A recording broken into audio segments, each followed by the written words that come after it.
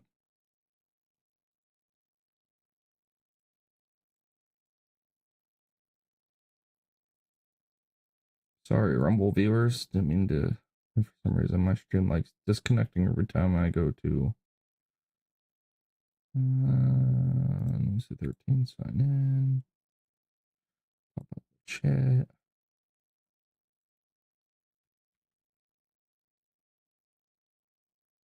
Docs, custom browser. Apply, close.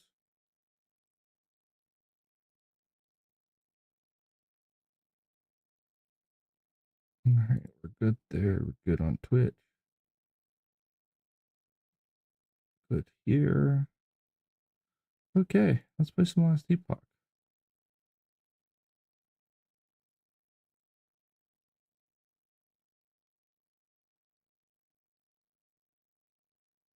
Last Epoch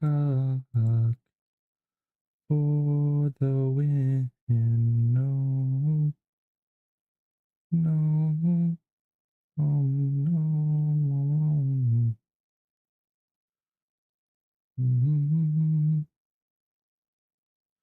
Oh yeah, PoE2 had an update. I should play that as well. But I'm just gonna play Last Epoch for the day. Maybe later we'll do some PoE. Maybe later. Don't forget Twitch Prime subs on Twitch. Those are helpful as well.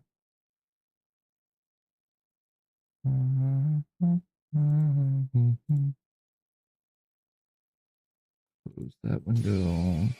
That open, minimized. Open this. Keep the stats going.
All right, we're good. We're good. We're good.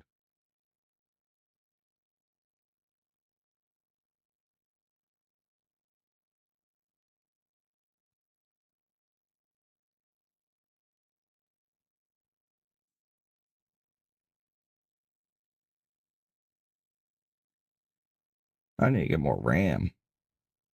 That'll be an update for a later time. Alright, so we gotta go up here to this monolith, the Reign of Dragons.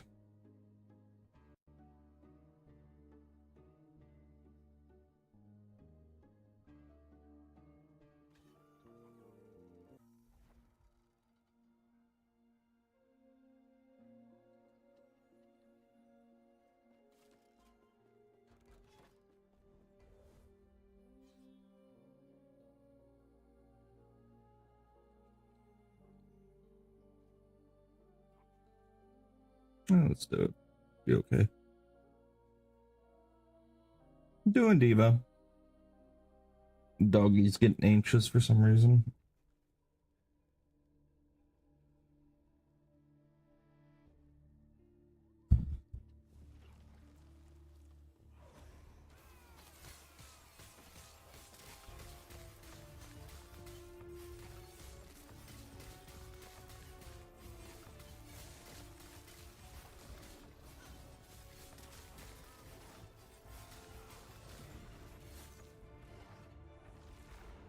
Didn't drop anything good.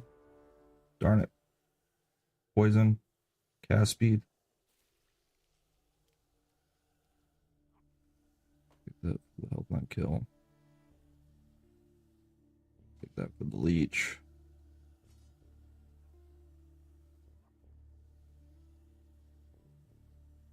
Poison damage.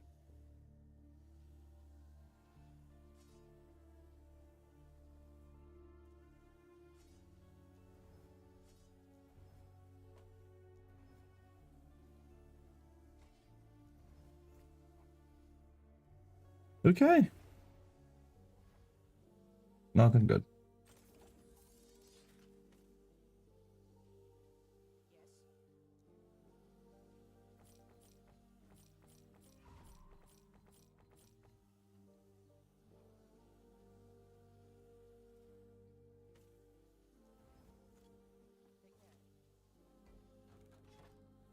And we'll work on some 3D printed stuff. That's a new timeline added.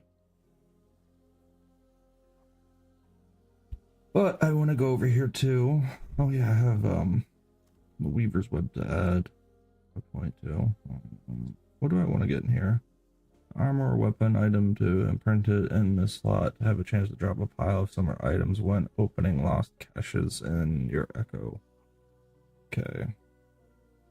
Now we need to go up here.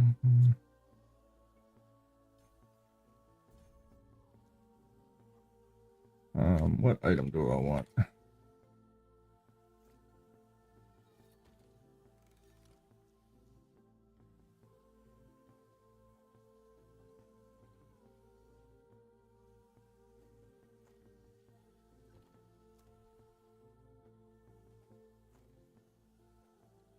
That's not armor?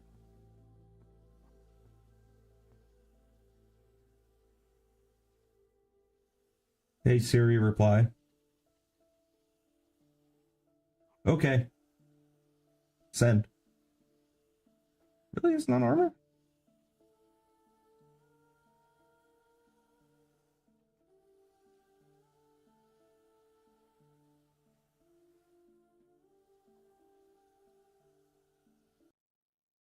What kind of gloves do I want?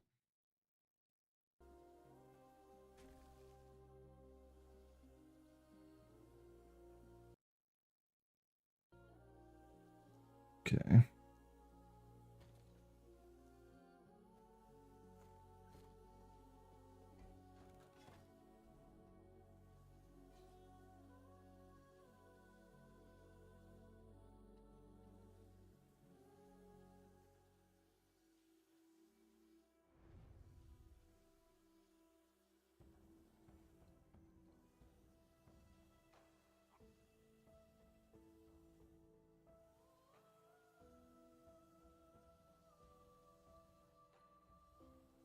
Okay, we're live.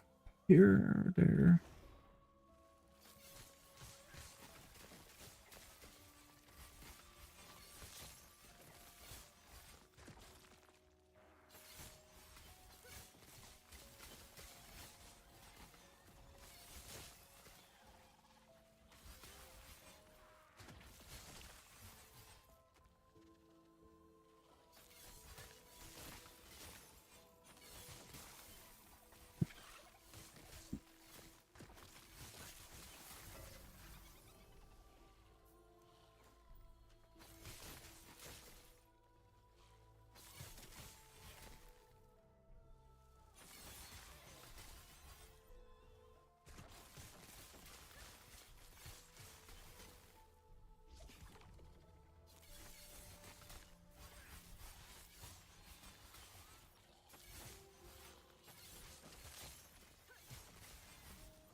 Nah, I got travel.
Nothing.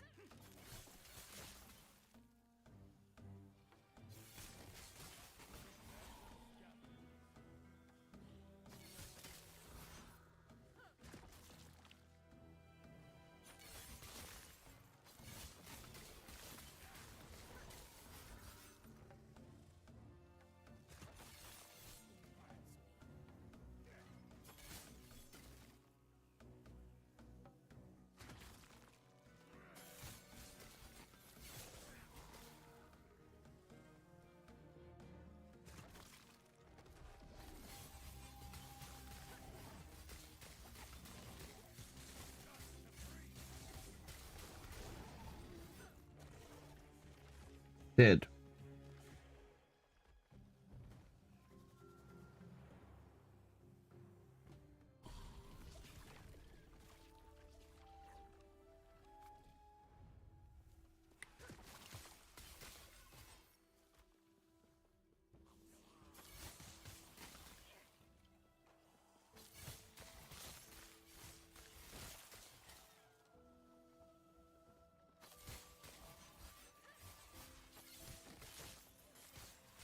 Certain for the cocooned item. Okay. I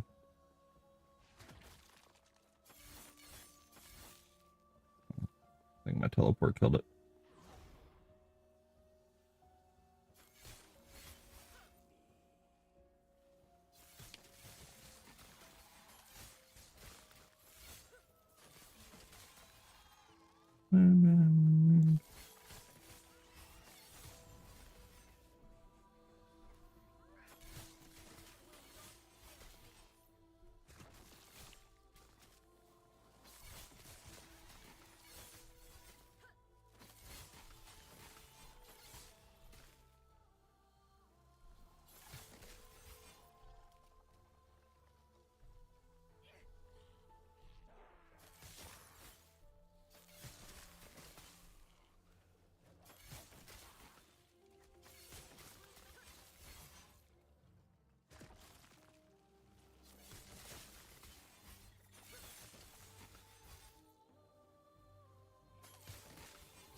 Going up on the corruption chain. I think PoE 2 runs a lot smoother than this.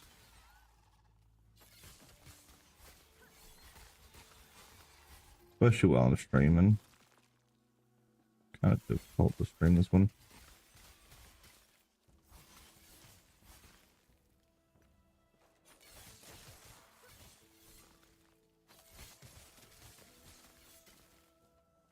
I'd be able to make it more efficient.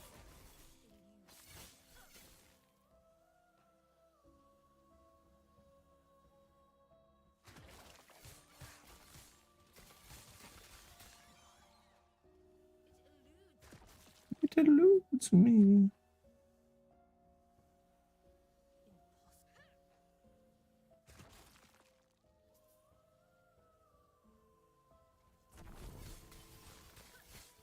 Nothing good.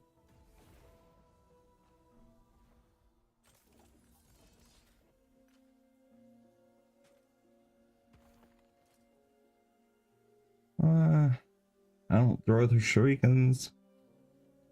Poison, I guess.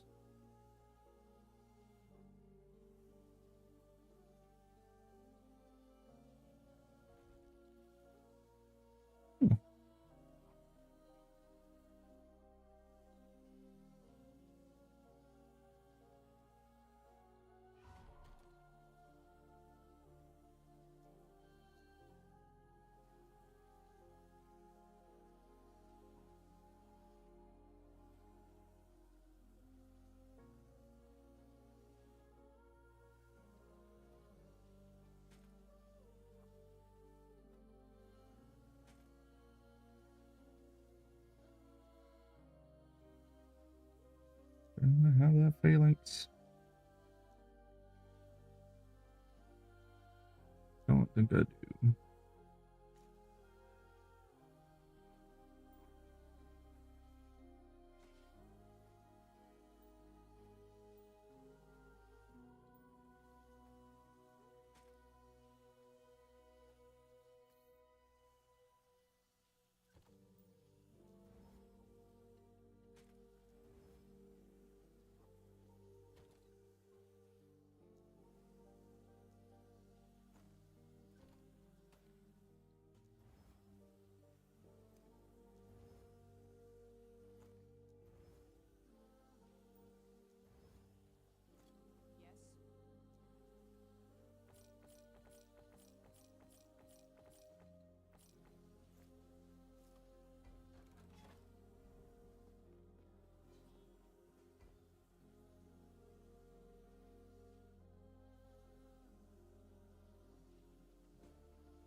Hmm.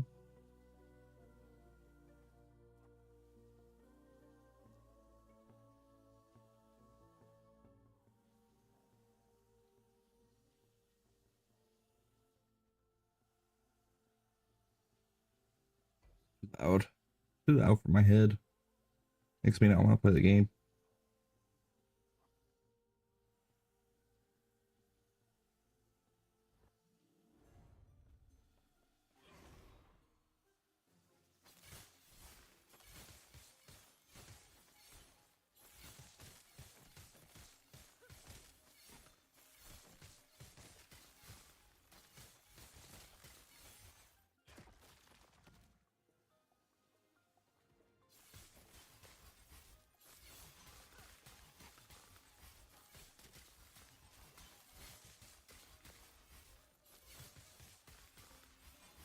Chests.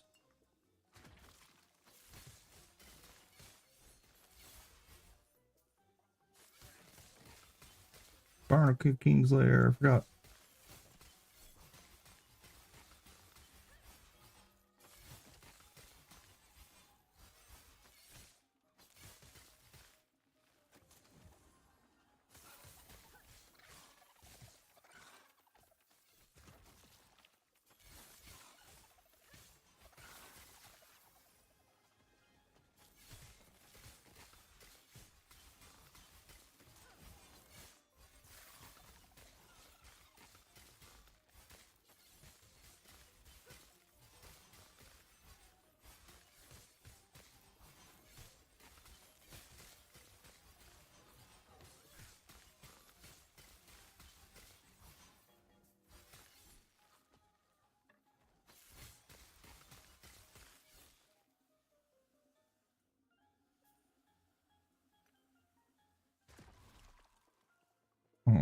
Okay. Didn't teleport over there. Weird.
They've added different sounds for different drops.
Actually explored this place fully, so that's what we're gonna do.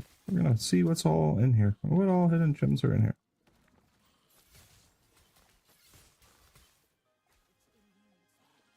That's a dead end.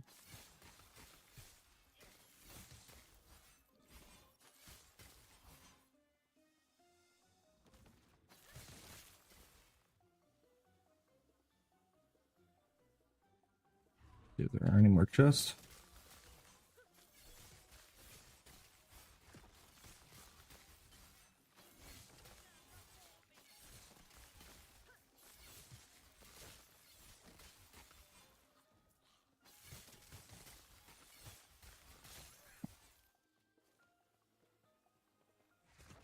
Oh.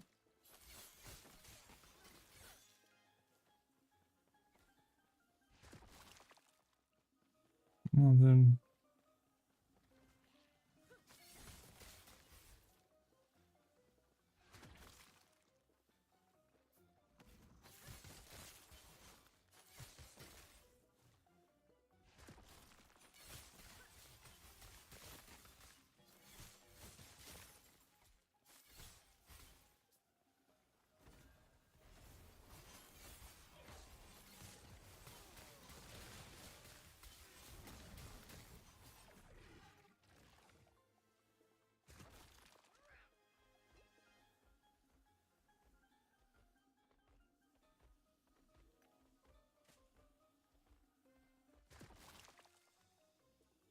Random stuff showing up.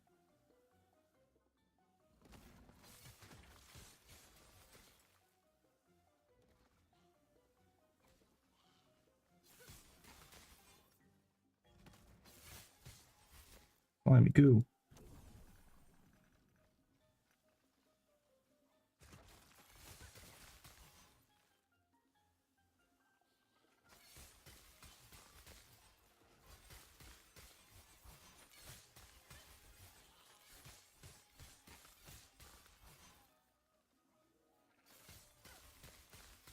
I don't think we're getting any experience for these lizards.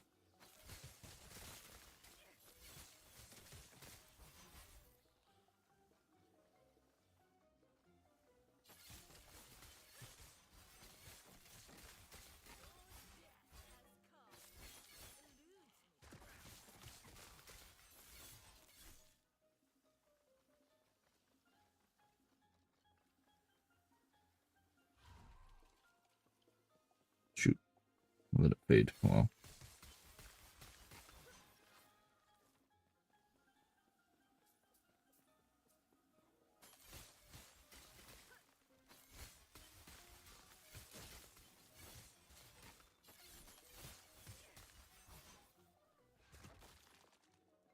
I guess we're good.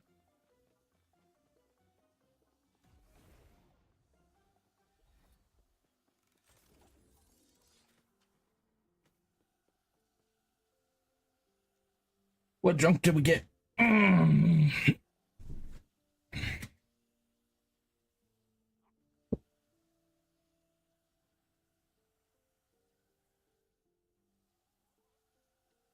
Any junk? All right.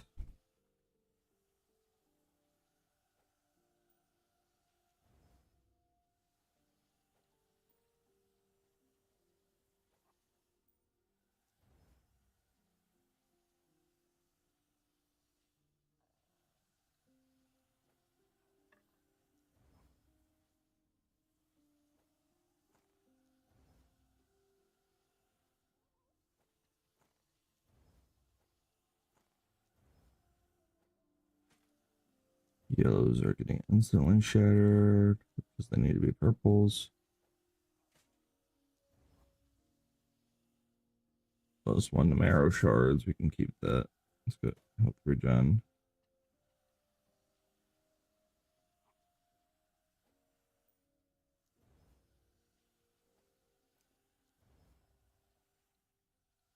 I have that already. These can get sold. That can get shattered.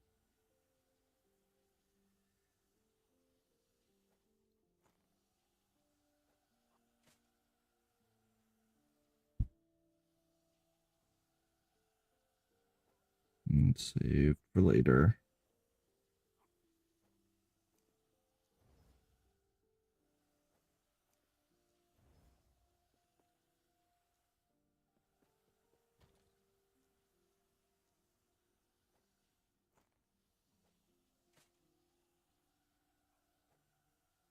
Mm-hmm.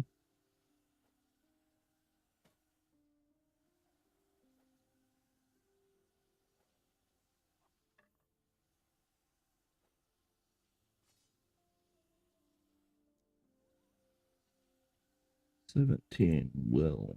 Okay.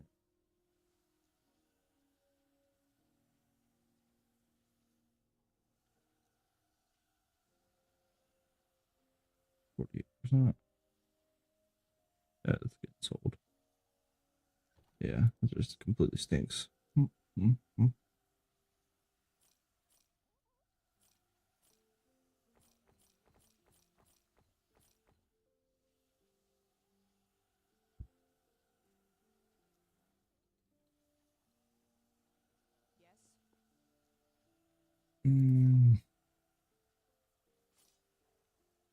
See if we can send those to anything good.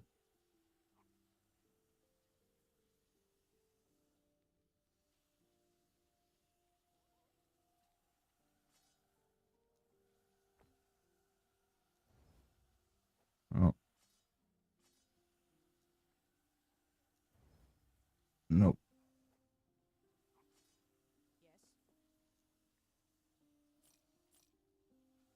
Darn.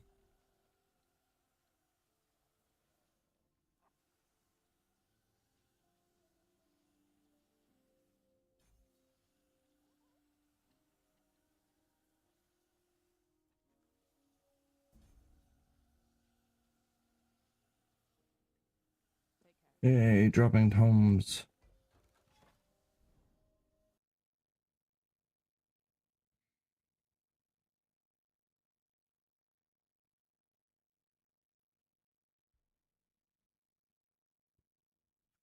Man, last Epoch used so much memory.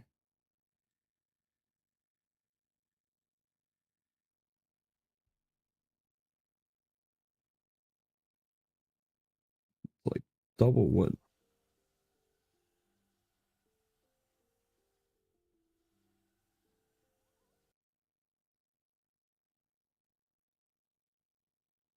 Double. What OBS uses. It's weird.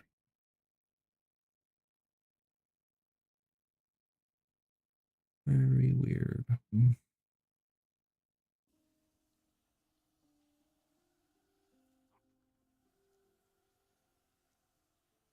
And if I put it back to my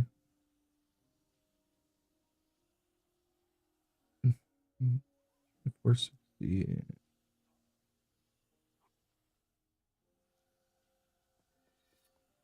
We look good. But then we're using way more CPU.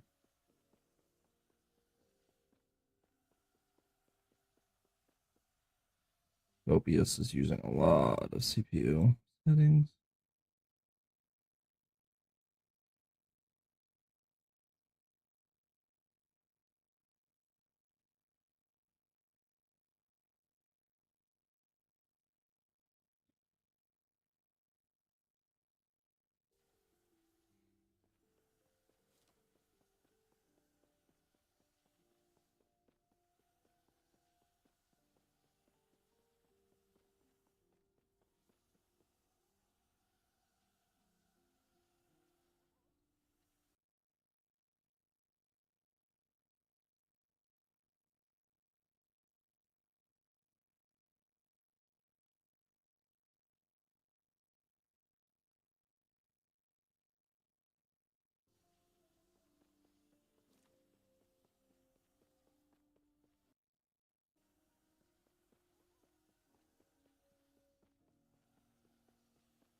See how this turns out.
It looks okay with super fast. Maybe these settings don't take effect until after I stop streaming.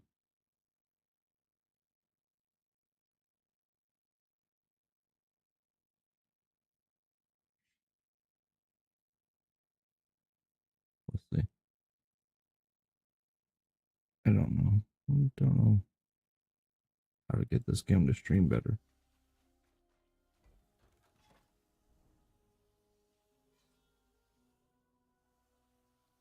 Another one up there.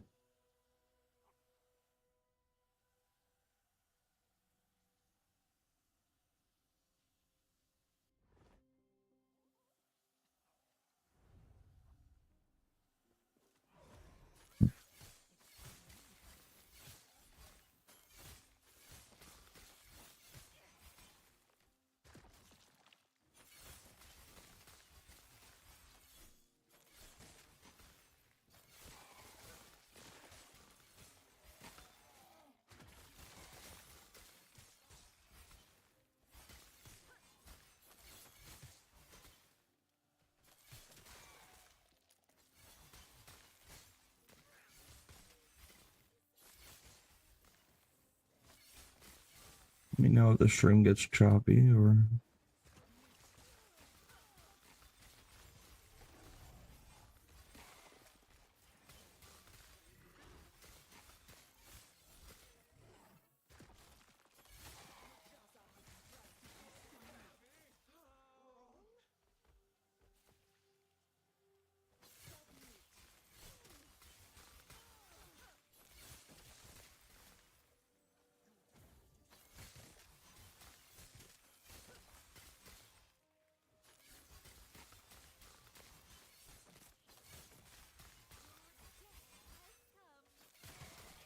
And the good news is we're not capping out my CPU anymore.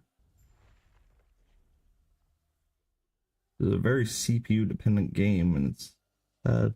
I don't know why they didn't make it depend on my GPU.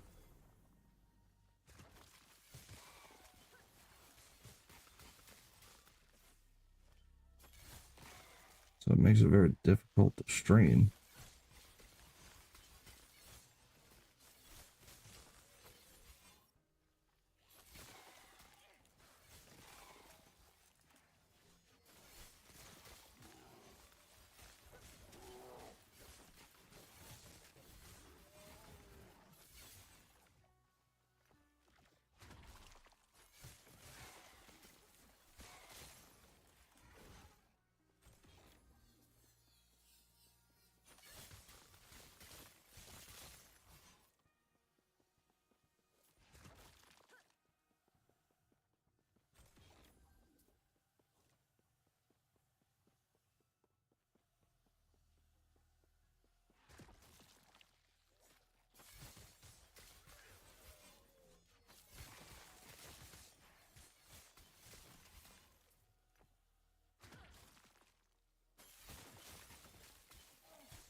Minions are weak.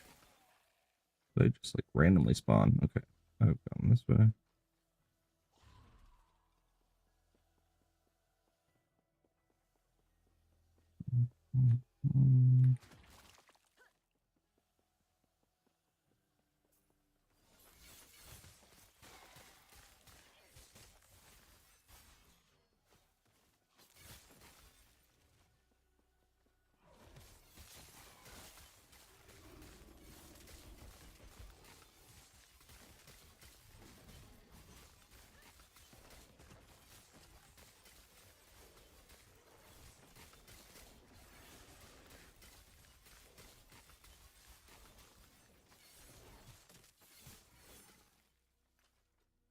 I didn't see his health move for the longest time.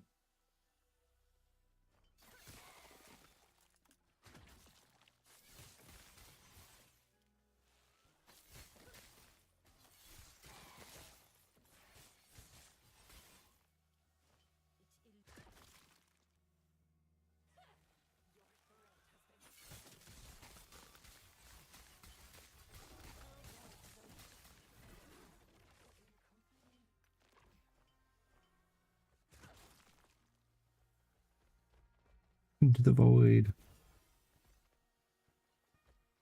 Nothing.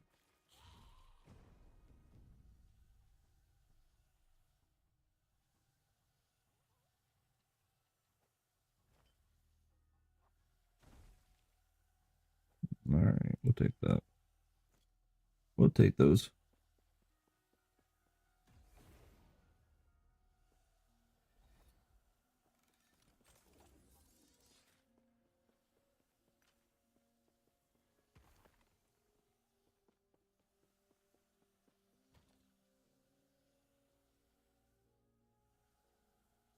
No, no. My dodge rating is physical resistance. Physical resistance. Nope. Nope.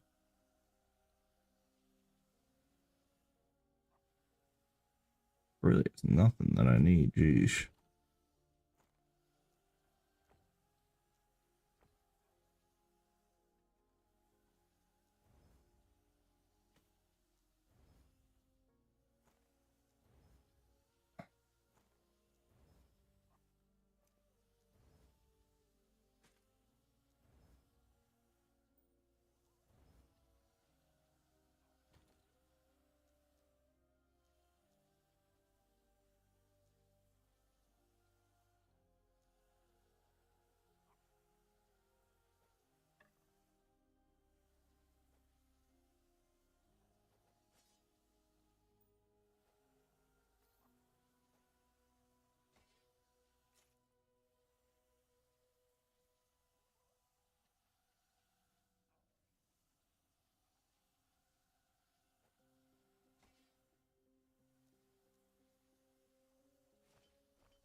Yeah, OBS uses a lot of CPU.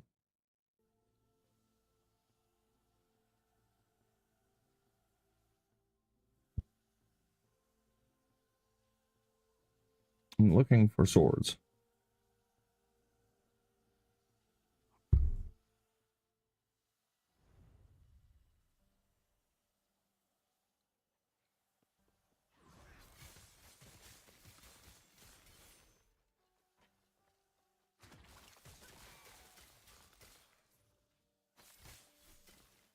Hang on, wife's calling me.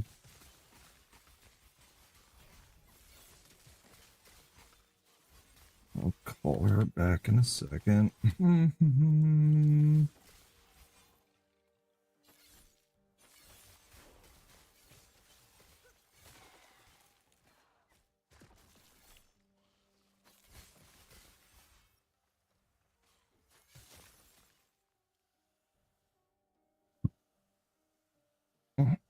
I'll be right back.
Alright, I'm back.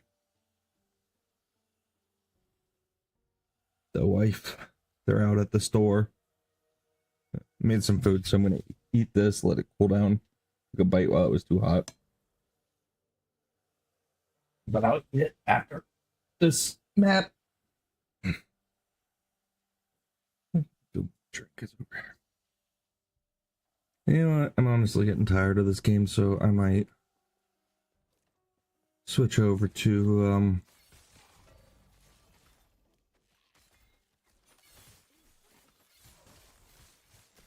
some Mecha Breaker. I'm looking forward to that. I've really enjoyed Mecha Breaker. Not like a high viewer movie, or not movie, but game, but I don't really care about viewership that much. I enjoy who comes and who talks, and the lurkers, I appreciate all of them.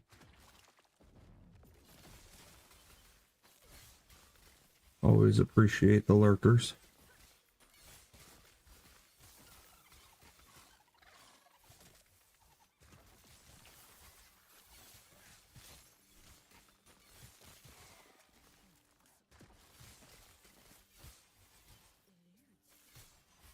It eludes me.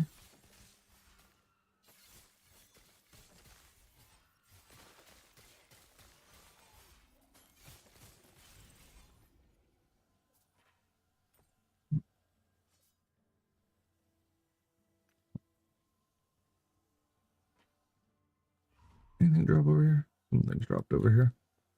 I think there's a chest in the middle. Let's get the chest in the middle.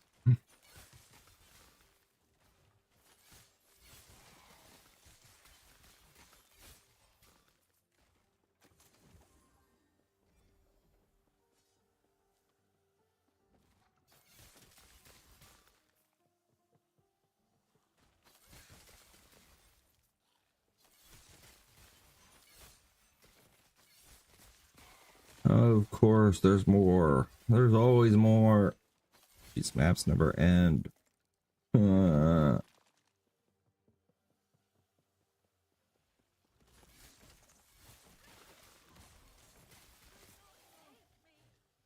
died.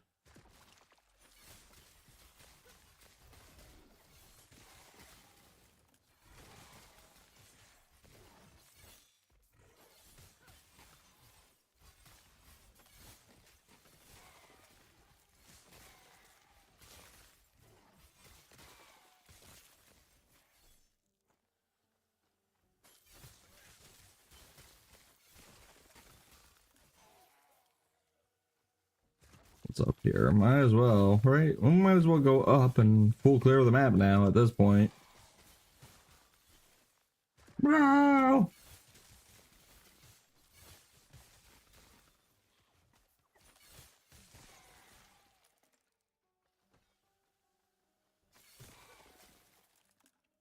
Okay.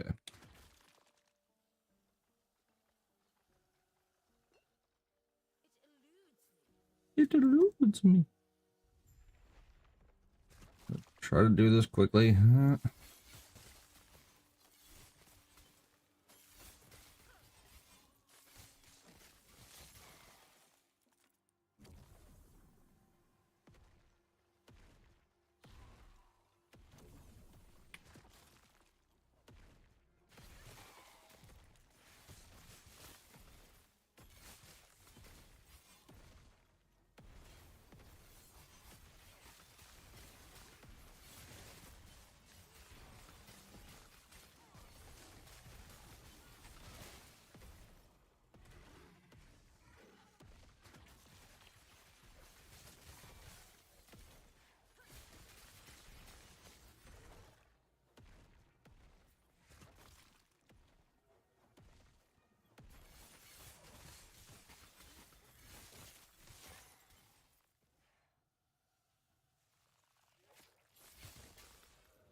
Mm.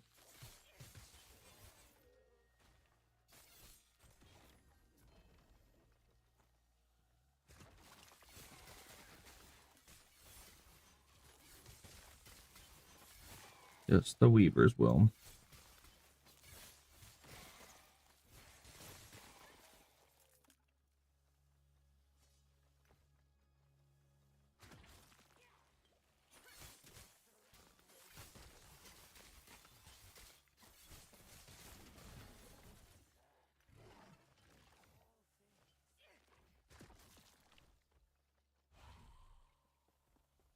At least they give treasure at the end. It's a shield.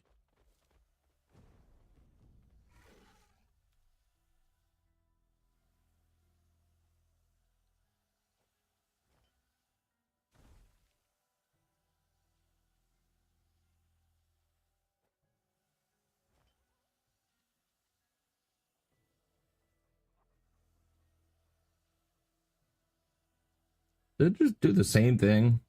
Like,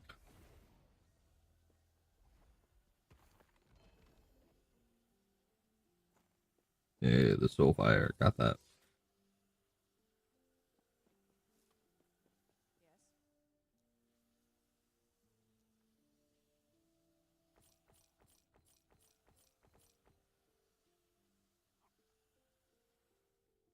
I got nothing good out of this.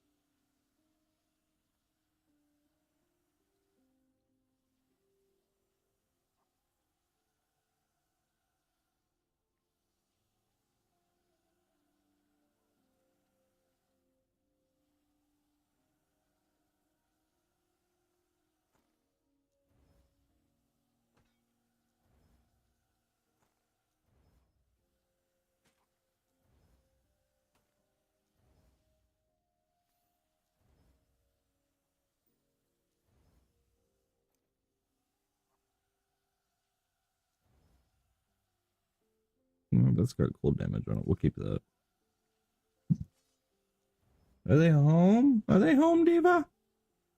Are the craziness here?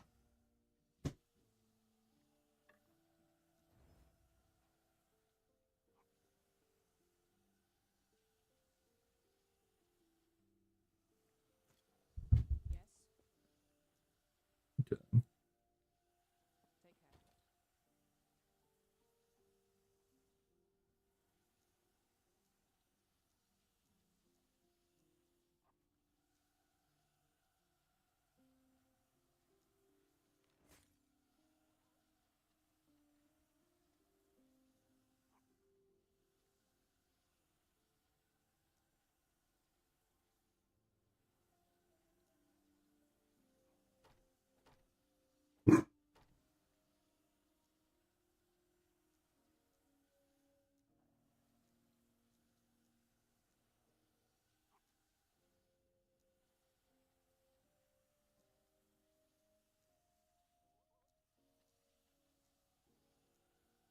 Where'd that go?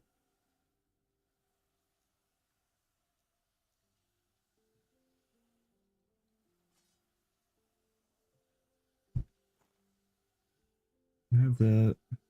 It gets sold. Well, that's definitely for a lich build.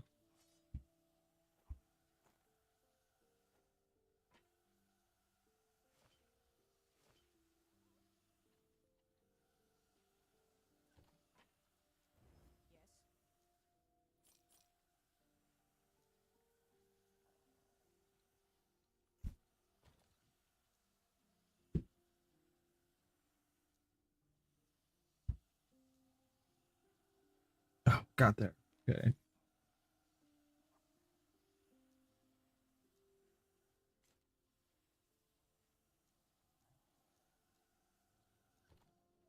Okay. Let's exit this game. Eat our food.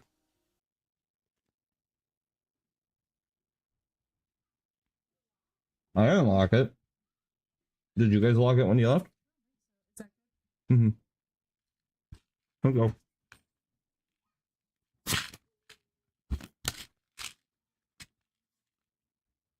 I'll make sure there's that update.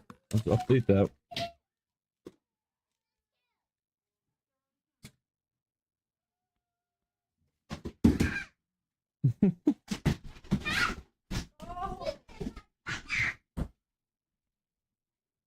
Here.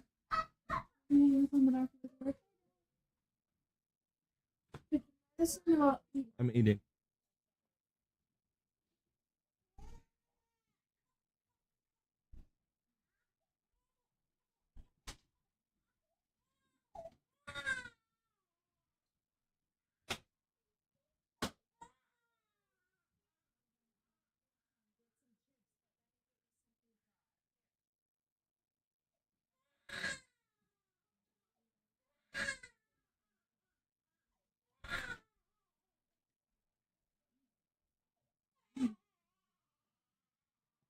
Cried the whole way home. Did she cry the whole way home?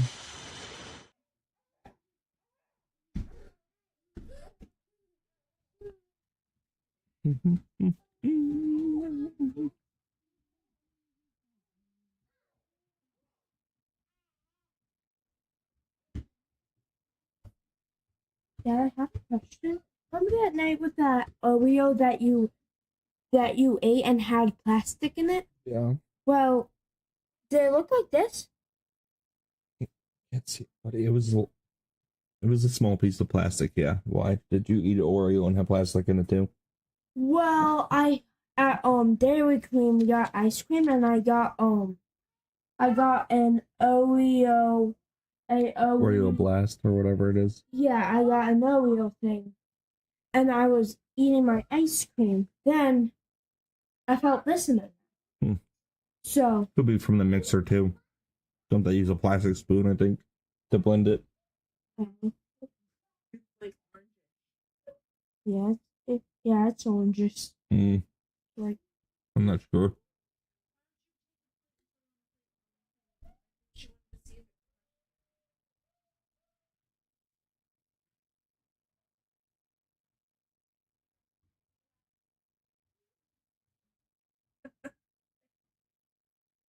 sorry.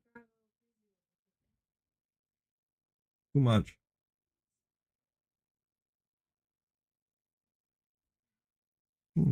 Mexican President Claudia Sheinbaum demands U.S. share of $15 billion in drug profits from convicted cartel boss.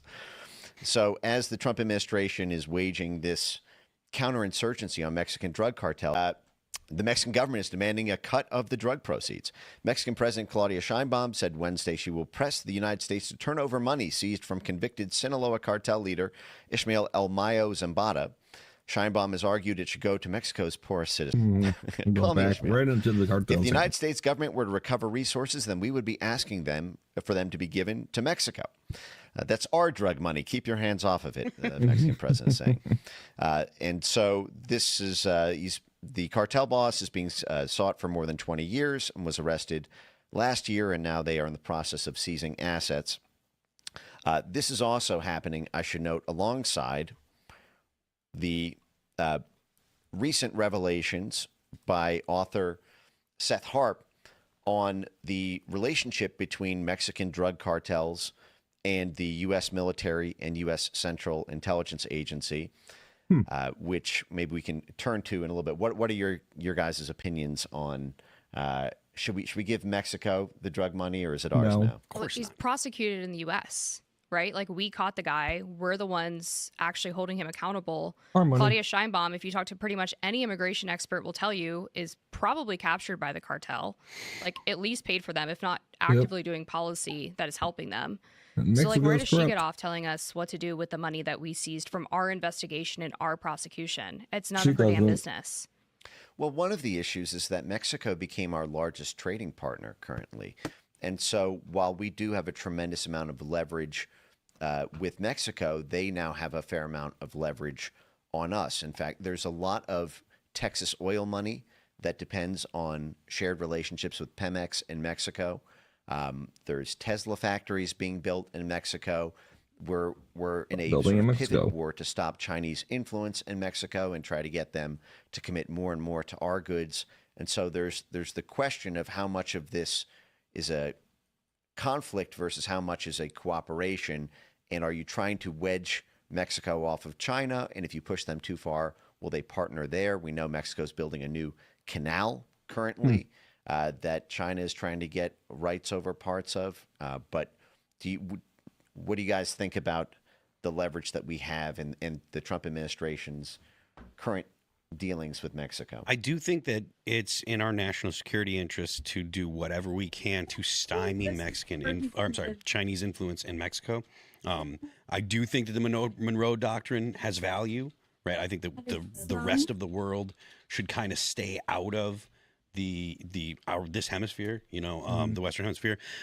China will do anything they can to attack the United States in whatever way they can. I truly believe that they're an adversary.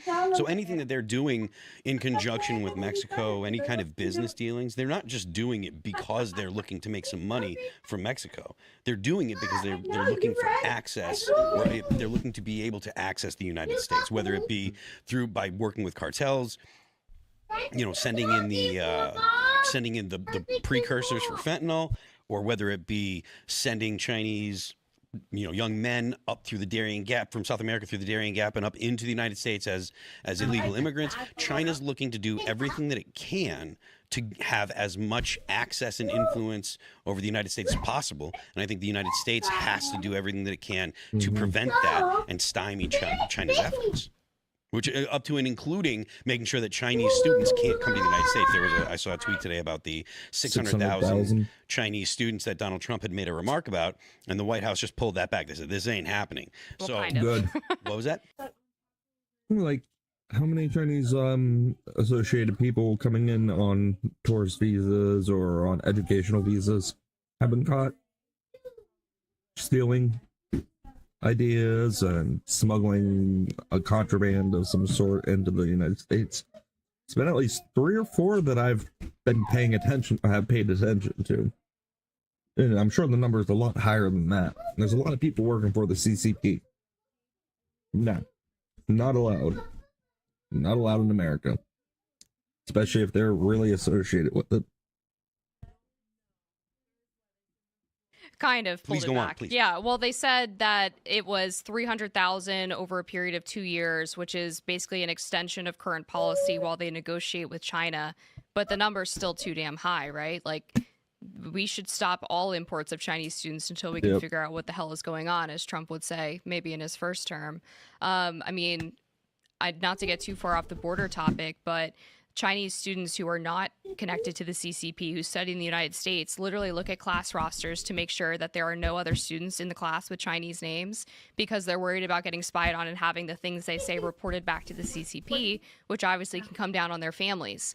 So even though they're studying here, like, they're still within the clutches of the Red Dragon. That's a point that I was making the other night. Like, having Chinese nationals here in the United States, they are going to report back to China. There is no Chinese national that's here in the United States that has family in China, that China's not going to use their family to get that person to comply and do something. That's just not going to happen. China has no problem throwing your granny into jail to get you to do some action against the United States. I had dinner with a Completely Uyghur agree. Muslim years ago during Trump's first term, and he was talking about how he was speaking out about the concentration camps and basically got a call from his family telling him that his mother had been disappeared. Yep. And they would leverage that. Every time that he spoke out, they would tell him, well, you'll never speak to your mother again. And, if he was quiet for a while, he'd get a phone call or there'd be some news report that she was still alive. So yeah, anyone who's got family in China or wants the ability to travel back and forth, like, you are under their thumb, even if you don't like them. Yeah. So to think that there's going to be some different policy out of the CCP when it comes to Mexico, I think that's an error, and the United States needs to act accordingly. We have massive influence on Mexico. No matter how much Sheinbaum wants to run her face and say, "Oh, we're our own independent country," and blah blah blah. Like, the United States is still the United States and has massive leverage power, whether it be soft power or, if necessary, direct military power. Well, and it looks we've like they threatened that. have, and it looks like there's members of the U.S. military in boats off the coast now, Yep. Preparing potentially for incursions if All of necessary. Venezuela. Yeah. And so, whatever we can do to stymie China's influence in Mexico, I think is good. And Mexico needs to get on board with what the United States wants, because the United States is their biggest trading partner. The United States is the most powerful country in the world. The United States has the ability to really influence Mexico, and whether it be to their detriment or to their benefit, and being in the good graces of the United States should be something that the United States makes clear is in Mexico's best interest. Right. And as for the stuff at Fort Bragg and stuff, I've not done any kind of digging into that, but I've heard stories about the possibility of special forces guys. Right. Well, this is what's very interesting. So much of I have American to take my power medicine soon, in guys, the 20th so I'll have century to stay grew out of quiet the for oil 15 industry, minutes. which is really Can't centered talk with it in my mouth, Texas, unfortunately. and Texas But I want to finish and this video, Mexico and then I'm share a huge gonna amount take of it. oil wealth, and Helps me a be lot able to of at least the just sit here oligarchs and from do both this. countries went into business together. Famously Carlos Slim and the New York Times, the richest man in Mexico and the like. But there has the United States We're done with last facilitated the Epoch drug for now. trade in Play something Central and else, I South think. America throughout the 20th century to fund right-wing death I just don't squads like in the El way it plays on Salvador, stream. to It fund feels the weird. Nicaraguan Contra War, to fund revolutions all over South America. And so there's been Maybe this I'll very download long-time PoE relationship with and try Mexican that. drug I know cartels, PoE works well Colombian on drug stream. cartels, and the U.S. military and intelligence services. And another thing that broke today is that HBO just secured rights to develop the Fort Bragg cartel, drug trafficking and murder in the special forces, into an HBO series, which I am very excited to see. Oh, This that'll is be from nice to watch. Deadline. I'll have And to what is watch it then. it describes as a, You can quote, comment on fiercely it. sought-after deal. HBO has nabbed the rights to develop the nonfiction book, The Fort Bragg Cartel, Drug Trafficking and Murder in the Special Forces, by investigative journalist and military veteran Probably Seth should read the Harp, book first who before I recently watch the appeared HBO on, series. You never know what they're going to Tucker take out Carlson, or Democracy put Now, in. and laid this out. Also has this new book out. The book details the investigation into a string of unsolved killings in and around the Special Operations Base, revealing a network of narco-trafficking conspiracies that corrupt police abetted and the military covered up. And I'm going to read some findings from that so that folks can understand what's going on here. The scale of death at Fort Bragg them is playing behind me, extraordinary. kids. In the book, Harp documents 109 Fort 3-year-old Bragg soldier sounds set. deaths I in guess between 10-year-old said he 2020 cut and his guts 2021, out. The with only 3-year-old's like, 4 "Your in guts are-" combat. So 105 out of 109 deaths occurred on the base. And they were all either murders or suicides. And he argues that they intersect with a drug running network tied to elite networks, compiling letters of soldiers involved in a wider trafficking ring, especially moving opiates from Afghanistan. There were the key bridge was a former DEA task force agent turned drug trafficker who was the bridge to the Mexican drug cartel, the Los Zetas. This was famously the same cartel that the Obama administration ran guns to the Sinaloa geez. cartel to fight against during Operation Fast and Furious. If you remember, there was the gun Fast and running. Furious. So the This was movie. what forced Eric Holder, the head of the Justice Department, like to Fast step 8. down during the Obama administration. No scandals besides a tan suit, though. Unreal. Right. And so essentially he argues that there's this relationship between the Mexican drug cartels and the Special Operations Forces out of Fort Bragg, Fort Bragg is also home to the Psychological Operations Center and the Information Warfare Center. And these are the same units that are on the ground in drug zones in Afghanistan, in Syria, in Colombia, in Mexico, in Cambodia, in Laos, and Vietnam, and the Golden Triangle. So they sit on the drugs. These drugs are used in order to fund proxy wars. Famously, the U.S. Institute of Peace, which was raided by the Trump administration when it refused to allow the U.S. government to take over the executive branch there. They bolted the doors. They kept a weapons stash in the building. The FBI had to come in and forcibly remove them. They famously, in 2023, told the Taliban to keep the drugs flowing. they said that congratulations on your new government, Taliban. Yeah, There's but the one thing you Taliban can't shut everything do, down. which is get rid of. They did. They went through and destroyed all the opium fields, and now they're controlling the addict or putting the addicts through some type of rehabilitation. Probably isn't that humanitarian? What is it? Humanitarian.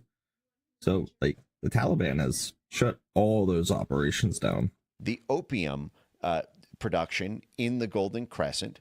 These were the same drugs used by the CIA to fund the Destroyed millions Mujahideen of in the dollars of 1970s, fields. when both the CIA and the Which is U.S. great. military were working with Osama bin Laden and the narco trafficking squad that funded the Mujahideen and then funded ISIS and Al Qaeda. The Biden administration We only create told our the worst Taliban enemies. to keep trafficking, keep producing those drugs, and now tons of revelations are coming out about the military trafficking the drugs that they ordered foreign governments to keep flowing.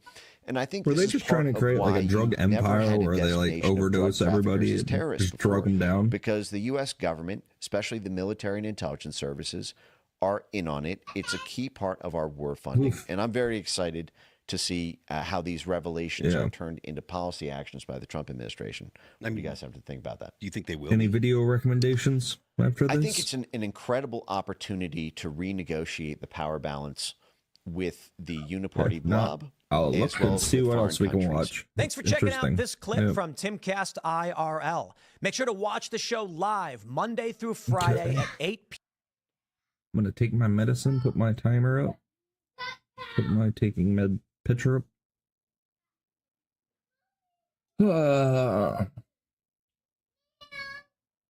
So I'll start the clock as soon as I put this in my mouth. It's Suboxone, my pain reliever and anti-addiction medicine, which is basically another addiction medicine.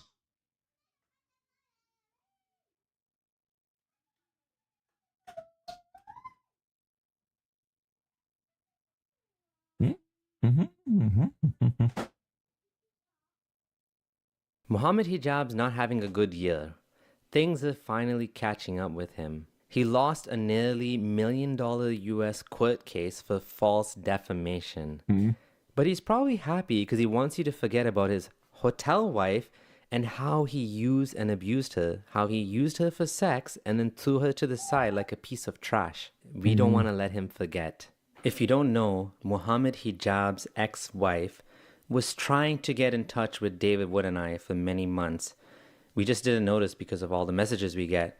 Fast forward to 2025, we actually scored an interview with her. Now, why would a Muslim woman reach out to non-Muslims for help? Think about that. Isn't that an interesting observation? Well, she's going to explain to you. It turns out we weren't the first people she reached out to. She reached out to a whole lot of Muslims who didn't help her, so she came to us. And by the way, the full interview is linked in the description below. Let's get into it.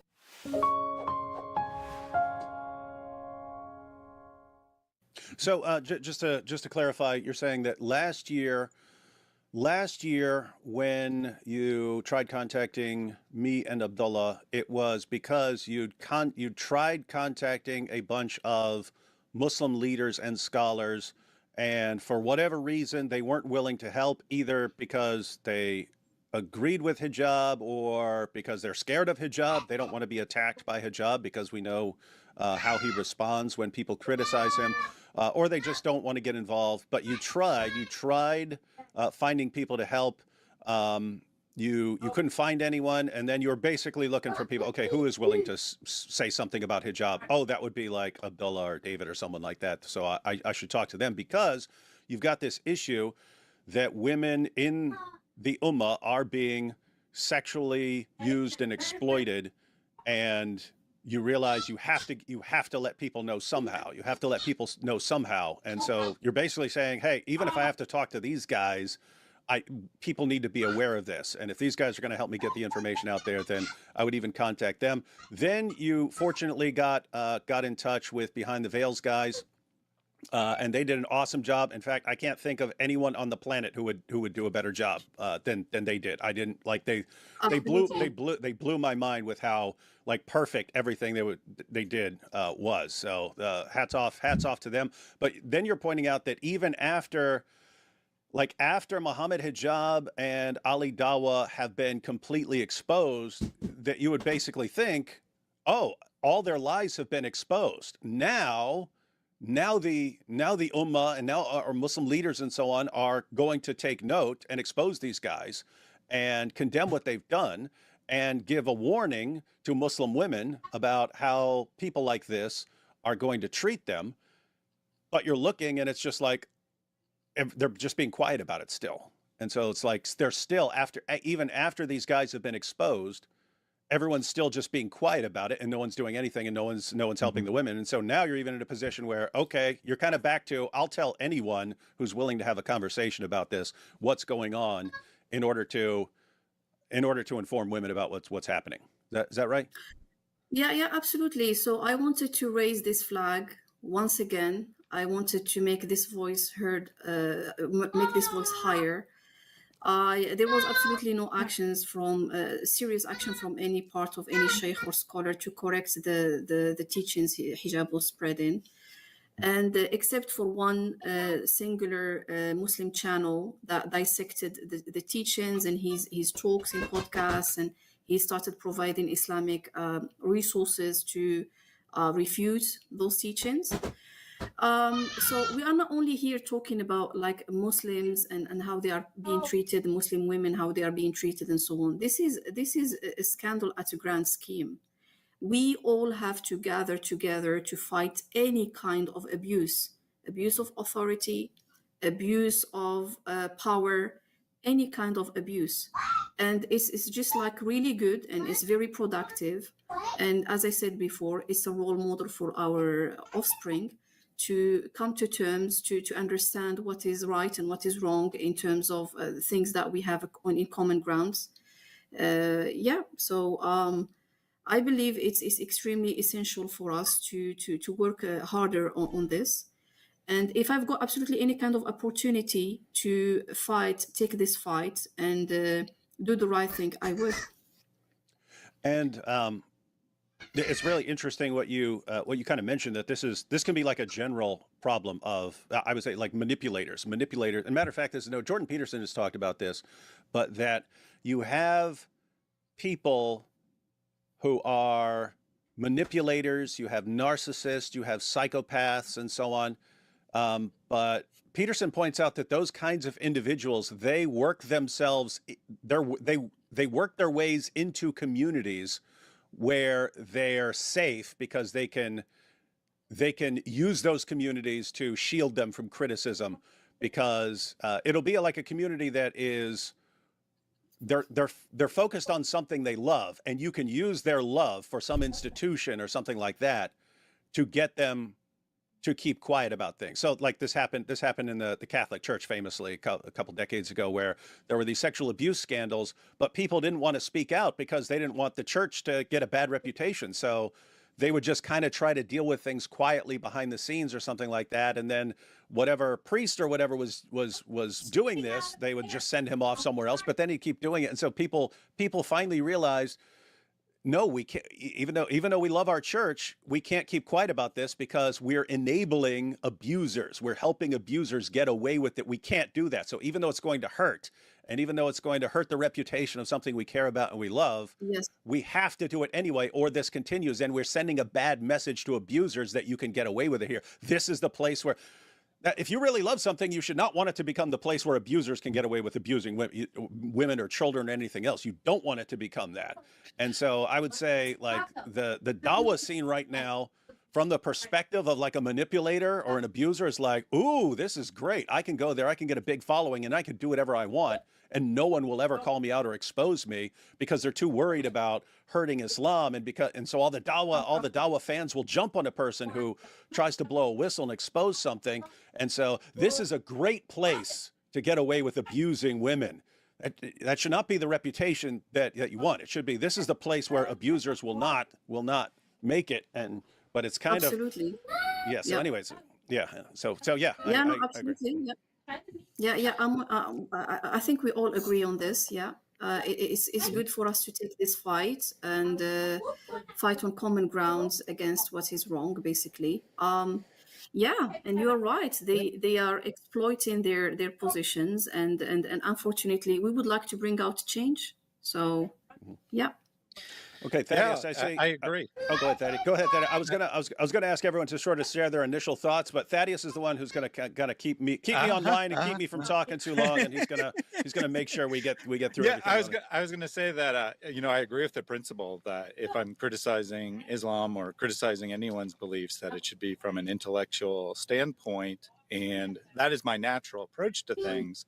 But unfortunately, once I got interested in Islam, I quickly discovered that the let's say the state of dialogue was such that you get a lot more people listening if you approach things in a certain way, a certain aggressive way. You get a lot more people who are willing to listen. And since I want Muslims to listen to what I have to say, I adopted that approach. But I agree that an intellectual approach would be preferable, and certainly no mocking here today from me.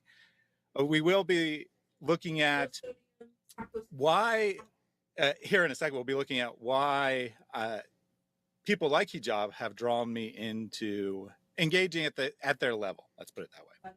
Hey, yeah, Thaddeus, you do make an interesting point in that it's kind of like it's the same thing. It's the same thing with me. Like when I started out, and you could go back to 2005, 2006, and so on.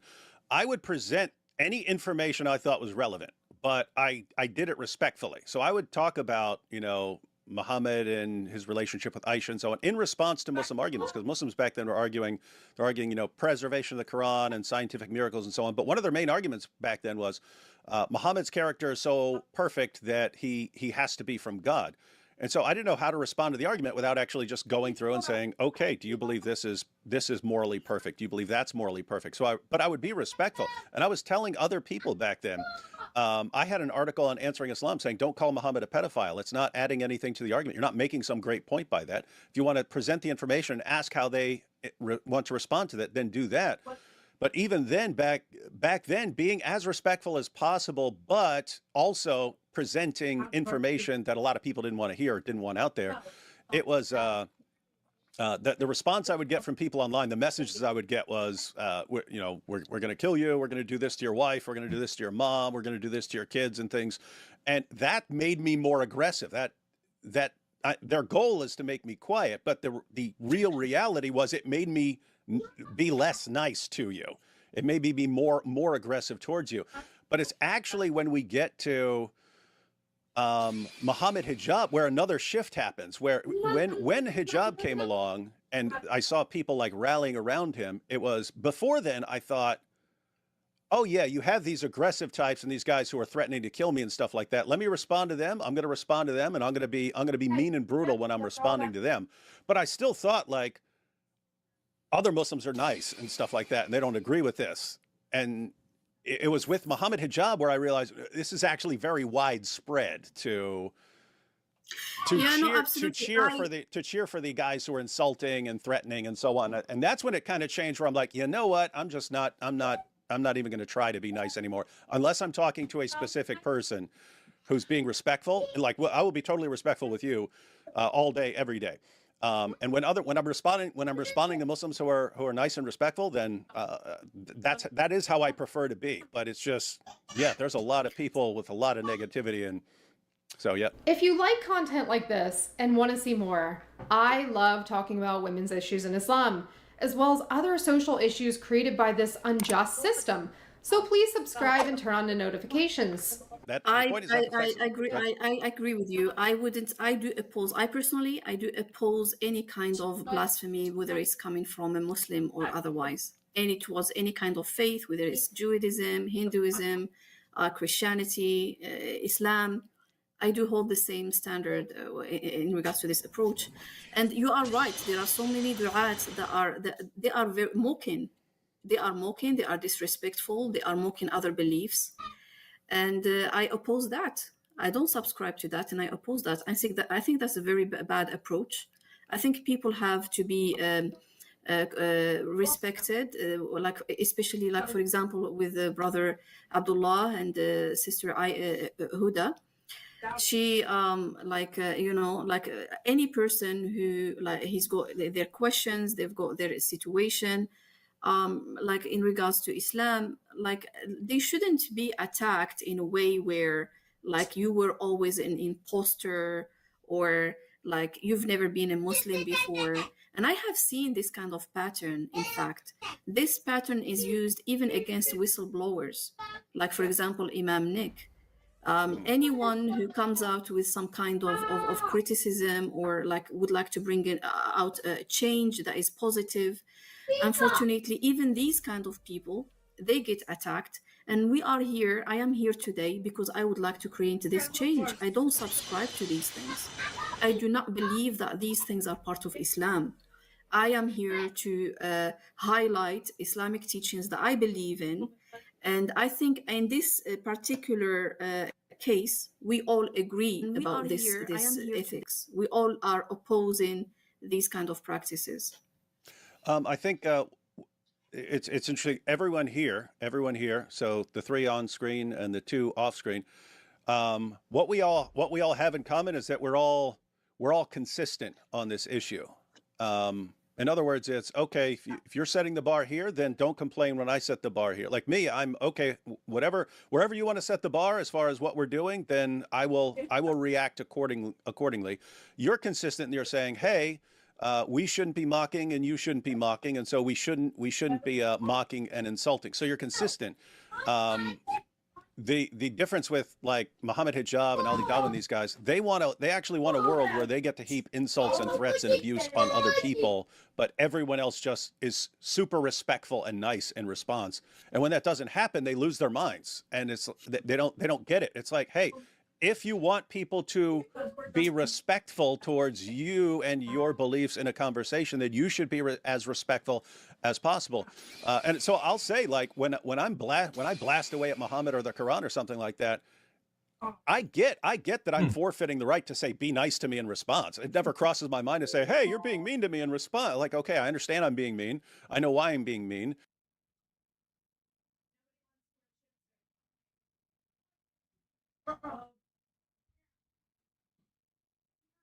All right, took my medicine. Good. For another 4 hours. I don't have Task Manager open anymore, right? What else do I have open that I don't want open? I think everything's good. So yeah, we're watching this interview with Aisha, who is Muhammad Hijab's ex-wife, his hotel wife. She really got the short end of the stick in that relationship. Really was treated like dirt and walked all over. So she's coming to the Christian community to bring her concerns more to light. But thank you for stopping by. I appreciate it. Don't forget to hit the like and the follow, subscribe, whatever button. I'm here every day, all day. Well, not all day, but when I can sign on, I sign on and start streaming. So we game, we watch YouTube videos, we comment on those videos. So it is much appreciated.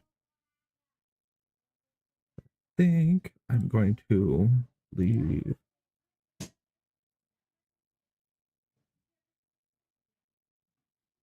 Maybe I close. I could leave these open. I wanted to clean up. Okay. Older than a day.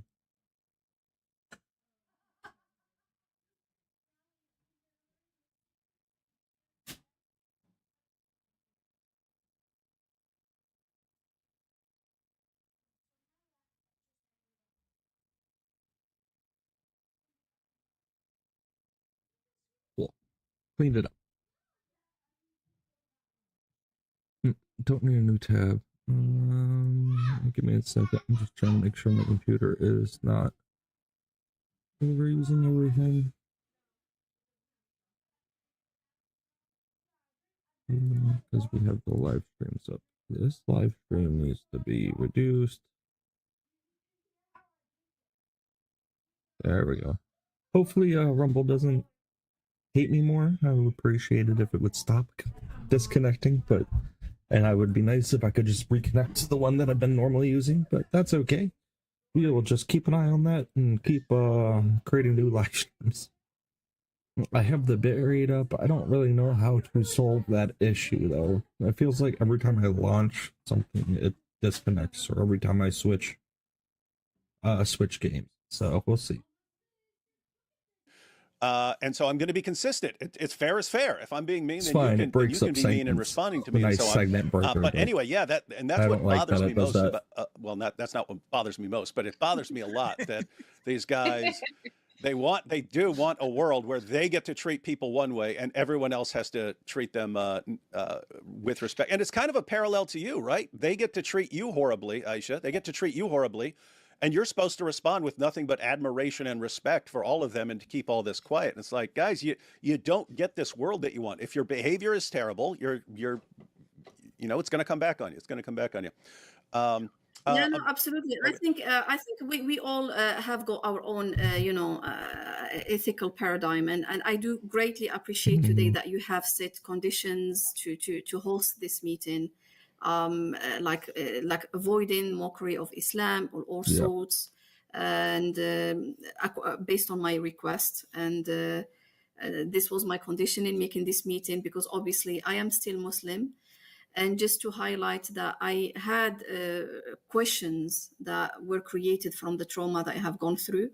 However, I'm still navigating my faith. I'm still looking into things contrary to how I have been attacked and claimed to be an imposter and an enemy of Islam, someone who's been plotting, and attacking Islam in hiding. And by the way, an enemy of Islam is description. It's not an insult, just for clarity.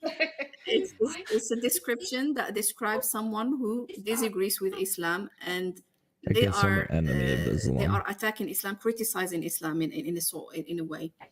And it was not nice, because obviously I am a Muslim and I'm navigating my faith. So I think it's good that we are able to go through this conversation today. Yeah, and and we'll go ahead and start going through some video clips and covering the main issues. Before we do, haven't heard really from Abdullah and Huda, so why don't you guys give your sort of initial thoughts on anything we've been talking about as far as like the as far as the respect versus mockery issue, and on basically in general on the topic we're about to address with Muhammad very Hijab. So whoever wants to go first. Hijab Yeah, and ladies first. Muslim. Oh, you're so sweet. Okay, so I do have some thoughts. So, as somebody who was once a believer, first I want to say that it is never my goal to try and convince somebody to leave their faith. That's something very personal, and Sister Aisha knows this about me. I have no desire to make that happen. What I care about is the fact that she's my sister in humanity. And like David said, these guys want to hurl abuse and insults at you, and they just want you to go away. So that's why I've been so invested in this story from the beginning, because I knew that she was telling the truth, and I know what they want to do. They want her to shut up and go away. Disappear. And I And don't, they don't want care her how to she shut up and go disappears. away if she doesn't want to, right? And she doesn't. She wants to talk about this. She wants to tell her truth, right? Yep. So that's why I'm here. I'm here as her sister in humanity, to be here for her and help her speak her truth. I appreciate that. Thank you so much. Well said. Just one thing. Sorry, go ahead. No, I'm done. Okay, I was just gonna add, yeah, I won't really focus on the whole like mocking and criticizing Islam and stuff, because there's a time and place for that. But I do want to say one thing. I think David, you said it really well, and I'm just gonna like kind of add to that, which is that we have atheists, Christians, we have a Muslim here, and we have my wife who's non-religious. All of us, we're all here together for one woman who is Sister Aisha, and we want to help her. And the reason for that, in my case, is because I feel like there was harm done to you, right? And very clear harm. And what I've seen is that, Aisha, you respected Muhammad Hijab and you just wanted a relationship with him. and it didn't work out. You know, he did what he did, and what you did is you did the right thing. You told the truth, but he lied.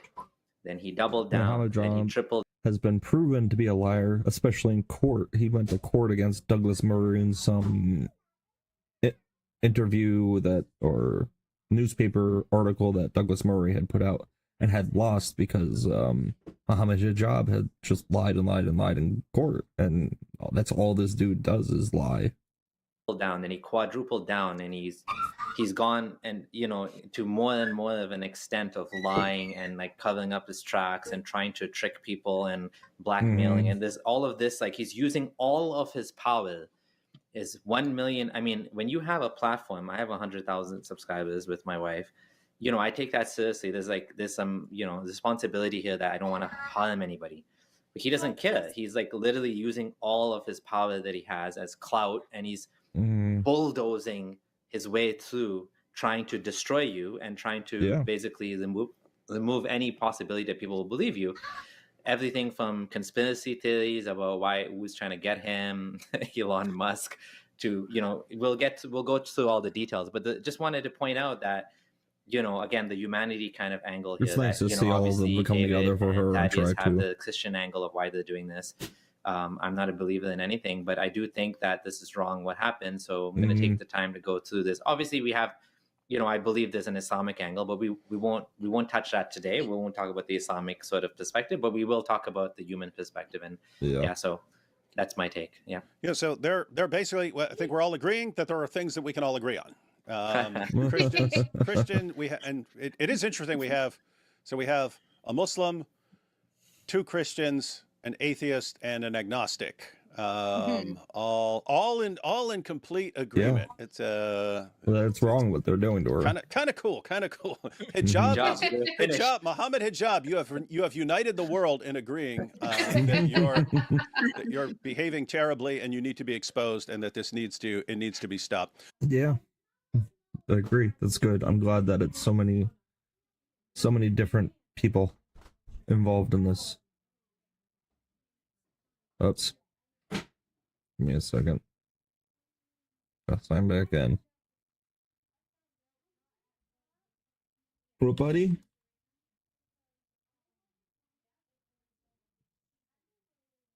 Dark out.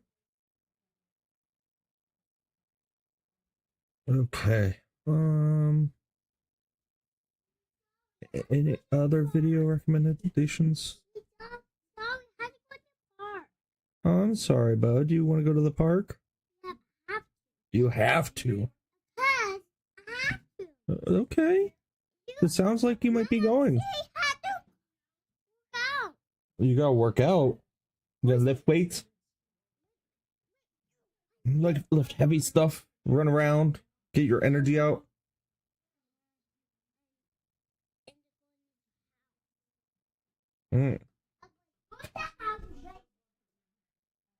Cool. If we disable this, you have to get your shoes on. Yeah.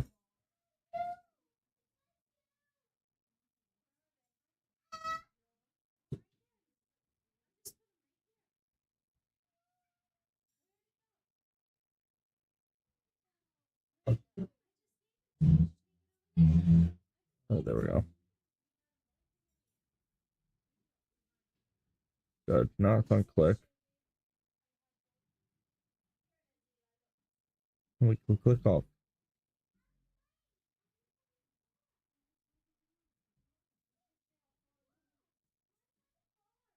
Oh, let's watch this. Literally saying they're not equal. You're saying the Palestinians and the Israelis are not equal. We have to violently oppress them for the rest of their lives. How long is the occupation going to go? How long are you going to keep millions of Palestinians as prisoners because you think they're less than human? Israel doesn't want to commit suicide because you sitting in America have it good. When the Palestinians disavow terror and stop trying to destroy Israel and don't announce that they want to destroy Israel, there will be peace. Dennis, they have done that in the past. You said not good enough.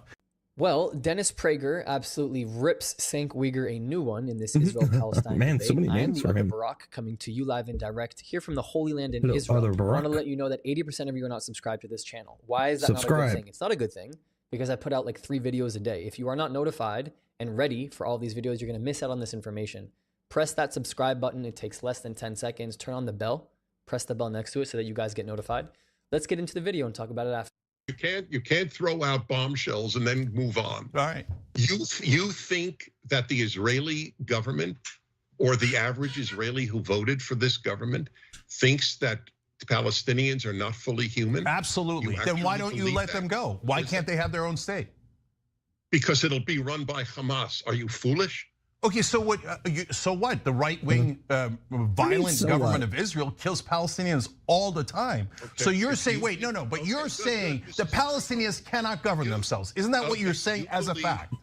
You believe that there is moral equivalence between Israel and Hamas. That's all I needed to hear. You're literally saying they're not equal. You're saying the Palestinians and the Israelis are not equal. We have to violently oppress them for the rest of their lives. How long is the occupation going to go? How long are you going to keep millions of Palestinians as prisoners because you think they're less than human? Israel doesn't want to commit suicide because you sitting in America have it good. Okay? Really Okay, close. so you're Look saying outside. The sun's never, right? going down. You're going to imprison Palestinians for the rest of time. Is that correct? When the Palestinians disavow terror and stop trying to destroy Israel and don't announce that they want to destroy Israel, there will be peace. Dennis, they have done that in the past. You said not good enough. But the current state of affairs is the absurdity of the Israelis saying, we will not allow you to have a state because you theoretically say that we cannot have a state when we already have one. But no, you're literally preventing them from having a state. So since you are preventing them, doesn't that make you a monster who doesn't believe in freedom? And that all of your empty talk about, how much you love freedom is total garbage because you don't think it applies to Palestinians. You have a weird way of thinking. Great answer. Go ahead. Go ahead. Why It is can't a the great Palestinians answer. have the same Why is freedom it that weird? every other human being has? Okay, if you allow me to speak, I'll tell you why it's weird. You believe there is a moral equivalence between Israel and Hamas. That is morally sick. Yeah. You are sick for not allowing Palestinians, millions of them, to be free. You don't believe in freedom, Dennis. You believe in oppression as long as it's on your side. Why can't they be free? Why can't Palestinians be free? Because they will choose a government you don't agree with? That is the definition of oppression. You just let Chink talk There you and he go. just Okay, makes his the people heard my position. stupid They case. heard Your position is, just to be clear, position the is Palestinians cannot be free. They are not equipped to handle freedom. Is that your position? At this point, they would elect Hamas. When Israel left, when Israel did what you want and left left Gaza, it ended up being run by the terror organization called Hamas. So they would Is that elect a fact? someone you don't agree with. And hence they are not allowed to have freedom. It's not that we don't agree with What them. a It big means it's a advocate of terrorist freedom of speech agreement. you are, Dennis. Wow, a shining Shank, advocate what an for idiot. freedom who says if you don't elect who I want, you will never be free and you'll be under our Not who thumb you and want. under It has to be occupation. a You'll never passive have your own government country. that That's has literally its what you're saying, people's Dennis. welfare in mind, and No, they it's not did at all not what like I'm that. saying. You're saying I'm saying if you that elect is- people I don't want, you allow Hamas me in to this say what case, I'm saying, you're I'll let never you allowed to say be it free. again. So who do you want to Shank. elect? Dennis Prager as the head of the Going for, Palestinian government? Is that what you want? Then you allow them Going for the freedom? terrorist Would you even do that? organizations. You would never allow them. Why can't Palestinians be treated in the same exact way as every other human being? Let me know when I can speak. Have we reached the point that I can speak? Yeah, I will go ahead. say the same thing again. Israel does not want to commit suicide by having Hamas and having Iran and having Hezbollah type people run the West Bank like they run Gaza. That is it. People. I have always been for 2 states. Most Israelis were for 2 states. There is were. almost no one left in Israel who agrees with you, including the Israeli left. You live in a make-believe world. Why are they? Hamas is- Dennis, why You are they believe the that type Hamas of people who can't govern themselves? What does that mean? What do you mean that they're the type of people who can't govern elect, themselves? They would elect vicious terrorists to kill Israelis. That's whom they would elect, and Israel is not for it. Why would they be different than all other human beings? Why would they be not different from all other human beings? Iran has that. But you said that they cannot govern themselves and they will elect vicious terrorists. That's right. Yeah, well, when at the age of 6 and 7 and 8 and 9, they tell the children who are raised inside of the Gaza Strip that their life goal, especially the boys, is to become martyrs, to kill the people on the other side of the security There's girls wall. that are praying, they become martyrs over genocidal there. terrorists and have put them in this position. Sad. And when they stomp on the flag of that country, It's every a sad single day walking to civilization. School, and when they come back home and Mein Kampf is what They're they read brainwashed. at, you know, They need to be bedtime with mom and dad. Yeah, those put people are going to into be the a future civil leaders society. of that area, which are literally the Hamas leaders today. Not That's how put, they're but raised. They're they need raised to be in an converted indoctrinated into a area civil where society. They're only taught to learn. They're only taught one way to think, and that one way to think is the annihilation of their neighbors. So yeah, until there's some de-radicalization implementation inside of the Gaza Strip from an educational standpoint, to give them an opportunity for many of the Palestinians who have been voicing themselves lately, saying that they want a real free life, that life isn't going to give it to them. What it is going to give it to, what it is going to provide for them is just a reality of war. That's why these people can't be the ones electing their next officials, because they already have an agenda to be violent. It's not because they're less of anyone else. It's because what they're being taught is setting up a war. That's the reoccurring cycle of the Middle East. Unfortunately, because the worst of them are dominant, just like in Iran. Just like most Netanyahu Iranians and most all the Iranians, thousands that he murdered. Okay. Okay. What? He murdered? Yeah.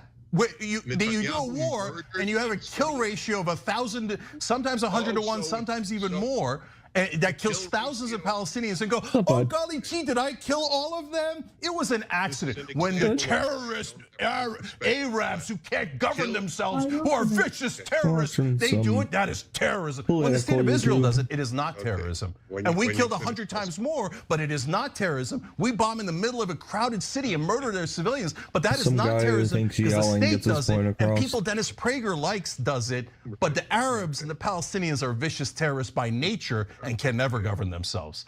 Boy, advocate for freedom, Dennis. You're doing great. Somebody should add up the amount of time I got to speak and you got to speak on this segment here. Your notion that kill ratio determines morality is really pathetic.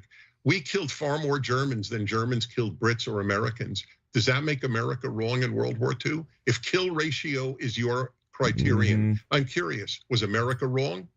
Yeah. No, Dennis, it depends on disproportionate power. You know who had disproportionate power? The Germans over the Jews. They had disproportionate power, and the state did it. The state of Germany did that to the Jewish population, to the Polish population, to all of those different people. But you would say, no, when the state does it, it's no big deal. State does it, it's no big deal. That's not terrorism. Only when civilians. Well, could Jews have fought back against Hitler and done it with great violence and tried to bomb him and kill him? Could they have done that? Would that have been morally conscious thing to do? Okay, it has nothing to do with anything we discussed. Well, I don't understand your question. If the Jews could have bombed Hitler, should they have? Yes. Is that your question? Yes. Yes, they should have. So if you're being oppressed, you get to bomb the people oppressing you.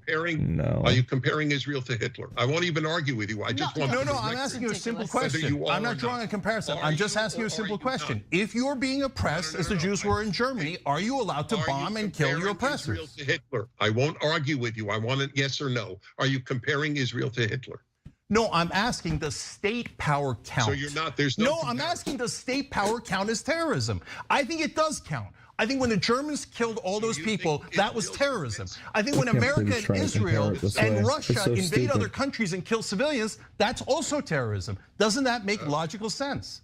No, not at all. Israel defends itself. End of issue. That's literally what the Germans said. We must defend the homeland. Okay, so you are comparing the Germans and Israel. I'm comparing state power to state power. You're saying no, individuals are terrorists, Arabs are terrorists, but the Israelis are never terrorists, and the state is never terrorist. This is mind-boggling. It's worth it. I'll play it on my show. You'll get a lot of publicity. All right, fantastic. Okay, so Dennis Prager, who does not believe in freedom just for Palestinians. Everybody else enjoy.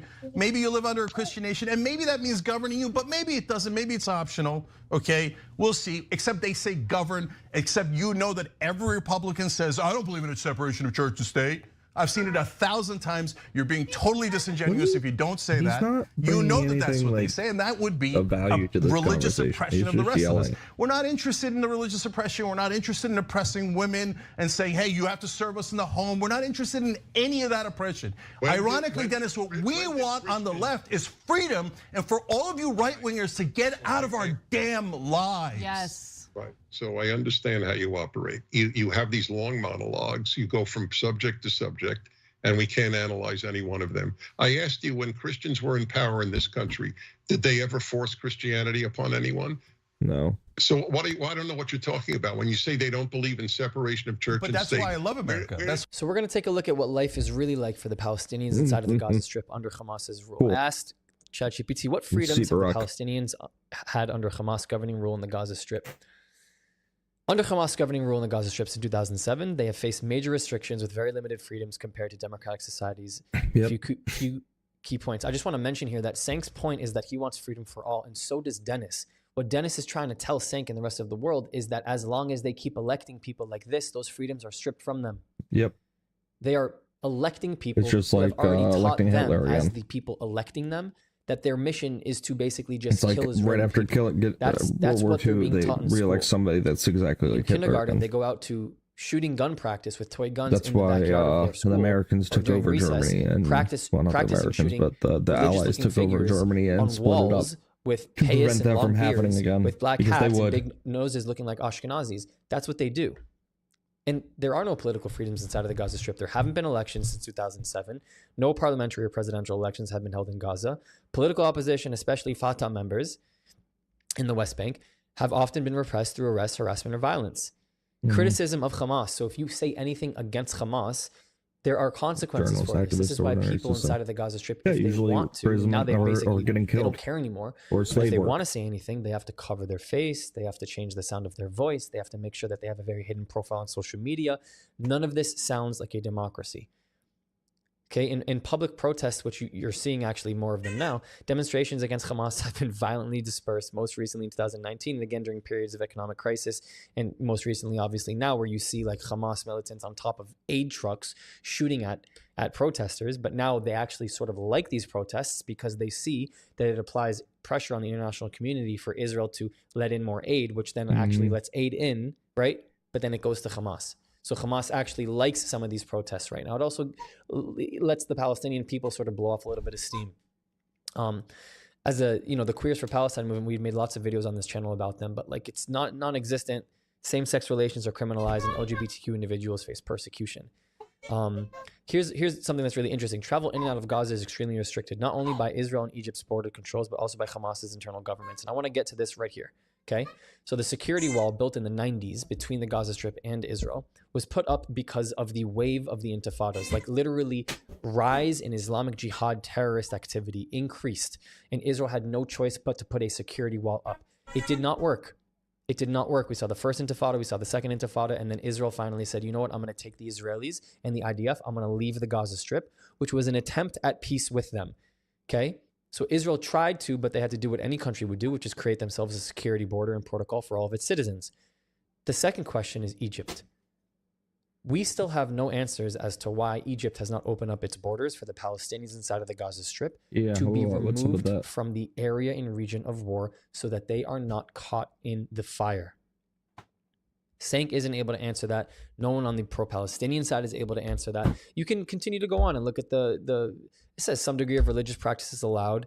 Yeah, but they're also like, you see what's happening to the Christian community in Lebanon. You see what's happening to the Christian and the Jewish community in Syria. Ethnic minorities are not welcomed. That's why I'm not allowed in the Gaza Strip. Why, Barack? You're a Jew. And you have an Israeli passport. Sank is also an overly emotional person, right? Like he does get his sound bites, just like Dennis said at the end of the show. Like he gets his sound bites on basically just going on these rants, but actually not allowing any nuance for the conversation. Yeah. It's a He doesn't stupid allow way any of looking at conversation. things. It's a really, He really doesn't- stupid way of actually trying to create this dialogue. And I give credit for Dennis for being able to stay quite consistent and not Composed. so overly emotional on Yeah, that. Don't know There how are he stayed 80% of you who are not composed subscribed to through this that channel. You're going to miss out on the whole interview. notification. Sheesh. Shank just yelled and yelled and yelled and brought no valid points, just jumped from one thing to another and didn't let any conversation happen. Why? Because he knows once the conversation happens, his points lose value.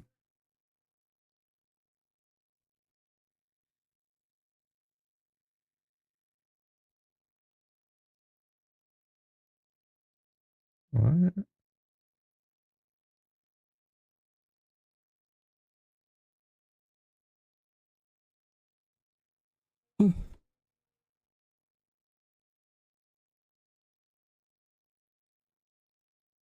What room were you trying to turn off? The baby's room? Were you trying to turn the light off in the baby's room? Alexa, turn the light off in the baby's room. Yep.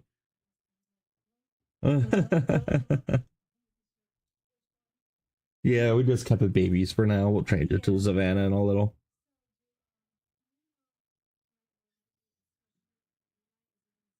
Should be in that closet. Because the temperature is going to start dropping really soon. It's already 68 out, so. Yeah.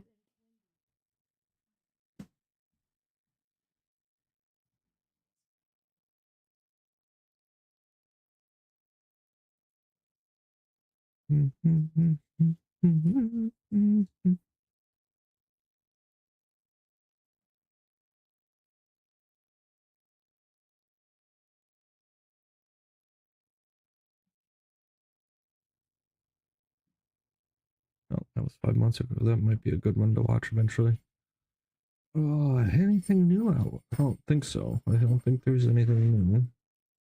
You can check news specifically. Asmongold.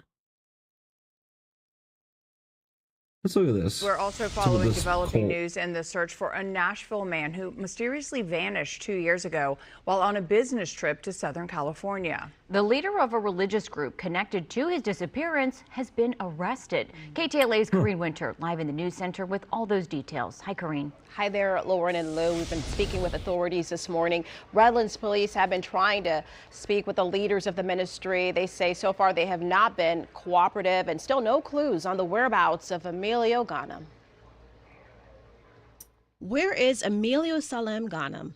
A Nashville man last seen at a Redlands coffee shop back in May 2023. His whereabouts still unknown. Is he alive or That's dead? scary. A case investigators are still trying to solve, but Redlands police confirming recent arrests they believe are tied to his disappearance. Several search warrants executed within the past few weeks in Colton and Laguna Hills. Detectives detained one man on Tuesday at a location in Colton where they recovered several weapons. They later released that person. On August 14th at the Laguna Hills Lodge, police recovered electronic devices and took two people into custody. 57-year-old Daryl Musique Martin of Hemet. He was arrested on illegal weapons charges. Also, Martin's wife, 62-year-old Shelley Martin, she was also taken into custody, but later released after experiencing a medical episode. Legal weapons custody. 57-year-old Daryl Musique Martin of Hemet. He was arrested on illegal weapons charges. Also, Martin's wife, 62-year-old Shelley Martin, she was also taken into custody, but later released after experiencing a medical episode. Officials confirmed there were more arrests earlier in the month at homes in Hemet and Anza. Those suspects facing charges related to felons in possession of firearms.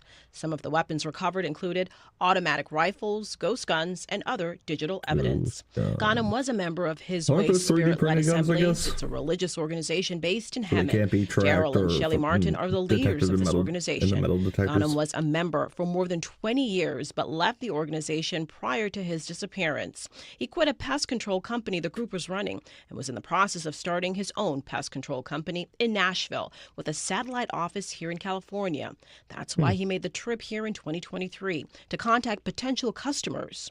One former member who wanted to remain anonymous told KTLA the group was not happy about his plans here in SoCal and tried to talk him out of a meeting with a high-ranking member of the ministry, someone Ghanem said would help him leave the group. Emilio asked me about him on a couple of different occasions what I thought, and I said I didn't trust him.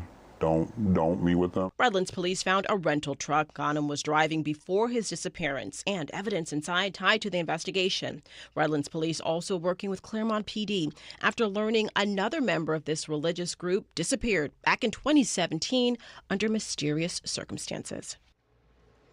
Redlands police say one reason they're telling us it's unclear if Ghanem is still alive is they say they have not received any proof of life, but they are still urging the public, anyone with information in this case, to immediately contact Redlands PD. You'll hear more from officials in the next hour.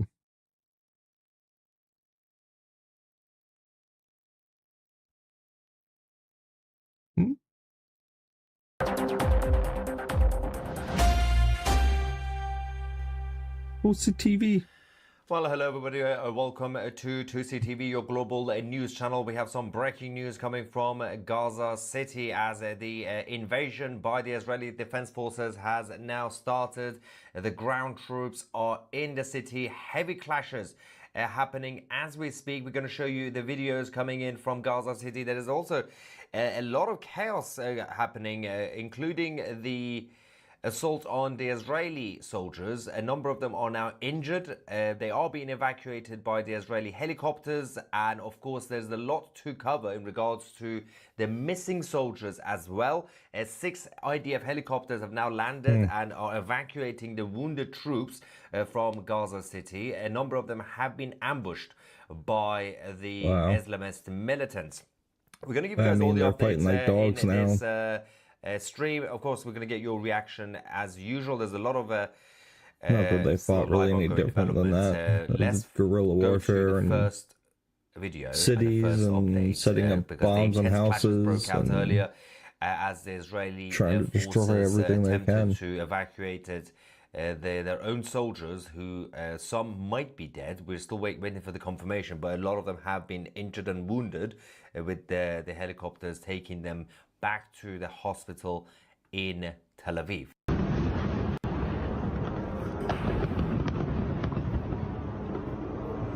Insane. Thank you for the follow, Pappy. Much appreciated.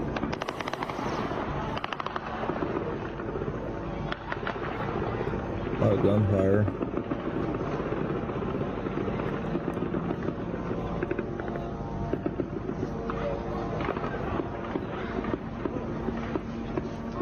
Now, it is important to Not much mention seen in that that video. tonight is Gunfire, though, unfortunately. the beginning of the end for the Hamas leadership in Gaza. A huge number of the senior commanders are currently being hit. The rest of them have already fled, probably towards the south in Rafah. Yeah, they'll get caught in Rafah. To the Egyptian border. Hopefully. Of course, the Israeli ground troops are going to be investigating all the tunnel networks in Gaza City over this ground they were blowing them up and operation. filming them, though. Let's go to the next clip that we have received now, because the artillery shelling has been reported in the south of Tal al-Hawa neighborhood. This is in the southwestern part of Gaza That was a big City. spasm. A strike leveled a house on Al-Ishrin Street. This is in Nuseirat, leaving several Hamas members dead and wounded. According to the local reports, the Israeli helicopters, as they arrived to land to evacuate the soldiers, did open fire on eastern parts of Gaza City. The warplanes continue to fly at low altitude over the area. The casualties are mounting, They're booming them, including doing like a deaths sonic and boom pass, injuries hopefully. on both sides, not just the Islamists in Gaza, but also the Israeli soldiers who have been caught in the ground battles. We will get more information about the well-being of the soldiers, but let's go to the next clip. These are the warplanes flying low altitude.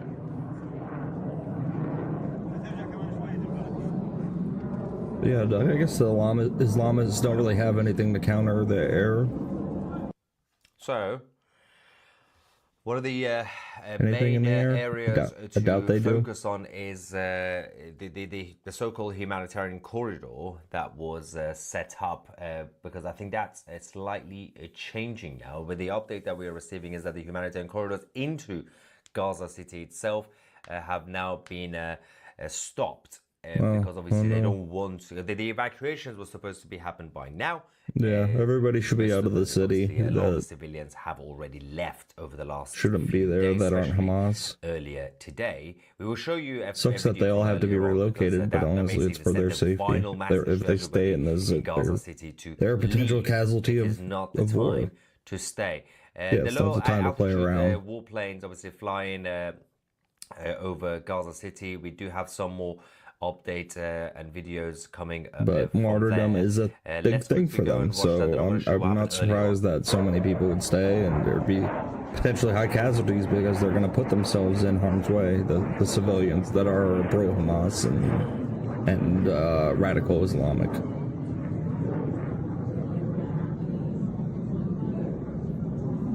This is the same plane.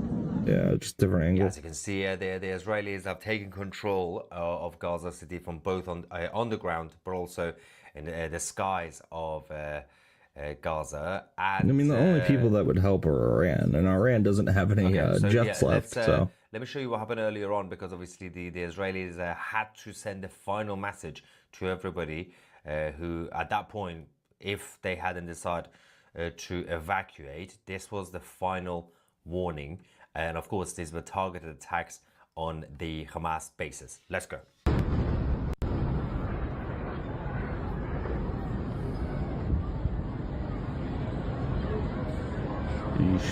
Now, these strikes paved the way for the ground invasion tonight. We are getting some updates in regards to the Israeli soldiers. 4 Israeli IDF soldiers have now been reported missing in the Al Zaytun neighborhood following attempts by the Palestinian factions to capture them. Now, the rescue teams with the Israeli helicopters are currently underground searching for them. And a number of Israeli soldiers, Hamas could have dragged them into a tunnel for all we know. But 4 of them so far are missing. They probably have a crazy tunnel system underneath Gaza City. The IDF, of course, this is one of the reasons that Eyal Zamir, the chief of staff to the IDF, was reluctant when it came to the ground invasion, because obviously there's going to be a lot of casualties from the Israeli side as well, because there's going to be a lot of booby traps, a lot of ambush attempts by Hamas and other Palestinian factions. As we said, many IDF soldiers have now been confirmed injured, as well as obviously those who have been reported missing. How many did they bring up from the reserves? Like 70,000, 90,000, something like that from reserves for this invasion? Yeah, the warplanes are still flying as well. Rumble in your ears.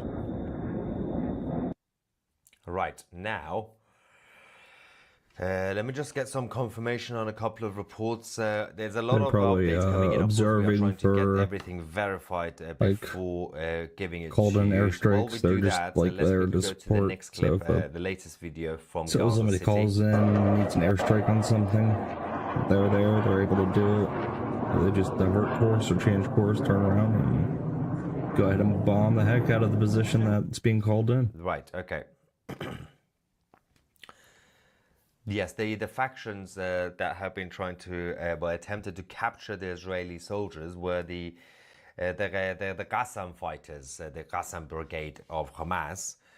And we don't know whether they have successfully captured the soldiers, but the IDF have now activated the Hannibal Protocol, as they are searching for the missing soldiers. And of course, those who, they are now saying several IDF soldiers have now been killed over the last few minutes. We are waiting also for the Israeli media to confirm the numbers. Of course, in terms of the numbers, We'll have to wait for the actual Israeli Defense Forces Mm. to give us the statement. That's going to take some time. Of course, they are kind of busy right now with the actual operation itself. Yeah.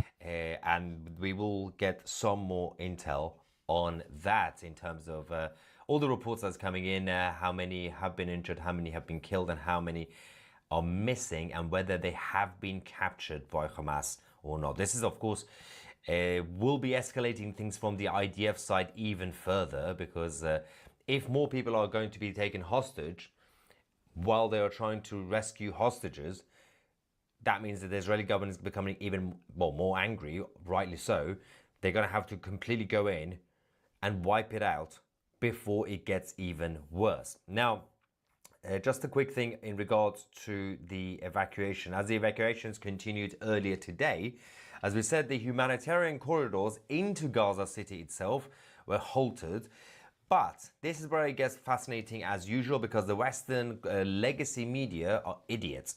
The reports from the legacy media says Gaza's health ministry, Minister of Health, reported that at least 5 people, including 2 children, died of starvation in the last 24 hours alone, bringing the death toll to from hunger to 322, including 121 children. When they were asked for any sort of verification, none of it has been able to be confirmed by any credible source. Yet the international media are taking this as a fact, considering it's coming from the Gaza Ministry of Health. It's just Hamas run. Like, I don't understand what the difficulty is in understanding like who's giving us this information. It's all Hamas. Saying, well, Al Jazeera told us that everybody's dying, while everybody's also somehow overweight. They are starving, but they're also overweight, but they're all dying. Somehow, all the parents are fat and the children are dying. Well, what's going on there? Anyway, they can't verify any of this. Don't listen to any of this. Having said that, the IDF did manage earlier on to obviously, well, technically I was going to say rescue, but collect the remains of 2 more Israeli hostages. They have recovered them, and earlier today the IDF declared Gaza City a dangerous combat zone. The body of the October 7th Israeli Ilan Weiss, who was 56, was found alongside the remains of another hostage who has yet to be identified. So we still don't know the identity of the second one, unfortunately. These guys have been dead since October 2023, by the way. So they have been recovered during joint military and Shin Bet security operation in the Gaza Strip. This was after 600. I hope they get the rest of the hostages that are alive out. I hope these ground actions are what's getting them close to getting the hostages. But at if least not, there is get some the hostages today. for the families of Weiss. But otherwise, the other person, we still don't know who they were in terms of the identity. We'll get more information hopefully at some point in terms of the investigation by the Israeli Health. Anyway. Meanwhile, Marco Rubio, Secretary of State in the United States, has done something radical, rightly so. We now have confirmation that Marco Rubio has banned the Palestinian delegation. That includes the Palestinian Authority President Mahmoud Abbas, Mr. Potato Head, from attending next month's United Nations General Assembly in New York. They have just like I call Karen Bass the Grinch, Mrs. Grinch. The visas of Palestinians under the new sanctions, citing support for terrorism and glorifying violence. This is the first time that the United States has blocked an entire foreign delegation from the United Nations General Assembly. Meanwhile, obviously, we have the Canadian government, the British government, the French government, and a number of others picking the side. All in up arms. All right, give me a second. I gotta go to the bathroom. This video, I like watching Tulsi. He does a pretty good breakdown.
I'll text my dad about something.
That's not good. Unfortunate.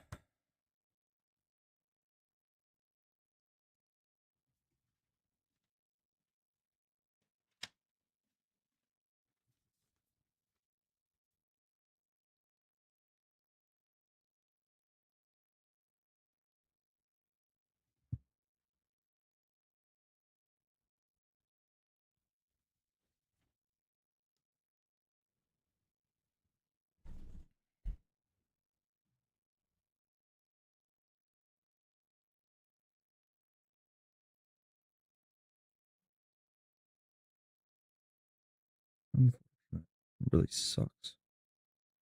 Really stinks. Okay, back to Tulsi. And rewarding them for what they did on October the 7th by saying, here you go, here's a Palestinian state for you for free.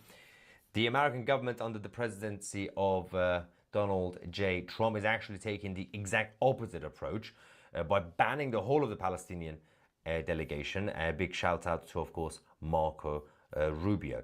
So that's one of the main things that is currently happening. As I said, we are also trying to get some more intel on the well-being of the soldiers, the Israeli soldiers. I think it might take some time in terms of to find out what happened with the 4 missing soldiers, whether they have been captured or not. I believe the assumption should be that they have probably been successfully captured by Hamas. Which would because they cannot more hostages to rescue or communicate with them. So if you're not able to, probably underground somewhere, one of those big tunnels, to find them in terms of track them down and see where they are. We will get more information on that. Now, the Israeli Defense Forces themselves have also now said they believe that the latest airstrikes on the Sana'a, the capital of Yemen, has now wiped out the entire Houthi political leadership. So they believe every single political leader of the Houthis, the whole cabinet, has been wiped out. Oh, good. Among those, they do assess... See you, Houthis. Whether obviously, in terms of the Houthi defense minister, Major General Mohammed Al-Atifi, is dead. The Chief of General Staff, Major General Mohammed Abd al-Karim al-Ghamari, and also that includes the so-called Prime Minister Ahmed al-Rahawi and other senior figures who were believed to be in a meeting in western Yemen when the Israeli jets successfully wiped them out. So this is the assessment from the IDF. Tomorrow we will get more information on this, but it seems like the Houthis are gone. I mean, there will still be some minions left because they have big numbers in Yemen, but the Houthis have been deleted. The political leadership, the whole cabinet, apparently, that's what the Israeli Defense Forces believe. But if that's going on and they can now fully focus on Gaza, well, things could change rapidly, which again, it really depends on how things continue. Now, the foreign minister of Turkey, at the same time, Turkey's getting involved, has now declared that all Israeli flights are now banned from the Turkish airspace until a permanent ceasefire and humanitarian aid is allowed into Gaza. This is a fascinating situation because a lot of people are saying actually Turkey having a meltdown has nothing to do with Gaza, apart from your classic Turkish anti-Semitism from the Turkish establishment. This is which I don't understand why Turkey's even in NATO. Prime Minister really don't understand it. On Patrick Bet-David's podcast recently about Armenia, dictator right now, the genocide in Armenia, and the Turks are not too happy about the way that was discussed because they could have done any of this before, but they didn't. Now they're saying, well, we really care about Gaza again. Let's go to the foreign minister. In terms of sanctions, there is no other state in the world which has taken more advanced steps than Turkey. We have carried out many multilateral measures. We halted our trade with Israel. We closed our ports to Israeli vessels. And we did not allow Turkish ships to go to Israeli ports. There is no other country which has completely stopped its trade with Israel. Look at him. Container ships which carry weapons to Israel are not allowed in our ports or flights in our airspace. Since the first day, has been blocked, we by the have way. used the means and capabilities of our state in order to deliver comprehensive humanitarian aid to Gaza since October 7. In terms of the in-kind and in-cash aid, we are one of the leading countries in the world. Our total aid has exceeded 100,000 tons. In bringing our aid to Gaza, Afad and Kızılay have made great efforts. Wow. Anyway, that's Turkey not being too happy. Although the Turkish government wants you to call it Turkey. I would decide to call it Turkey if we also start calling what is it? the bird Turkey. Until that time, I will still call it there are a Turkey. bunch of turkeys in Turkey. Everyone says. Can't force me to call you something else. Anyway, that aside, there is more developments. I think we have the latest, it's only a few seconds clip coming from the Zaytun neighborhood in Gaza City over the last few minutes. Let's quickly find out what is going on over there. And then we'll find out more about the hostages. Okay, we have apparently... Oh, wow. Okay, we have a big development, breaking news coming in. Let me just quickly show you the latest video from Gaza. Combat flare. Yeah, I mean, the artillery is still carrying on. So there is a quick update here, which is kind of interesting. So for those of you who are not familiar, the Islamist network of chaos is a whole different branches. So you've got the Shia side, which is like Hezbollah, the IRGC, the militants in Syria and Iraq. Then you've got the more established weirdos, sort of like Hamas and Houthis, they're Sunni. But then you also have, and of course you got Taliban in Afghanistan, slightly different. You also have the old school rogue nutters, so ISIS or Daesh. And Daesh or ISIS were so radical that at the time of the creation, Al-Qaeda released a statement saying these guys have gone too far. If you're too radical for Al-Qaeda, that says a lot. But there are in different locations for different purposes. There is a purpose to every of these groups. There is sometimes a merger, and it's happened between ISIS and Hamas as well. We now have confirmation that the ISIS agent Abu Zabida has now been eliminated by the Israeli Defense Forces in Gaza. The statement is that Abu Zabida held the most senior position within ISIS in the Gaza Strip. He was responsible for determining policy, planning, and overseeing the execution of the ISIS terrorist organization's activities in Judea and Samaria, the Gaza Strip, and also the Sinai Peninsula. The ISIS terrorist organization actively participated in fighting against the IDF in the Gaza Strip and was also involved in transferring combat equipment as well as raising significant funds from Judea and Samaria into Gaza. The IDF will continue to operate against terrorist organizations across the Gaza Strip. Now, we believe that we can now confirm that the Israelis have confirmed that at least four IDF soldiers are still missing. Wow. So let's find out what's going on here.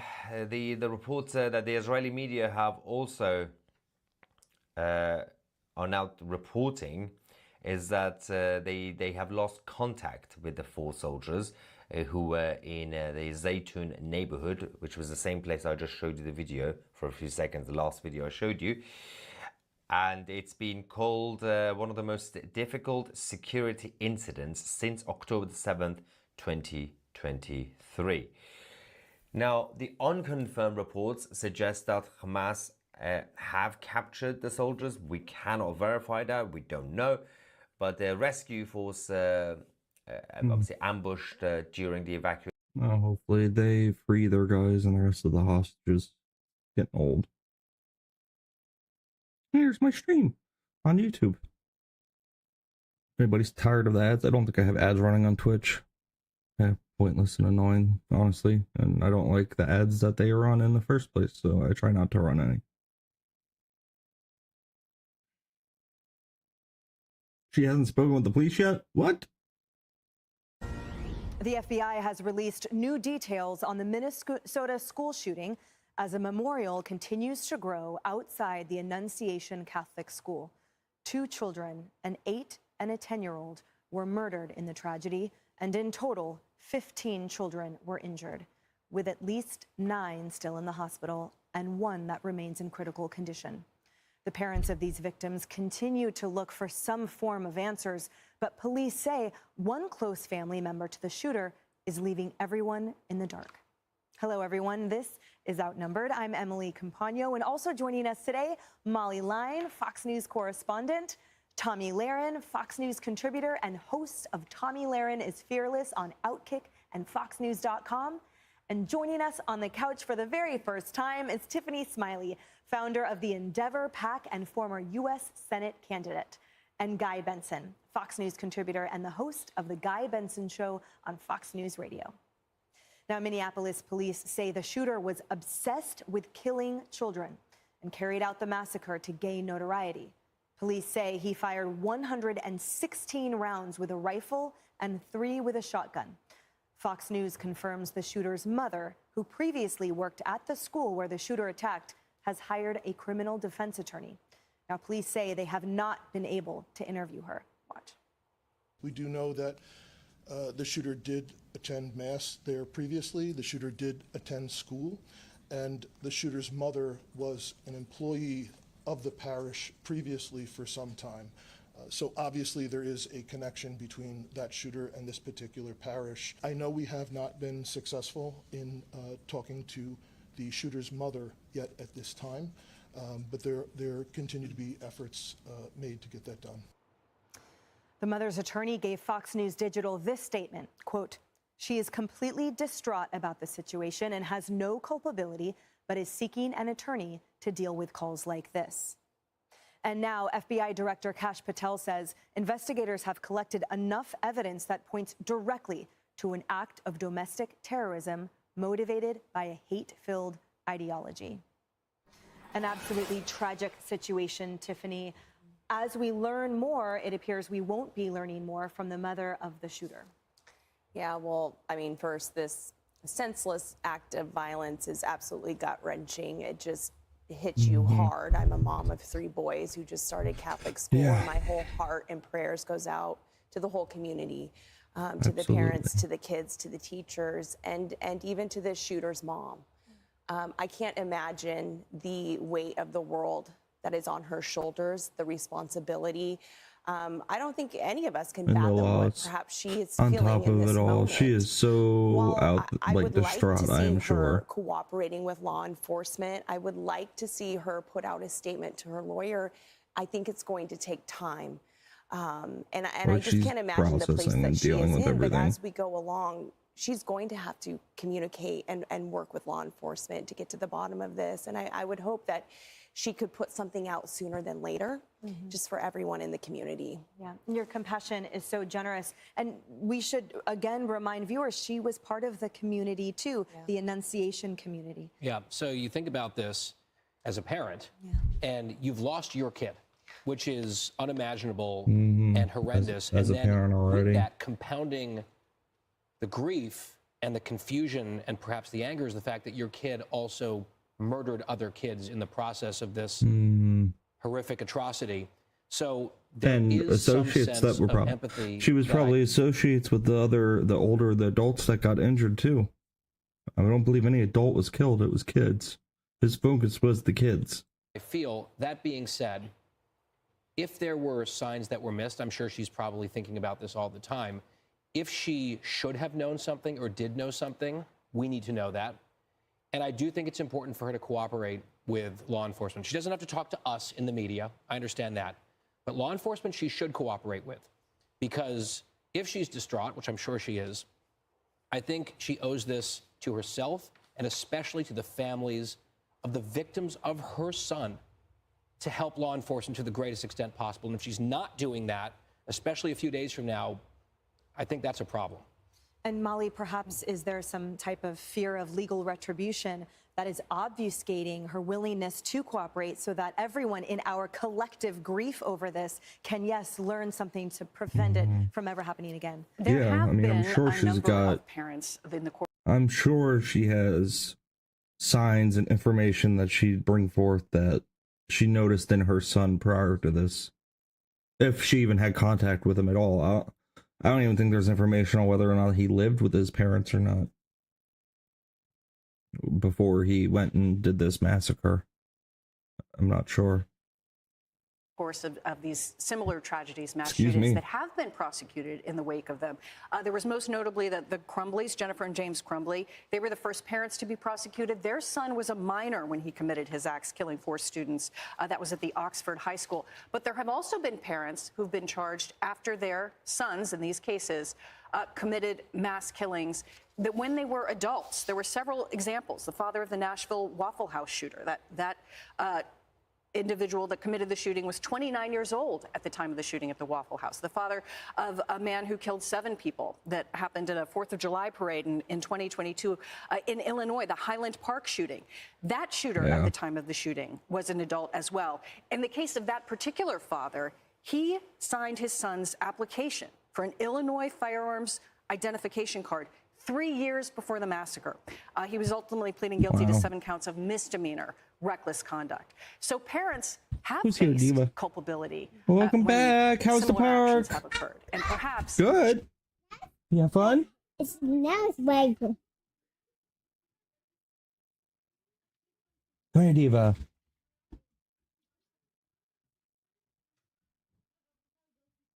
Okay, Bubba.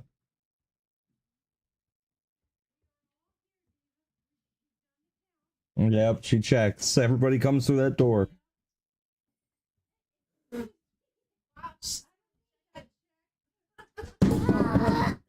You okay? It was almost empty anyway. It's okay.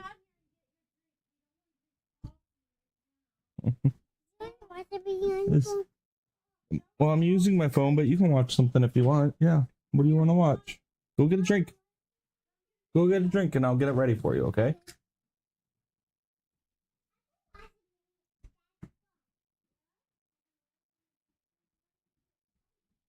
You're gonna get a tubby too, huh? No.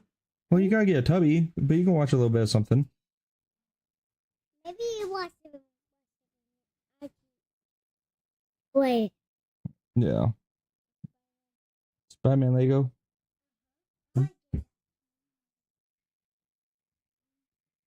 She might be thinking a little bit about this, but if you have a lawyer, you could also use that lawyer perhaps to express some empathy for the victims. Right. And You probably can't even talk in public. As a bystander here, Tommy, So distraught. there haven't been communication directly with law enforcement, considering that on the day of that tragedy, within minutes after that person was identified, then she would have been brought in to Guy's Point too. It was part of the right. Yeah. This feels odd. And it's hard not to feel like it's odd to not even have an interview. I understand getting yourself an attorney because you want to protect yourself, to your point, and I think that that's understandable. What's not is not cooperating, especially with law enforcement. To your point, guys, she doesn't necessarily owe us, the public, anything, but you owe law enforcement something and you owe these families something. I can't help but think, going back to the Gabby Petito case and Brian Laundrie's family, I can't help but think that when they were not cooperating with police, but they immediately got a criminal defense attorney and they said, you can. Give me a minute. I'll be right back.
talk to him. We're not saying anything.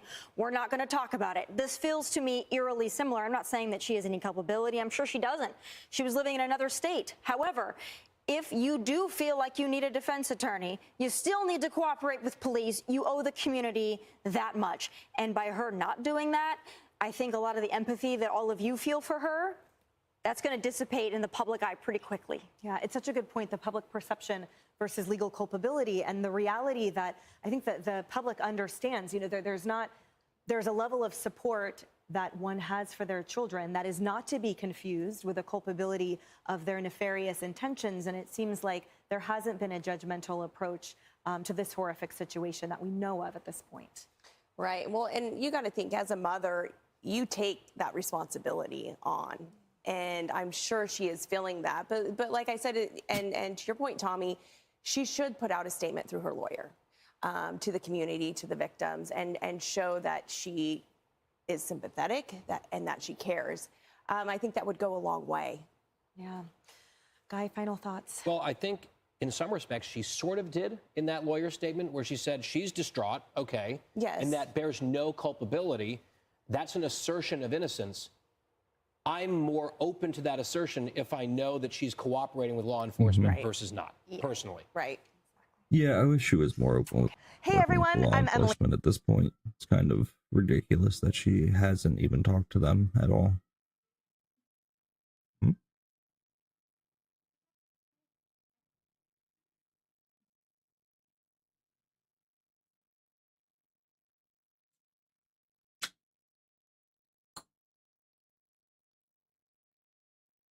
I don't want to watch that. That seems disgusting.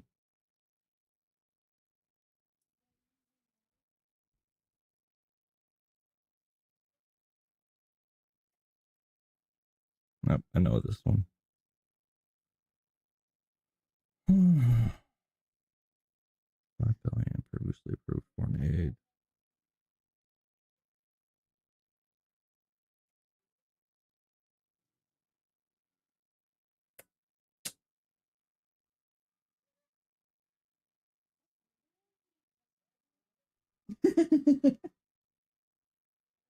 Watch Moss lawyer get PO'd when posting off script to ask this. Okay. Talk about Hamas. I'm happy to talk about Israel in a second. But in regard to Hamas, you said that Palestinians were reasserting their authority on the 7th of October. I'm not sure why you're mentioning Hamas. My speech didn't mention Hamas. Well, you talked about Palestinians there reasserting their humanity on the 7th of October. Oh, that's interesting. So you just conflated all Palestinians with Hamas. No, I didn't. I didn't do that. What I'm saying, that's the logic of the genocide, isn't it? Let's have a reasonable conversation, please. The fact is that you said the Palestinians on the 7th of October reasserted their humanity. How do you believe they did that? Well, this news anchor interviewed a Hamas propagandist who decided to represent them in the court of law, which is absolutely insane because I've never seen lawyers choose to represent terrorists in the court of law. That is a pretty awkward thing to do. Before we get into this video, I wanted to let you guys know that only 80% of you are subscribed to this channel, which means that you're going to miss out on these videos. Take a second or two, please press that subscribe button. I'm going to play some games shortly. Also, make sure you press that bell icon so you get notified and don't miss out on any of the action. Grab your popcorn, grab your Pepsi, your Coca-Cola, your shawarma, your hummus, and your kharif, which means spicy in Hebrew, because this video gets a little spicy. Well, now, I want to talk for a second time to Frank McGuinness, who is a barrister who is joining us in just a second. He has a campaigner for Palestinian rights, as he would put it, and he has been campaigning and indeed talking and making a speech outside the courtroom where Liam Ohana, who is the kneecap singer, has a trial going on at the moment. Now, we're not going to talk about that trial because we don't want to prejudice it. It is an ongoing legal matter. What I'd quite like to talk about are some of Frank's comments, and he has been talking about the 7th of October. Let's just remind ourselves what Frank McGuinness said yesterday. Some people still trying to sit on the fence on the question of Zionism. That fence was obliterated by a Palestinian bulldozer on October 7th. There is no fence left to sit on. You are either an anti-Zionist in favor of people who've been herded into a concentration camp and told that they are animals, breaking out of that concentration camp, reasserting their dignity and reasserting their humanity, or you are in favor of the fascists who put them in that concentration camp in the first place. Frank McGuinness joins me now. Good evening, Frank. Good evening, Peter. It's good to be back. How are you? Fine, thank you.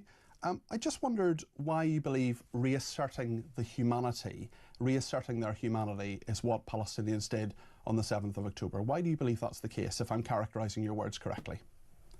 Well, the crucial thing to understand is that Israel is governed by fascists, and we know that they're fascists because they tell us that they are.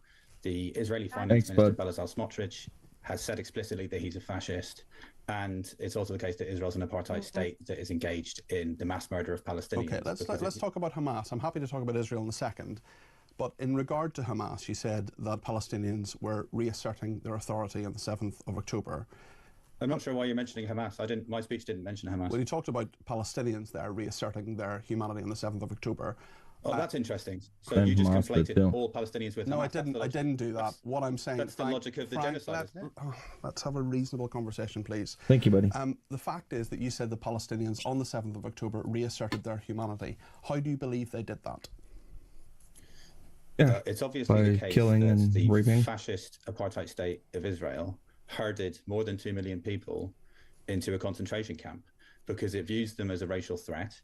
And the reason it views them as a racial threat is because they're not Jewish. It's not a racial threat. And so when people They're a terroristic find threat. themselves in that situation, it's Specifically obviously Hamas, the people they incompatible with their elected. dignity. No one should be expected to live in those conditions. No one should be told that they're animals. And when you treat people like that, they will always find ways to reassert their humanity and their dignity. So do you believe that reasserting their humanity was done by running a bulldozer through a fence, flying in on microlights, slaughtering, raping, torturing and kidnapping hundreds of people? Not just Israelis, of course, but Thai people, American people, Nepalese people, French people. You believe that's resistance rather than terrorism. Is that correct? It seems to me that you've chosen to frame this interview in Zionist terms. Is that right? What I've asked you a reasonable question, and I'm wondering whether you think that's resistance or whether you think that's terrorism or perhaps something else. Why is it that every single time somebody in the anti-Israel camp gets approached about any of the atrocities that were committed that are videotaped, including rape, they can't answer the question? They won't answer a single I've only question, experienced one person who is a radicalized person from like Southern Kentucky in America who admitted to it on camera. Other than that, why can't you just say it happened? Yeah. Because if they do, obviously, how do you justify that? Just right? like But they Holocaust. can't. They are trained not to admit to it. It's fascinating, man. It's really fascinating. How brainwashed they are. Do How you much think of that a what you're shell doing they is are. atrocity propaganda? Not I'm the shells. interviewer. I'm Shells. asking you the question, and perhaps you would answer the question. I'm here to suggest that your interview is premised upon extremely racist, anti-Palestinian. They act like it's a racial thing. It's not. It can't be racist in Israel because they have so many people. They're a democracy. Everybody's elected. Everybody's able to run for office as a citizen there. They have multiple nationalities there. Like, he's acting like Israel's racist and has a hate towards these Gazans that are Arabs. There's no Arab hate. And there's an issue with Islam and the beliefs that Islam upholds, which is killing all the Jews.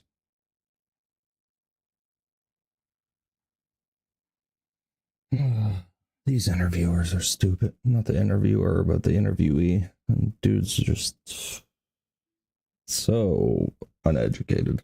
Bigotry, and that you're running cover. Why do you think that? I mean, is it not the case? Do you believe that it is not the case that a bulldozer went through a fence, that people were raped, tortured, and kidnapped of various nationalities, including Israeli people, but also Nepalese, American, French, and others by Hamas? The British government is participating in this genocide, and You what haven't you're spoken doing. about Hamas at all, Frank, and you've talked about the British why do and you the keep talking over Israelis. me? Well, Why I'd do you love to, keep talking because over you're me? not answering my questions. I'm here to suggest that you are running atrocity propaganda for a genocide in which your own government is actively participating, and you're doing that because you've chosen to premise this interview on the most disturbing anti-Palestinian racism. Why is it anti-Palestinian racism to talk about what the terrorist group atrocious Hamas acts did they on the did. 7th of October? Why is that anti-Palestinian racism? Why He's is it doing a really good Islamophobia? job, not the interviewer. I don't even know his name. Fucking the guy with the headphones. He's doing a really good job of basically trying to put words into the interviewer's mouth by making it seem like by bringing up October 7th, he is conflating Palestinian people with Hamas. Yeah. And the interviewer did a really good job of directly talking about the atrocities committed by a terrorist group, obviously a terrorist group that is known by the United Palestinian Nations, people that categorized as followed one, them through the book on the with the 7th of bulldozer. October. He hasn't mentioned anything about the Palestinian people. He hasn't mentioned anything about the civilians living in there. He's talking about the atrocities committed, which he still, Frank, hasn't been able to address. We're 22 months into a genocide that's being enacted by fascists, and you seem to have sided yourself with the fascists. Can you confirm for your viewers that you are in fact anti-fascist and that you oppose the fascists in the apartheid state of Israel as they are engaged in a mass murder of Palestinians as we speak? Can you just confirm that? Barristers have an overriding duty to uphold the administration of justice. Do you believe that your actions outside the courtroom yesterday, which we're talking about resistance, which I believe means terrorism, outside the court where a court case based on terrorist offences is taking place? As I say, I don't want to get into the whys and wherefores of that case. I'm sure you as a barrister with a greater legal knowledge than me will know that that is something we shouldn't do because we don't want to prejudice a trial. What I'm wondering is, what's that got to do with the fact, I mean, why have you done that, I suppose, is my question. Well, I'm here to suggest that Palestinians have a right to use armed force to resist the apartheid state that is committing a genocide against them. That's clear as a matter of If they would have attacked military targets, fine, but they did not. Genocide. Think about the they went after the innocent, the weak, the women, the children. According to the law, that your resistance is allowed to be used if you are under the apartheid state, which doesn't exist in Israel. Does that also include raping women? Yeah. This is where the conversation gets really uncomfortable for people. Does it include raping women? Where is it written that it is, according to the law, allowed to rape women as a means of resistance for a liberation movement because you are in some sort of an apartheid? And let's imagine that they were in apartheid, which they aren't. Is it still allowed to happen?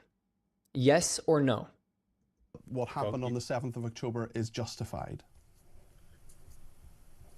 Well, you interrupted me again. What I was saying was that the way that you stop a genocide is with military force. And so I'm here to suggest that everyone should be loudly proclaiming their support for the Palestinian right to use armed force to attack the army that's committing a genocide against them. It's also the case that Palestinians should be supported whenever they choose to pursue whatever strategy they want to liberate themselves from the occupation. I don't think you're answering my questions, Frank. And as a barrister, you will know that in court you ask a witness a question and then they answer it. I just don't think you're answering them. Maybe I'll try another. I'm not your witness. I didn't say you were. I'm simply saying that you'll be familiar with the concept of an interview. Usually I ask a question. Usually you will give me an answer. I think it's a reasonable. Sorry, go ahead. Your questions are extremely racist against Palestinians. How? And I've explained You haven't told me how. You're running cover for a genocide of Palestinians that's happening as you and I are speaking, and that specifically is targeting your colleagues in the journalism profession. Hundreds of your colleagues in Palestine are being murdered because they are. 237 journalists last time I counted. Your colleague Anas al-Sharif was murdered by the fascist apartheid state of Israel. You have nothing to say about it. That is another matter. What I would, and I'm the one doing the interview. I'm the one doing the interview. I've broadcast about that previously, and my opinions on that are on the record. In regard to resistance versus terrorism, would you argue, or would you say that what happened with the jihadists on the 7th on 7/7 on the 2005 was resistance or terrorism? The term terrorism may have some use as a matter of politics. As a matter of law, it should be abolished. The Terrorism Act Before 2000 Disney is in a Plus was legitimacy big. crisis because it keeps being You can switch used the buttons by around though the in the app. administrators of the British Empire as they commit this genocide to try and attack and suppress speech that criticises them as they do that, right? Let's be clear that your government, the British government... So I've given you the opportunity to say that the jihadists who committed 7/7 are terrorists. You've said that you've not taken that opportunity. Let me try another one. The Manchester bomber who murdered people, including children, would you call him a terrorist? You're a disgrace to your profession and you're extremely racist. I'm asking perfectly reasonable questions which you haven't answered. He can't answer anything, bro. You can't answer anything. I mean, they are trained quite well, if you ask me, man. They go through intense training to be able to deflect and throw it right back. It's like a boomerang for these people. And then the pro-Palestinians are like, we don't have to answer to anything, do we? No. No, you're not. You're running atrocity propaganda 22 months into a genocide. Well, why have you decided to do this interview then, Frank? I was hoping that you might have some integrity and admit that you made a terrible mistake by embracing the fascist ideology of Zionism and agreeing to apologize to the people of Palestine for embracing. So speaking of integrity, you're someone you just who don't let me finish. You call yourself a journalist. You don't let me talk. It's ridiculous. You call yourself a barrister. Plenty of people say that you are someone who should apologize to the woman who had family members die on the 7th of October, who you called a Zionist wretch. You also tweeted, "We're going to effing destroy an Israeli arms manufacturer." Would you like to apologise for that? You're talking about Elbit Systems UK Limited, which is... Well, let's talk about the woman you called a Zionist wretch, whose family members died on the 7th of October. I'm not about to talk about that. I do want to talk about what you just raised. Why not? Because I'll choose how to answer your questions. Are you going to let me answer? Well, I'd like you to answer the question about the woman you called a Zionist wretch and why you did that. Yeah, and I've explained. I'm not going to talk about that. Why not? Why are you not going to talk about it? Why will you not apologize to her? You know that how long are we into this? 9 minutes into this interview. I've spoken 8 minutes into this interview. He hasn't answered one question. You guys understand that? Not one question has been answered for the case against Israel. None of them. I'm not going to have you spring these questions on me. I'm not springing the questions. That is something that you're perfectly aware of. That is something that has been a matter of public controversy. You're a controversial barrister. I have been contacted today by a number of members of your profession who say that you, in their view, are not upholding the standards of your profession. What do you make of that? I came here to talk about the genocide of Palestinians, which is happening as you and I are speaking, and which the company Elbit Systems UK Limited, which I was talking about in the tweet you referenced, that's a subsidiary of an Israeli company. It's a company that Palestine Action existed to attack and defeat, and it's an integral part of the Israeli government's apartheid regime, which, as I've said, is currently governed by fascists. I'm here to suggest that the ideology of Zionism is an people don't know what a fascist is. Let's look at Italy in 1940. Courage to do what Zara Sultana MP That's did what and fascism is. that anyone who embraced Zionism made a terrible mistake, that they were endorsing the logic of the mass murder of Palestinians because they're viewed as a racial threat to the demographic purity of Israel. If we're a mass murderer, you would see a lot more dead instead of these small casualty numbers one by one by one. Family on that fascist ideology to side unequivocally with the Palestinians what it is as they liberate themselves from that militants holding families hostage at gunpoint, waiting for an Israeli bomb to hit the house because they have multiple men with guns. I mean, does that mean, in your view, and I don't know, martyrdom is paid for. Does that mean, in your view, that we should side ourselves unequivocally with Hamas? There is a distinction in international law between what's called jus ad bellum and jus in bello, right? The reason for the war and the conduct of the war.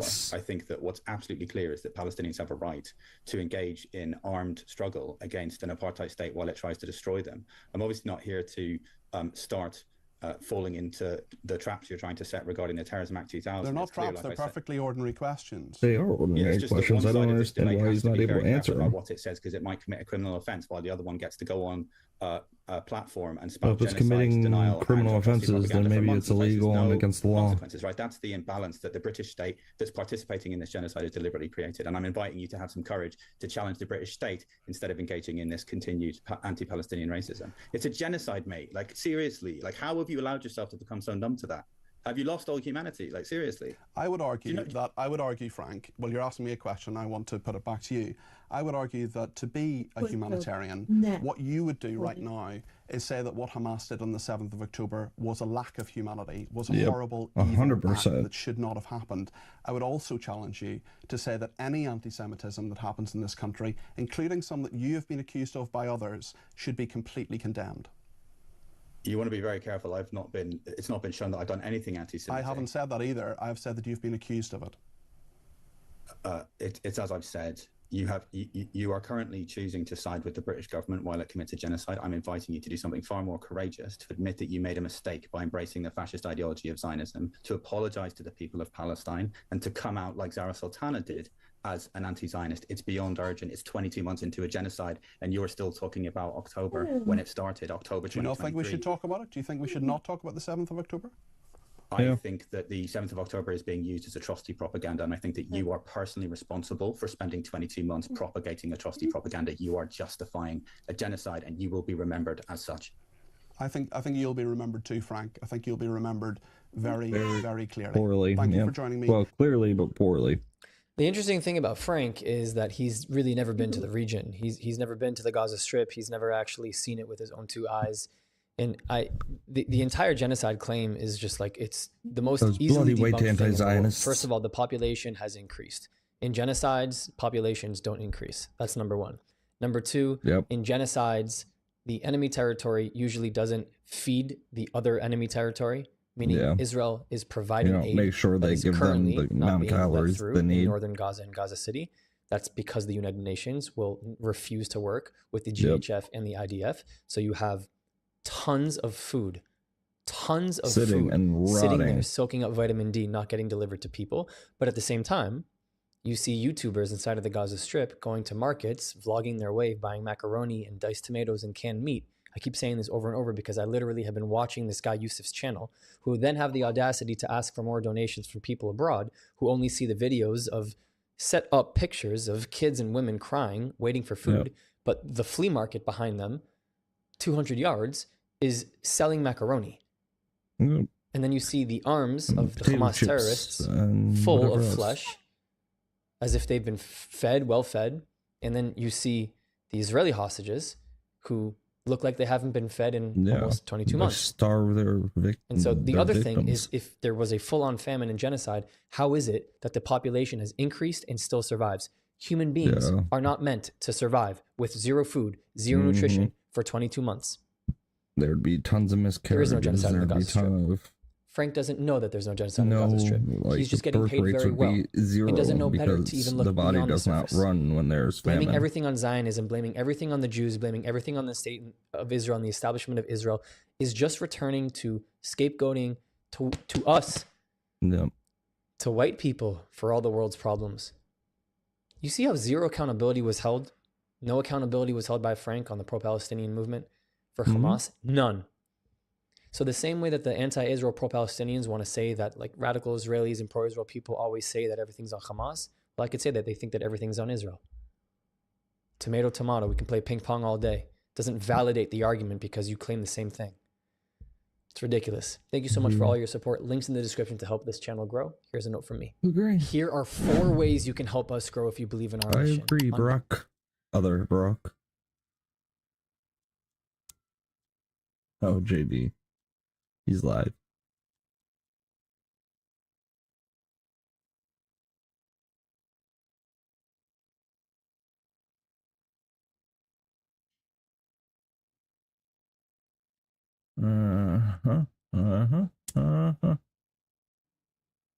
What else? Oh yeah, let's not talk about the idiot that decided to burn a flag right after the burn ban came into effect for flags.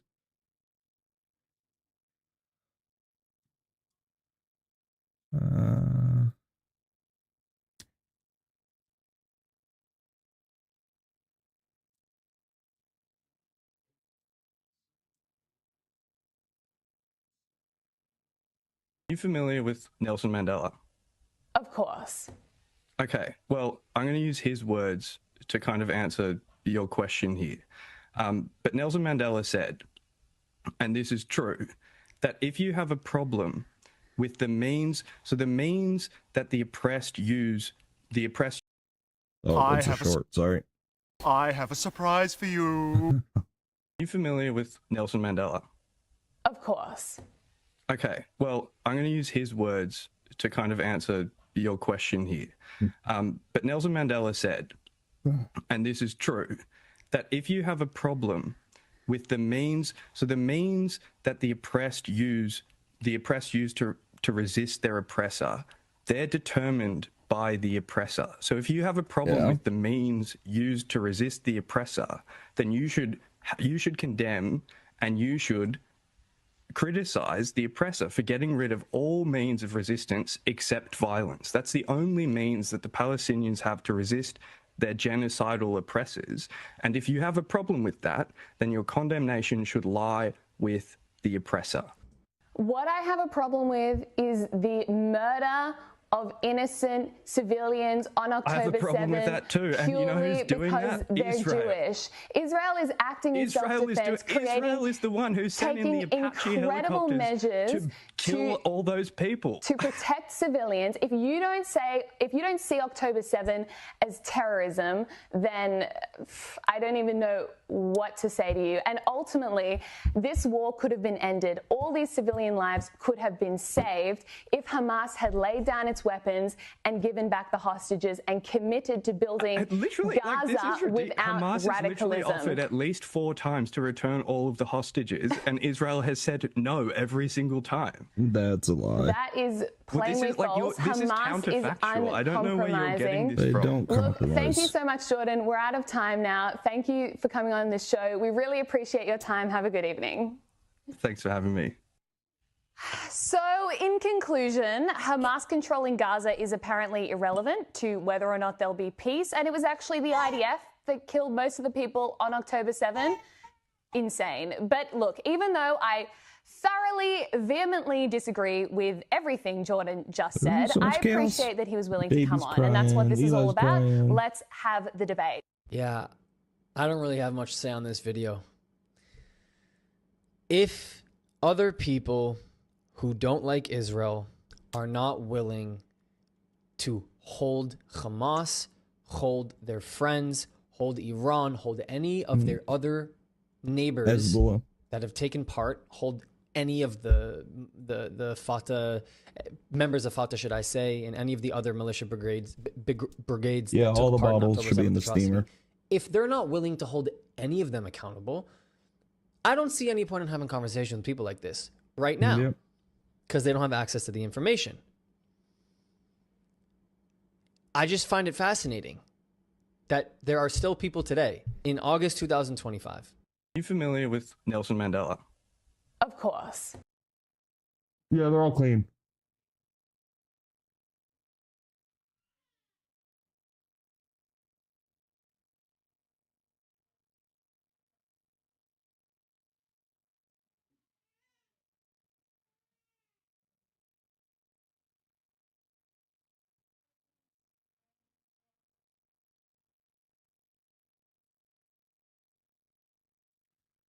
What is going on? Is that Britney Spears? The last 2 years have changed me, and honestly, I don't think that I can call myself a Christian anymore. I've been considering converting to Islam We for never 2 did. years. Yeah. You want to That's right. know the biggest difference that Is I've this Britney noticed Spears? between Christianity and Islam? Please. One is based off of love.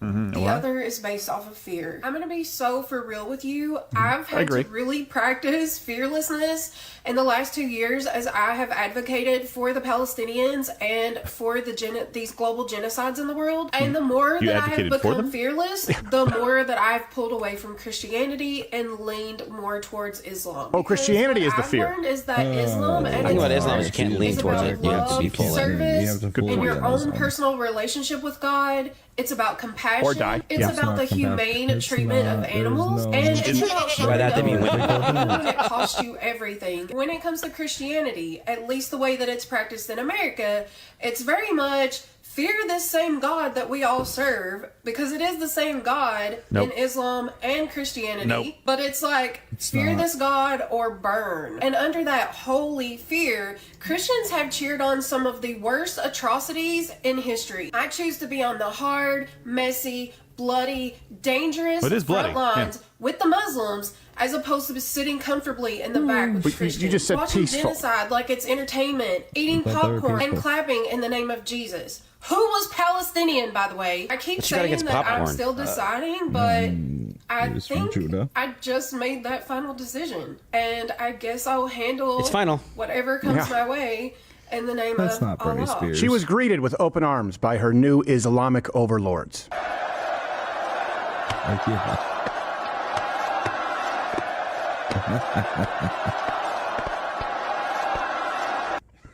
It reminds me of the self-decapitating Muppets in Labyrinth. I love somebody who cares about expressing themselves that much that they would match their rainbow hair to their rainbow eyebrows, going from that to cover everything right now or we Yeah. will kill you with stones. Yeah, don't hide your clown wig under a bushel. I don't think that was Britney Spears.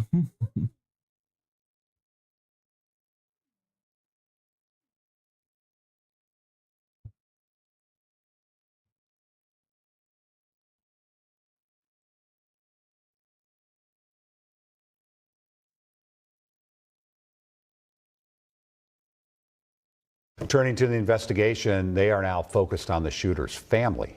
They say they have talked to both their father and mother about possible warning signs.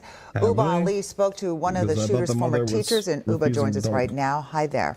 Hi, Amelia. Teachers are taught a lot of things. One to look out for during mental health trainings is self-isolation, self-harm, anything that could be a cry for help. This teacher says that's what she noticed several years ago and reported it.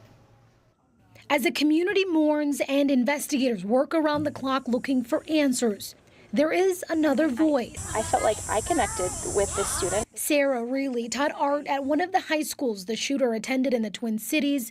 They were in her class several years ago when they went by a different name. I had just like this sculpture that Bob made that was like this little guy with a big nose. And it wasn't until she saw this photo that she made the connection.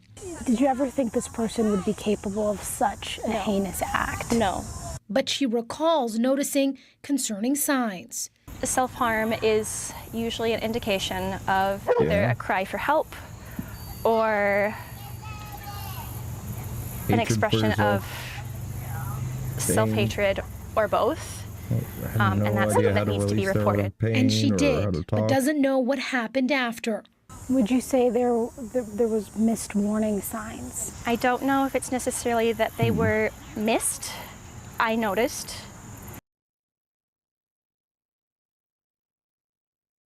I don't know. Good music.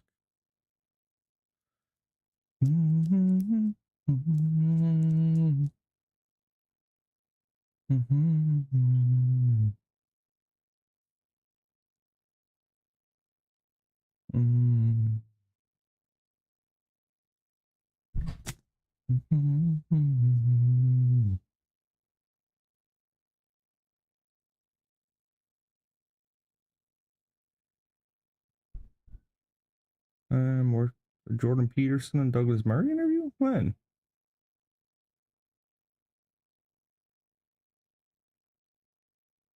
True. Unified cereal will never work.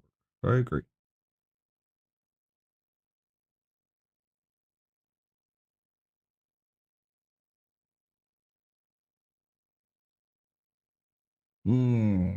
Should we listen to this Islamic debate?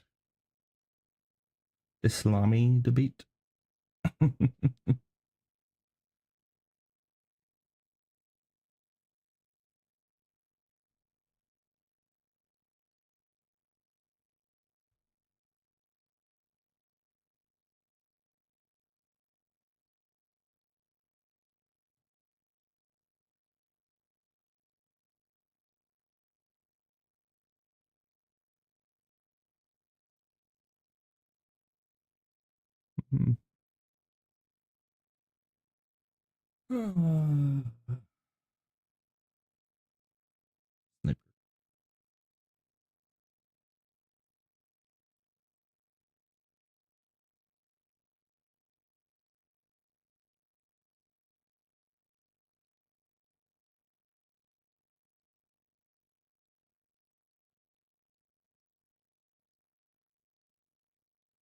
Among the figures who shaped the ancient world, none left a mark as haunting as Pontius Pilate, a man remembered not for glory, but for a single decision.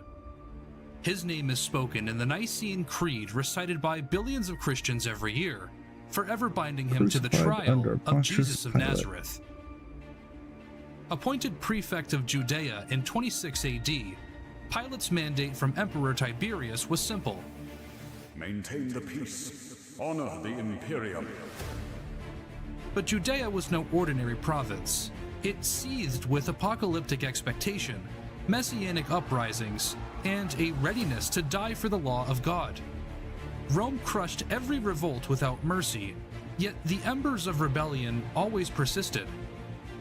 Into this furnace Pilate stepped, and in the clash between Caesar's empire and Jewish hopes for deliverance, he faced the unique decision that would define him and the world.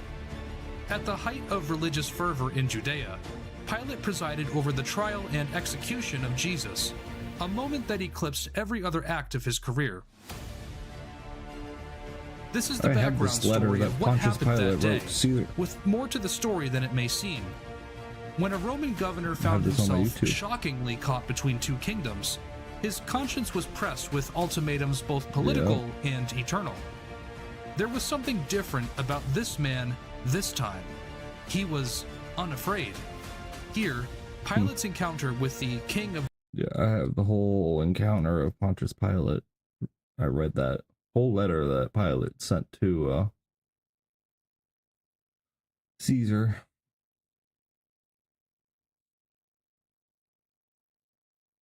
Oh gosh, Hurricane Katrina. 20 years already since that. I can't believe it.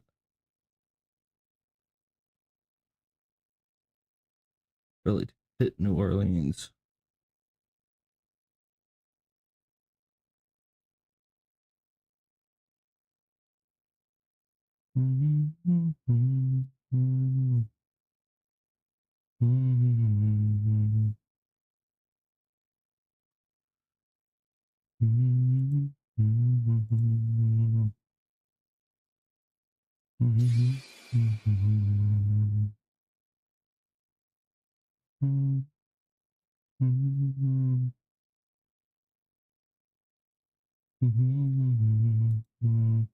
Okay, let's play some McBurger. We can look at more YouTube videos later. I'll probably play a game or two of MechBreaker and back to YouTube because my eyes and my arms can't handle the movement. Mecha Break, sorry. Call it MechBreaker, but it's Mecha Break. Kick. Change my settings on Kick. Mecha.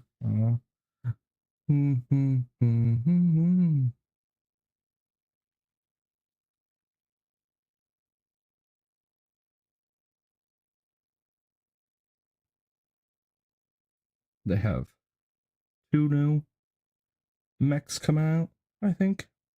I need to unlock 2 more of them. Of the ones in the current season. Now, we have hopes that we won't crash.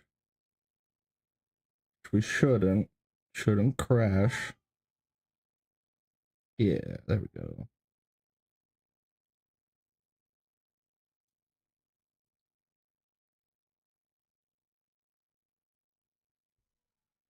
Sometimes I fall to my knees and pray. Come, Jesus, come. Today be the day.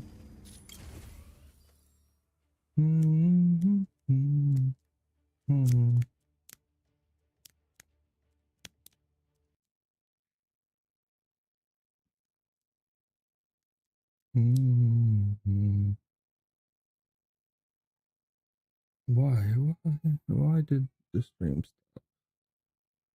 As soon as I launch the game, okay.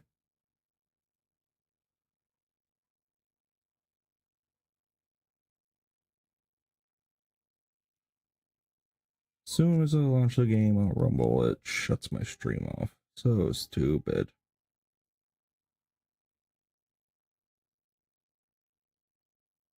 It says it's live still. Is it? Let's refresh.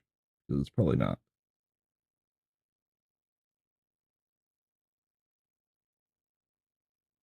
Yeah, it's not.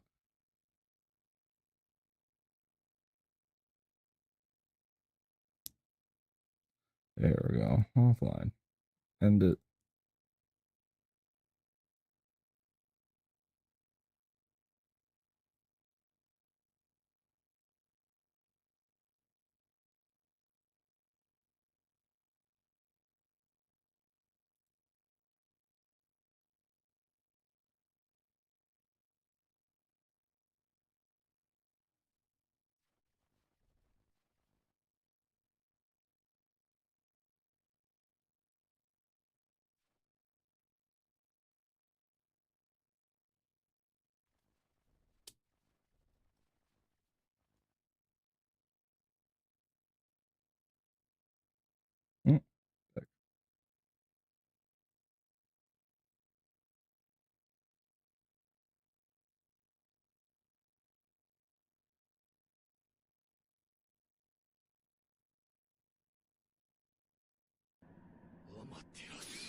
Mute tab.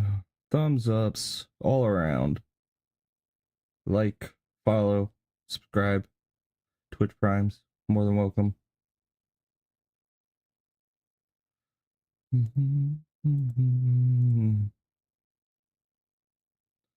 After this, every time I sign into Rumble, every time I sign into Rumble, because Rumble doesn't like me switching or loading games for some reason.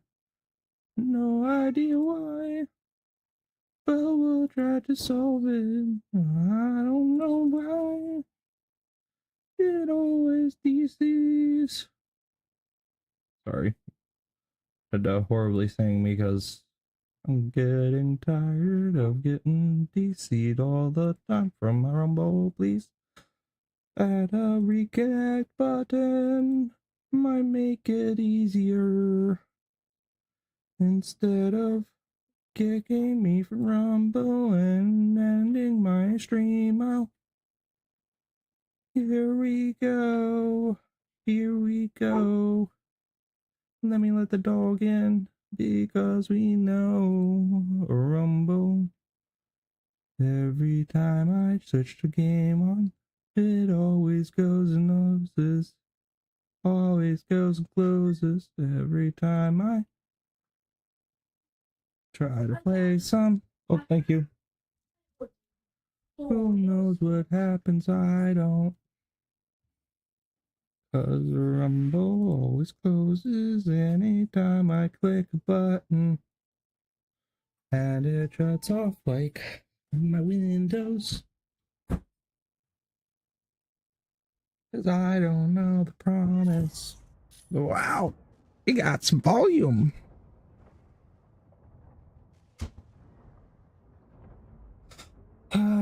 Let's not give the McBreaker any crazy issues. Because I am enjoying the playthrough on the Windows.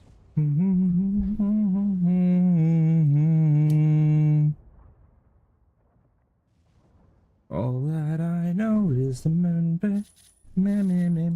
missions I need to select new missions. What missions are there? I don't.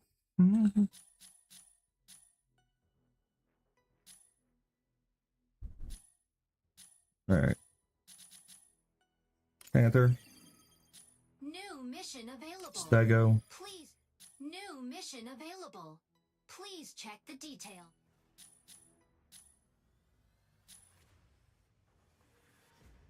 Banaka. Let's do Serenith. 1, 2, 4.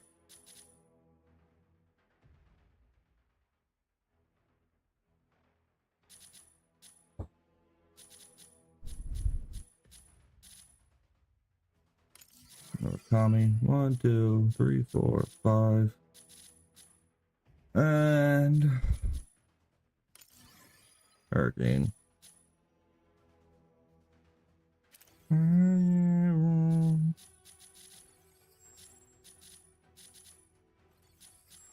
Let's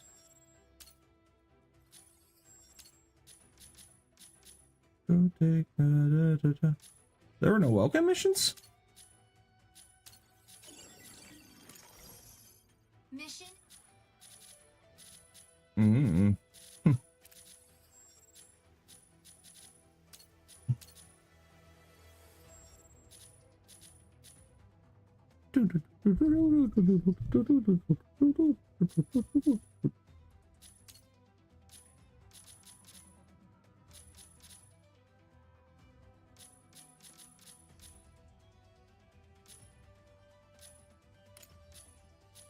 Let's practice with Stego.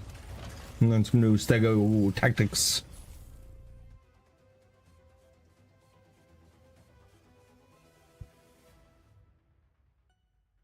I'm playing Mr. Breaker, even though. Bam, bam, bam. Greetings, pilot. We'll cover the rocket pod in this simulation. Rockets explode on impact, dealing area damage. Hold to fire continuously. Use the rocket pod to neutralize the enemy striker.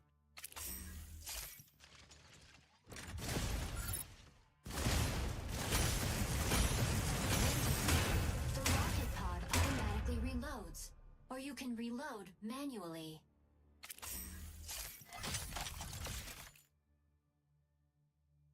Move the camera to lock onto the enemy striker automatically. Yeah. Oh yeah, I get to move my camera.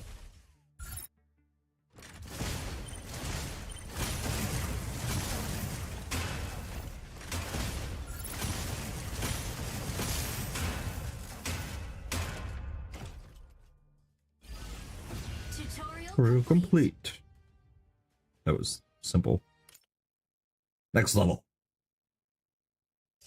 Next, we'll cover the rapid rocket pod. The rapid rocket pod can fire multiple rockets at once, causing explosions on impact. Try using the rapid rocket pod to neutralize the enemy striker. The rapid rocket pod automatically reloads after use. Move the camera to lock onto the enemy striker automatically.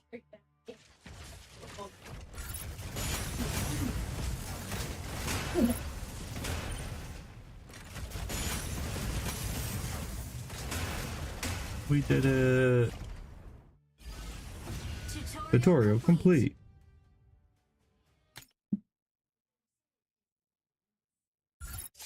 Next, we'll cover the jamming haze diffuser. Number 2, right? The haze diffuser releases a thick cloud of smoke, concealing friendly units within the area.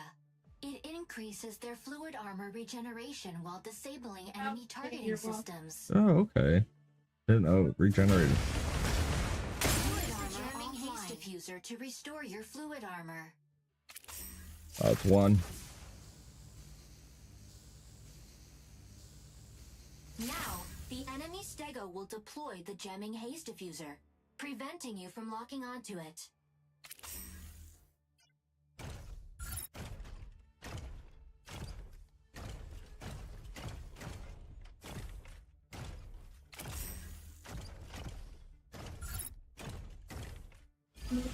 Tutorial complete. Tutorial complete.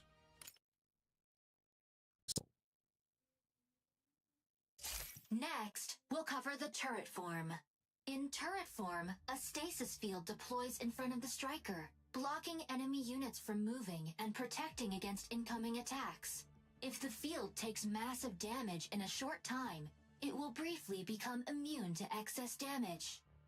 Shield online. The stasis field collapses when it takes too much damage. Keep an eye on its durability. After exiting turret form, the damaged stasis field will automatically regenerate. Shield offline.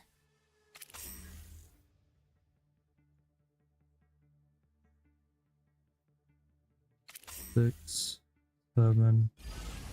Tutorial complete. Okay, that was an easy tutorial. Let's combine it. Next, we'll cover the micro missiles. Oh, number 3. First, switch to turret form. Micro missiles can target multiple enemies, unleashing a barrage that deals massive damage. Use the micro missiles to neutralize enemy strikers.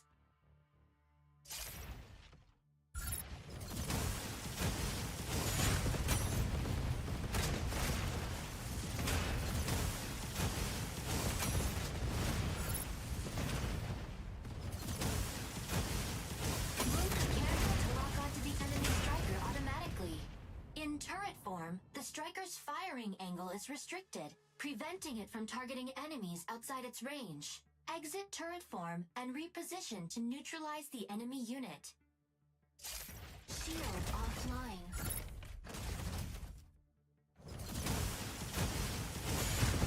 Target acquired.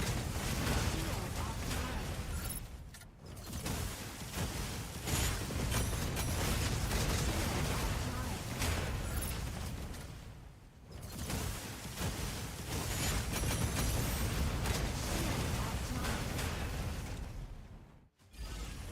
Tutorial Okay, very simple. Oh yeah, I got a badge. And 60 achievement points. Okay. We'll play some Stego. Stegopolis.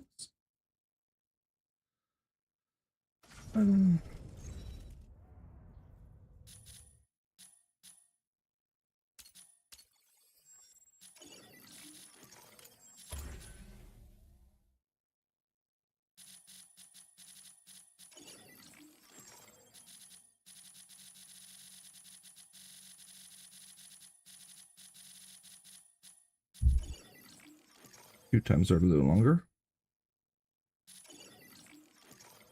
Mission accepted. Please. Mission accepted. Please plan accordingly.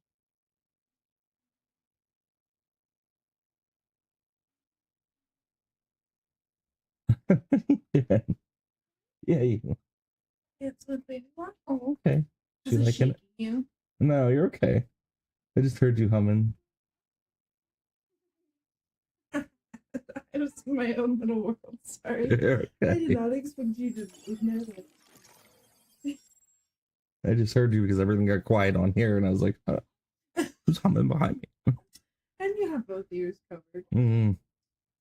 For once, it actually feels more comfortable this way. Although my headband's a little loose. I need to get a new headband eventually. Tighten things up. A lot of Yeah. We got some other issues to deal with. we're having it. Yeah. Got more issues to deal with than just getting a new headband. Got you guys to take care of. A roof to keep over our heads somehow. I don't know. Don't know what I'm gonna do.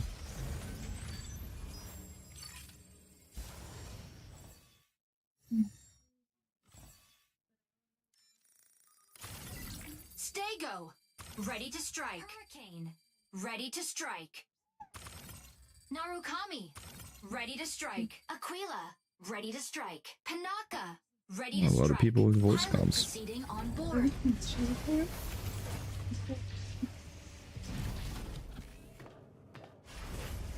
Hopefully, you know, the match isn't started by the time I get in. I think you might be in.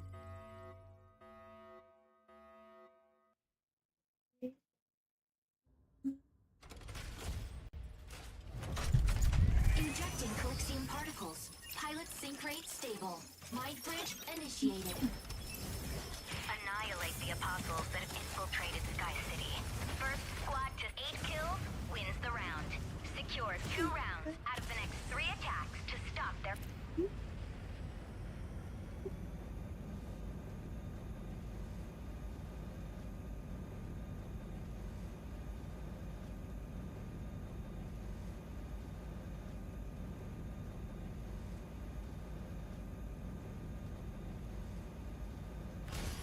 Stego, taking off.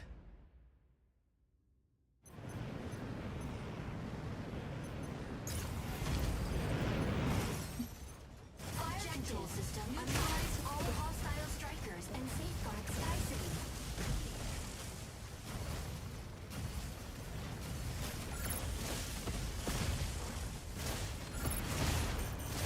Unavailable.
That's okay.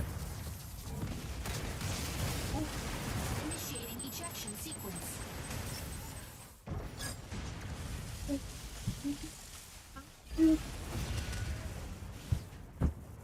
Yeah, one found one.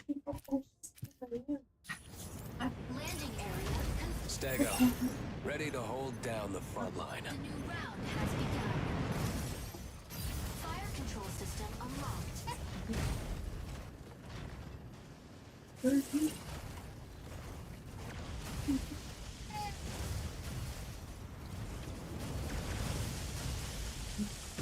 Shield online.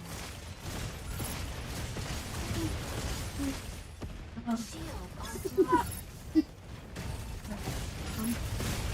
Reloading. Assist.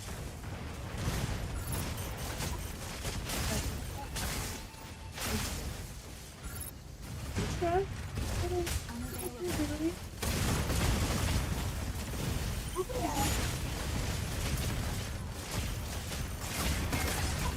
Hurricane coming in to draw enemy fire. I heard that story and I thought that was crazy. Oh, now I'm over here feeling so this is already been more time. Like at least what?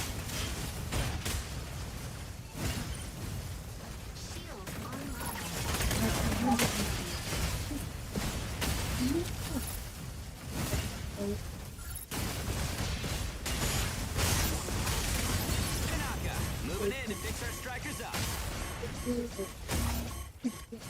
Ow. Let's go. I can do that. It.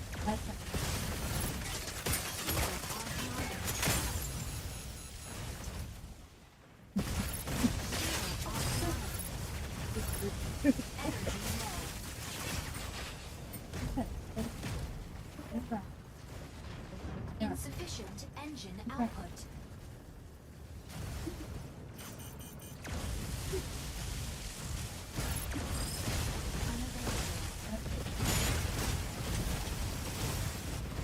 Shield offline.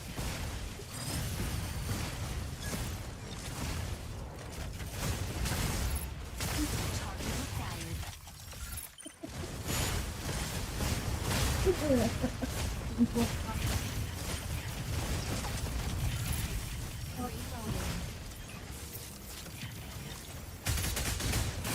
Assist.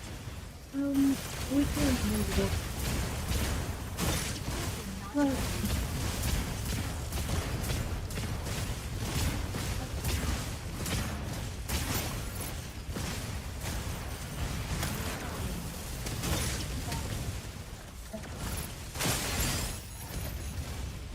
Yay! Victory. One.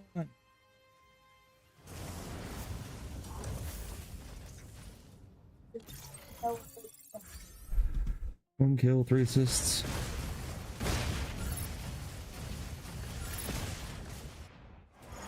MVP. Skyraider will bomb them to smithereens! Sky Raider's good, huh? It is.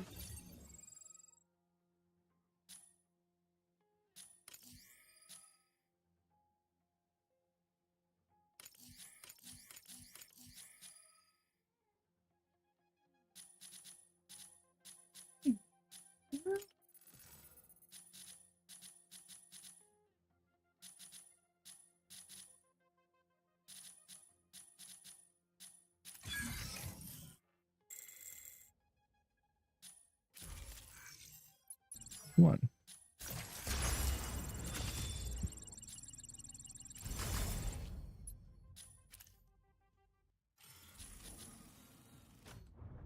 Sicko needs more points. I'm sorry.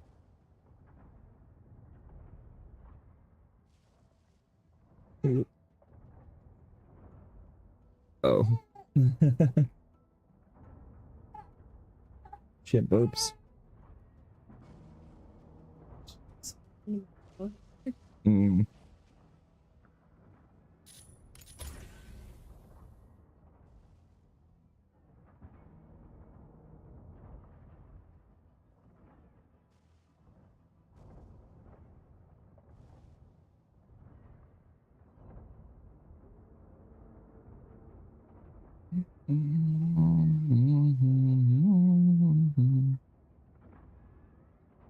Your mom outside? You let the dog out.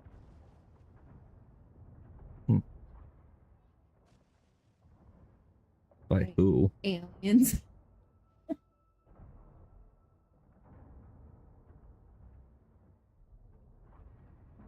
Is it on the Yeah.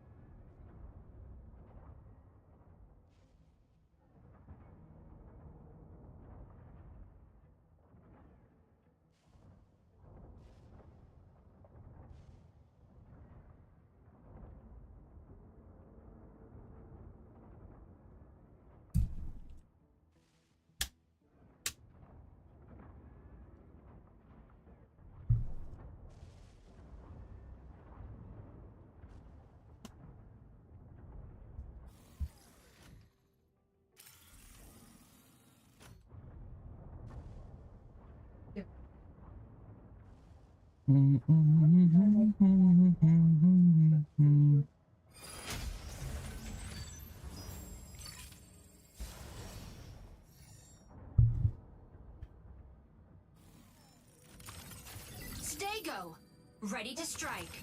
Hurricane, ready to strike. Aleseness, ready to strike. Pilot proceeding on board.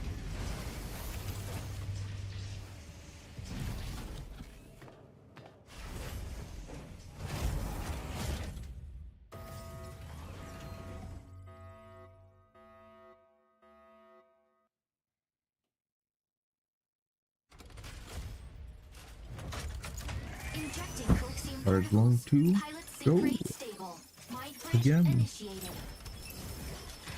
all chloride extractors deployed by Thea's Vanguard. They will...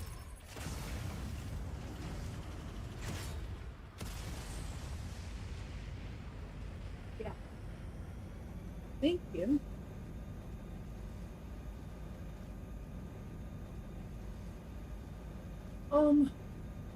Alright, both. Don't worry, I'll get.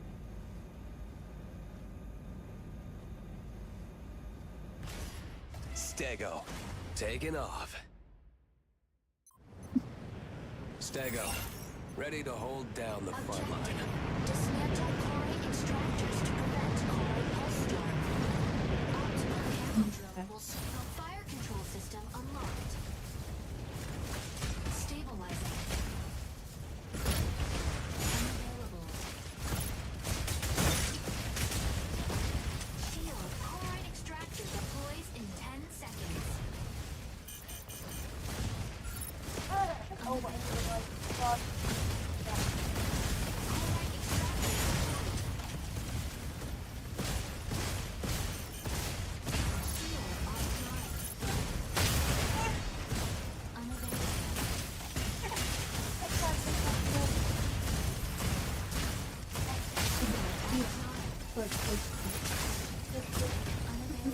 Field is good.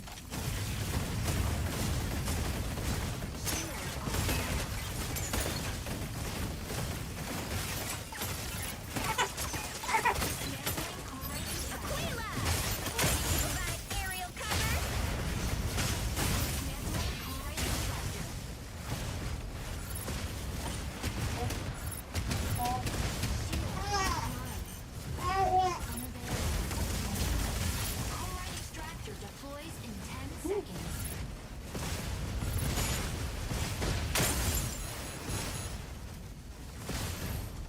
Chloride extractor deployed. Chloride armor offline. Reloading. Shield offline. Assist. Dismantling chloride extractor. I get hit with. Initiating ejection sequence. Oh, Sky Raider.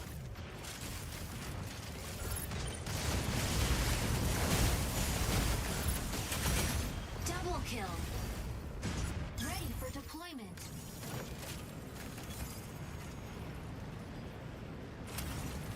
Stego, ready to hold down the front line. Fire control system unlocked.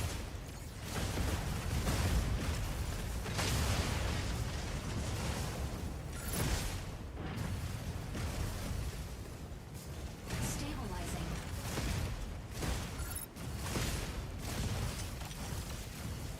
Reloading.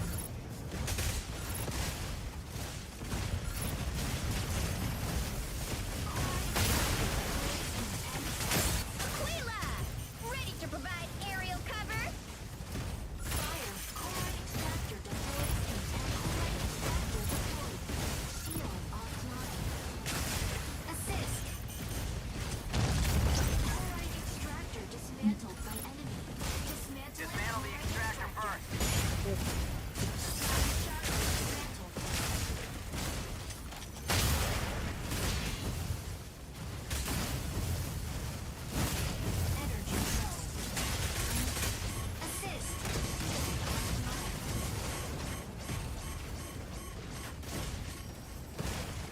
Insufficient engine output. Reloading.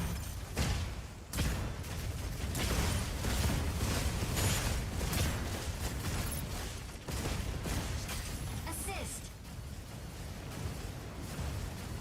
Energy low.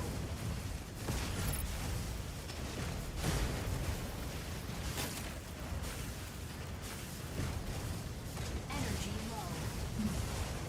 Chloride extractor deploys in 10 seconds. Chloride extractor deploys in 10 seconds. Chloride extractor deployed. Dismantle the extractor first. Dismantling chloride extractor.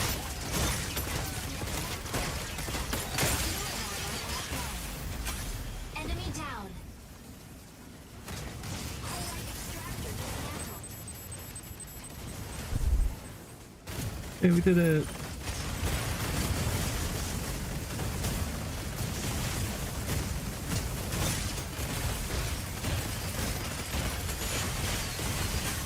Enemy down. Ready for deployment.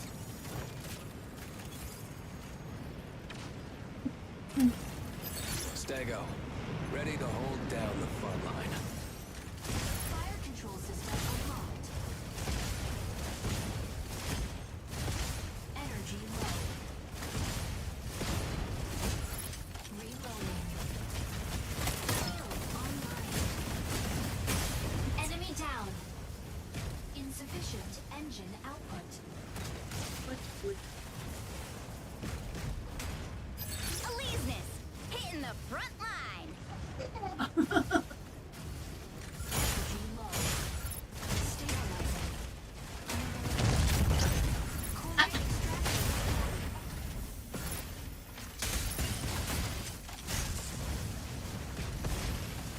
Weapon not ready.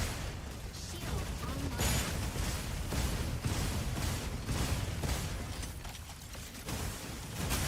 Enemy down. Weapon dismantling chloride extractor. Dismantle the extractor first. Shield offline. Weapon not ready. Assist. Energy low.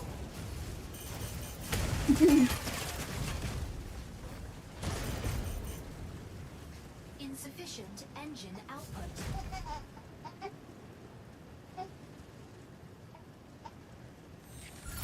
Aquila! Ready to provide aerial cover?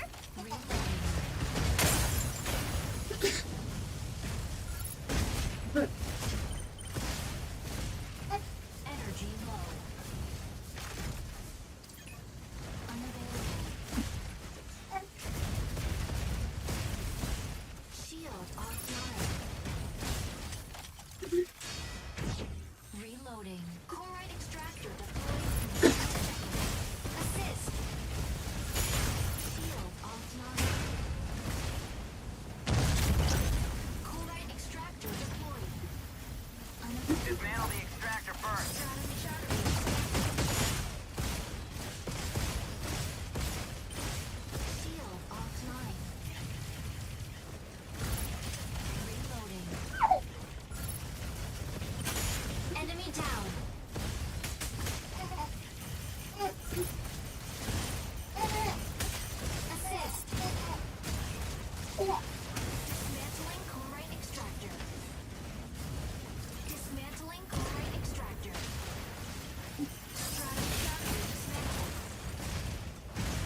Insufficient engine output. Reloading. Aquila! Ready to provide aerial cover? Assist. Energy low.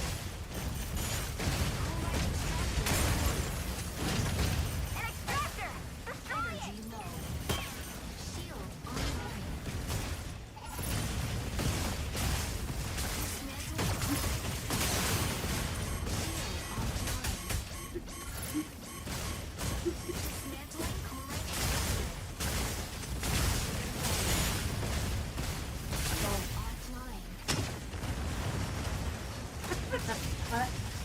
Initiating ejection sequence.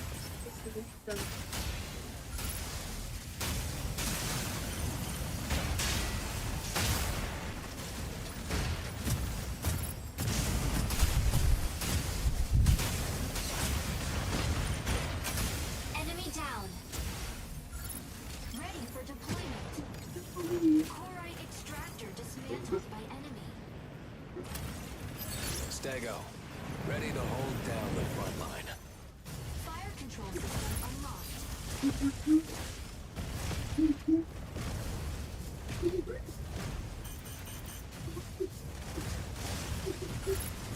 Large chloride energy low.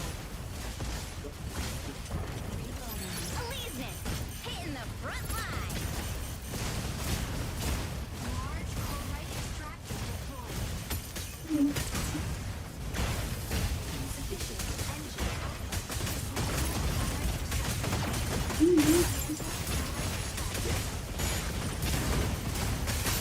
Enemy down.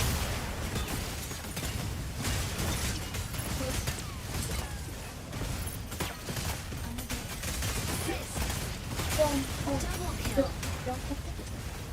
Dismantling chloride extractor.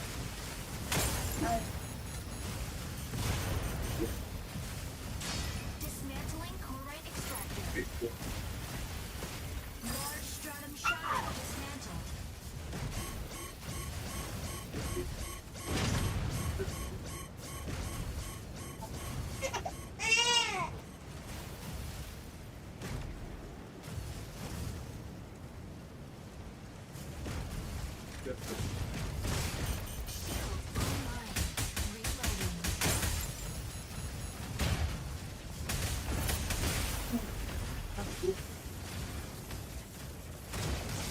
Initiating ejection sequence. Okay, let's wait at least.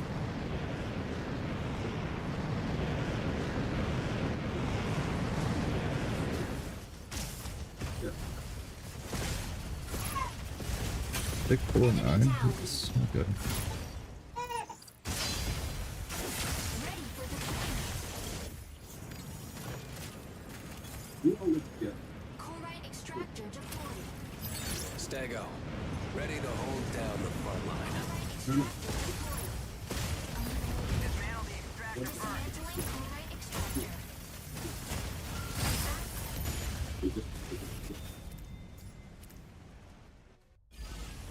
Victory! GG's, that was a tough one.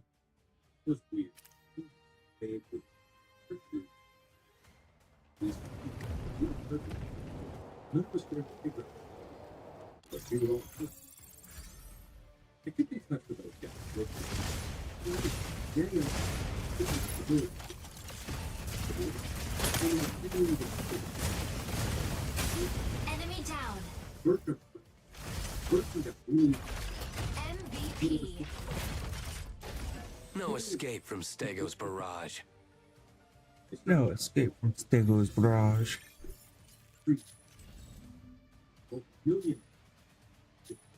Mini twins grew up very. They have 9 kids. They bought Vincent's drugstore. So Colton Porter became a professional wrestler. You know him as the Great MP. Parker did so much. But he never. He owns his own business. Coaches a little league with his sons. Platinum 1. Yeah, almost some diamond, I think. I think that's next, right? I was the last. 1.9, so I got less than 7 to do. She asleep again? She asleep again? No. Why awake? Can I see her? Yeah, I'll hold her for a little bit. I have a gap of pee though, but I'll carry her. I can carry her. Her mom's not in the bathroom, is she? You can hear her existing. I'll be right back.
We're holding the baby for a minute.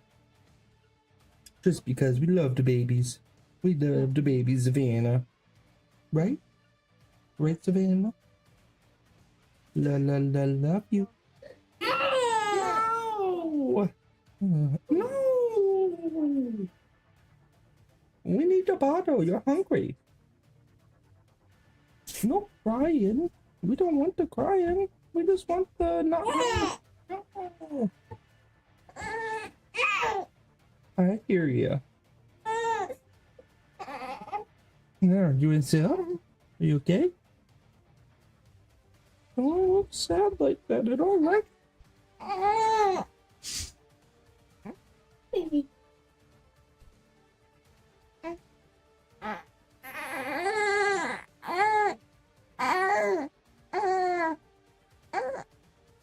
You don't want it? You want no milkies?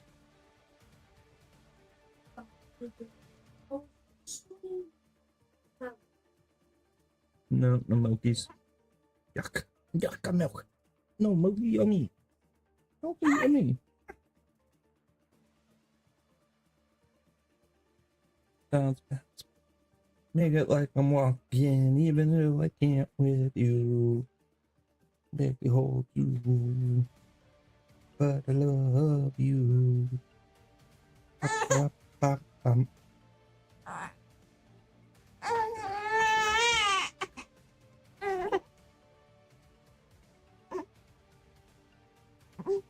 What?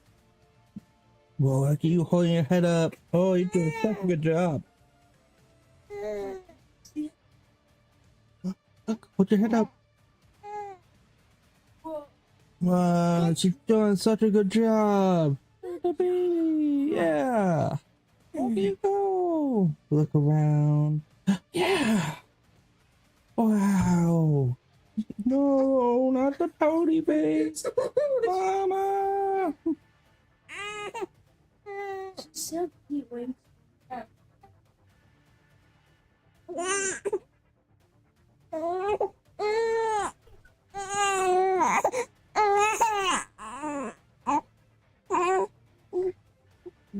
Yeah, she wants to be moved around in a way that I cannot. Is there a group?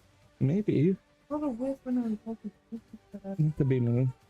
Could be. It could be Christian. Mm-hmm.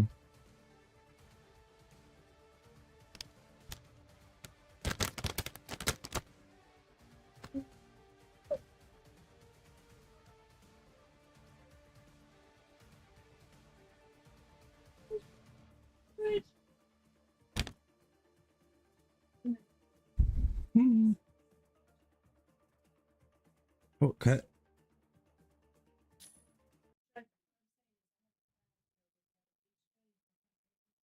Yeah. Hey. Yeah.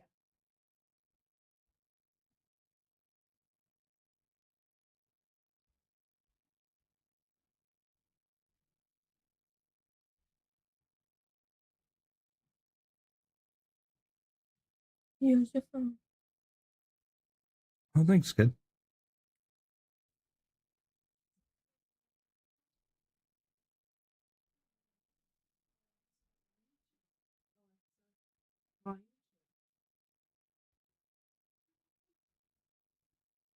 What?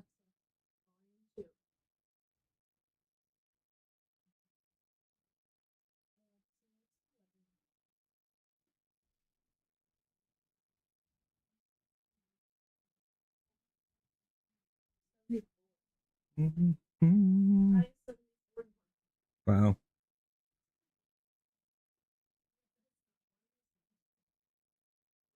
No, not at all.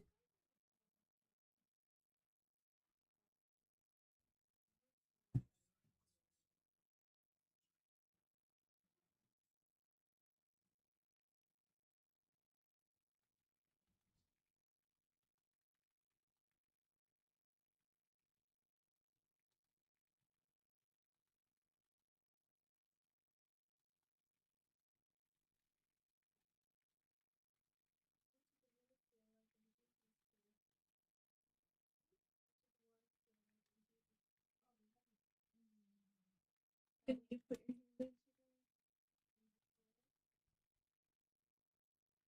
Oh, yeah, it was easy. You shot me 3 times. Yeah, I had like I was like a rifle.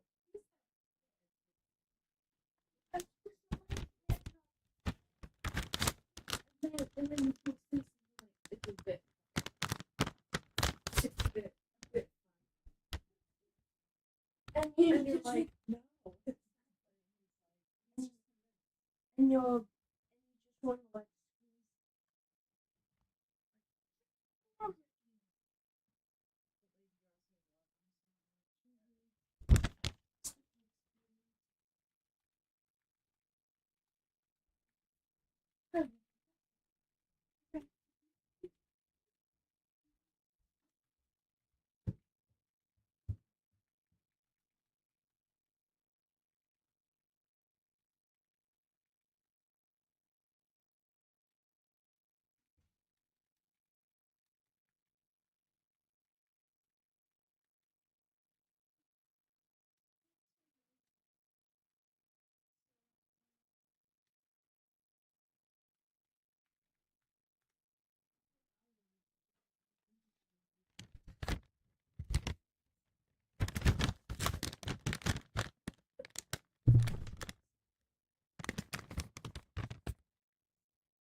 Holy mission tokens.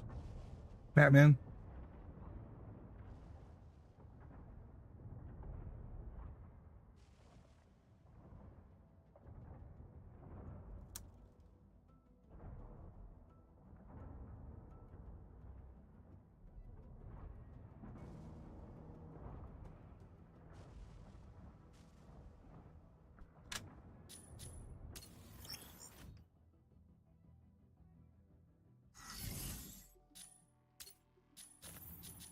Yep, Stellaris is next.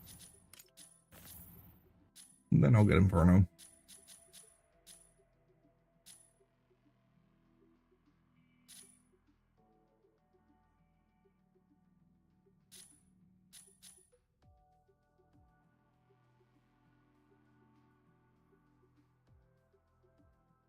6.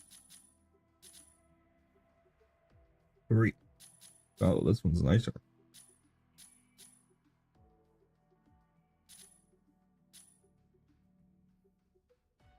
Wouldn't mind getting some of these patterns too. Huh.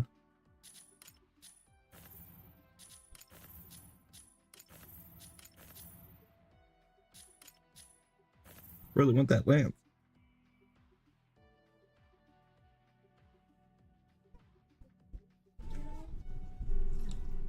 Mm-mm.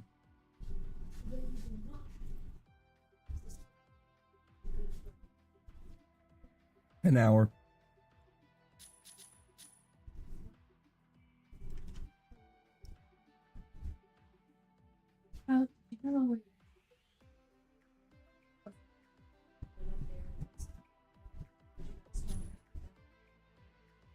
It was, but it's not.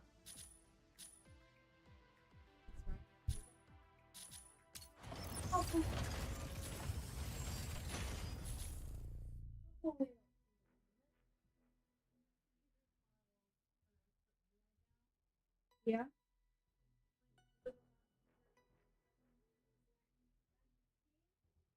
Oh, it's 10:18. This one.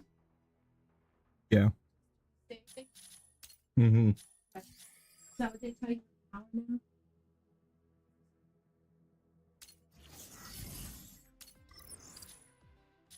All right, we need 1,000 of these, whatever matrix. Yeah, I just dump it and refill it.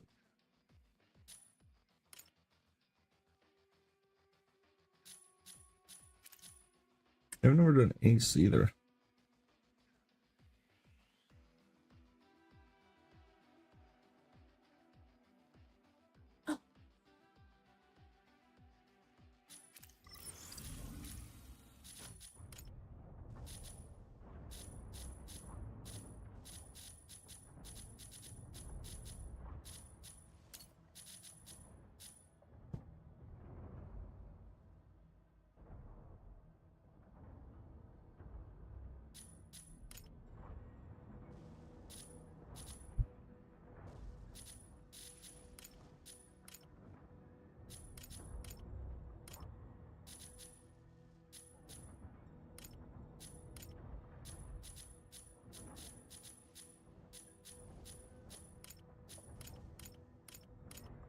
Oh.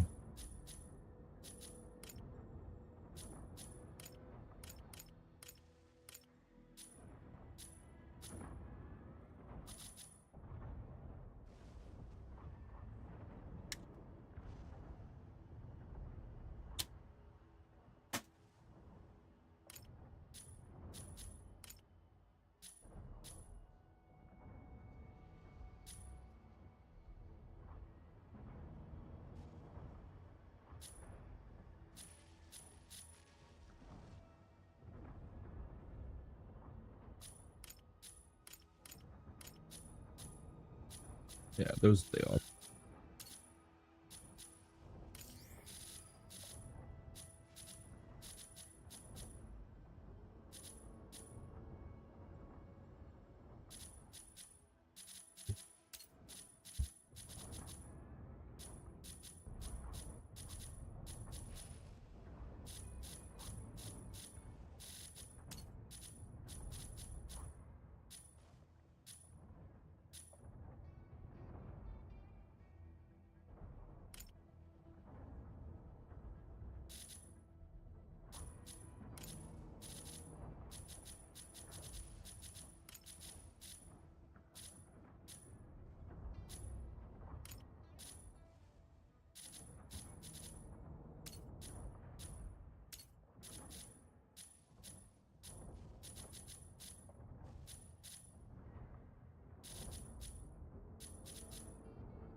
Hmm.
You jug up here.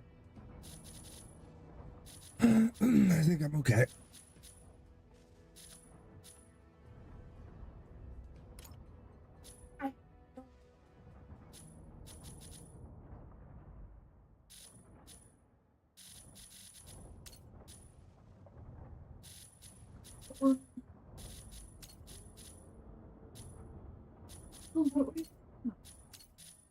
They don't have any way to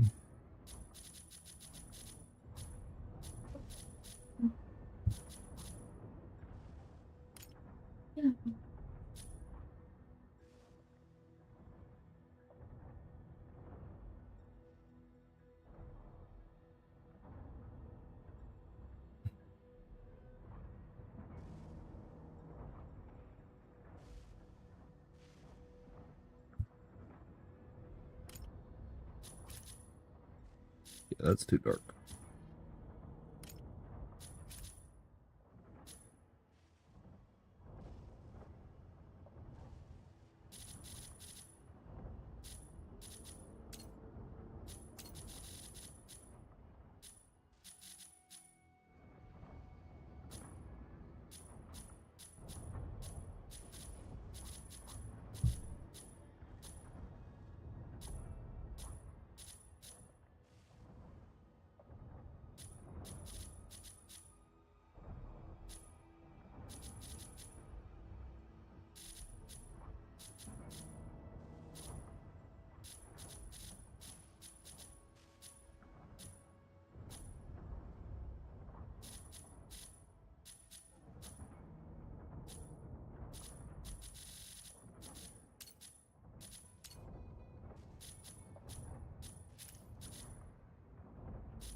Wow, that was quick.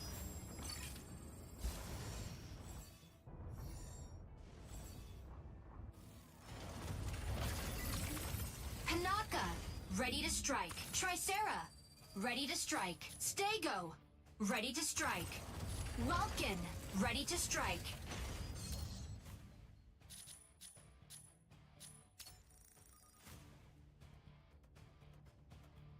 Oh, or I'll switch to Panther.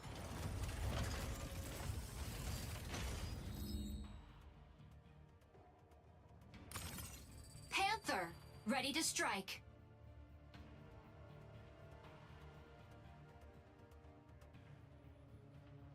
Some kills.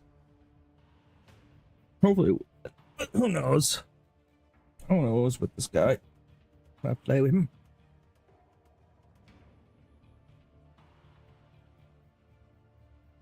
Pilot proceeding on board.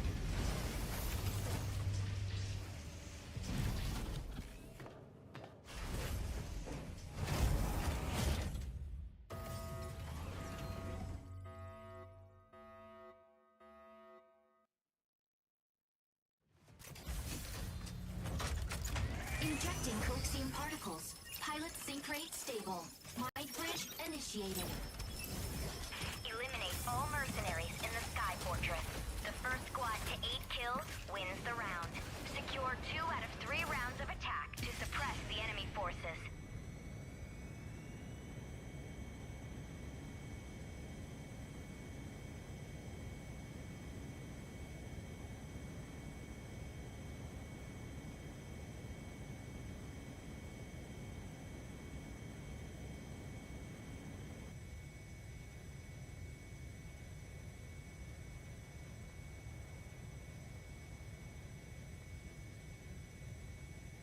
No, come on. Panther, taking off. I'm gonna load in late. Objective neutralize Panther, all hostile diving into defenders and ambush. swiftly conclude the operation. Energy low.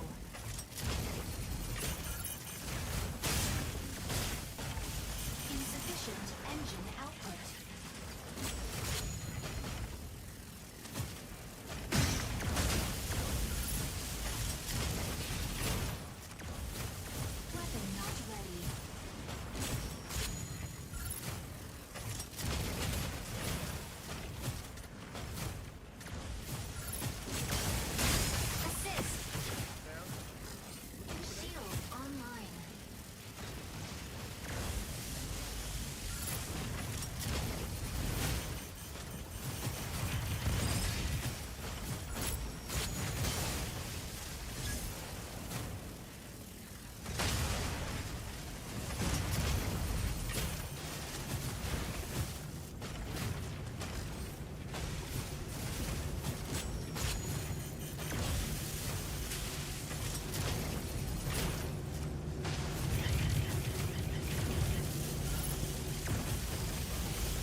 Down the front.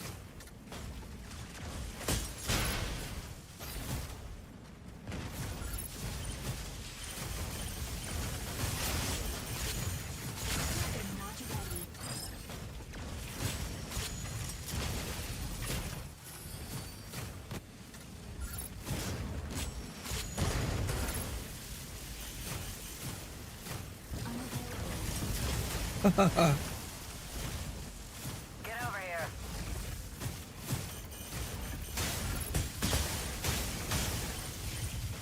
Energy low.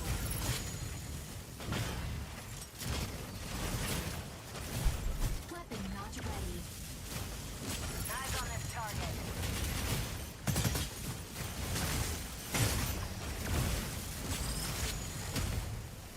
Shield online.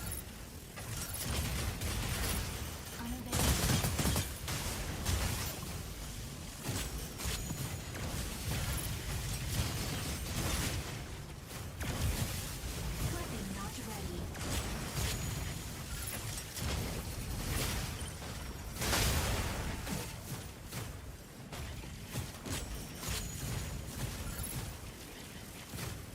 Energy low. Fire from left.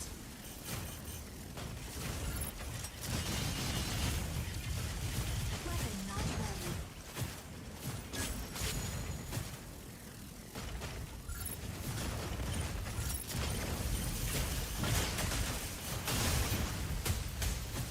Shield online.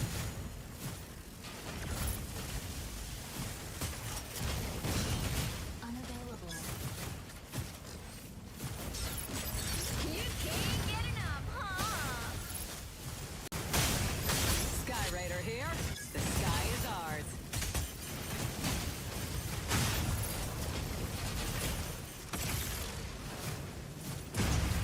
Eyes on this target. Energy low. Online. Tricera, holding down the front. Insufficient engine output. Eyes on this target. Insufficient engine output. Round ends in 60 seconds.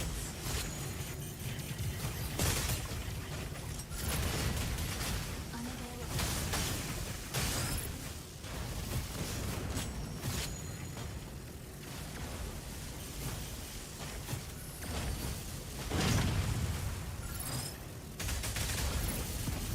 Unavailable.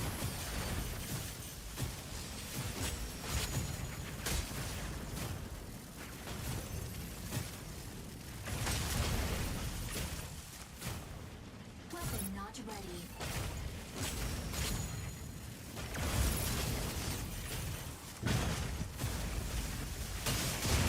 Assist.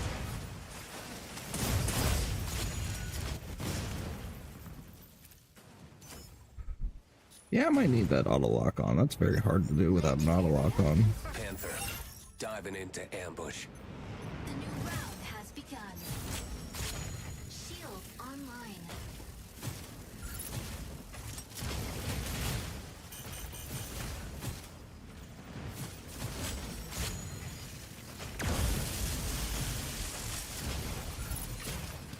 Shield activated. Weapon not ready.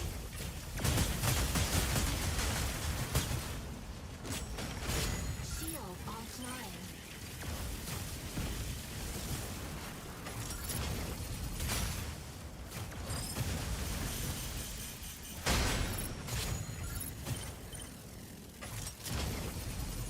Unavailable.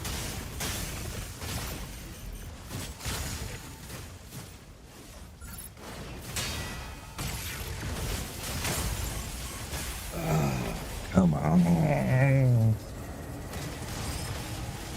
It's horrible.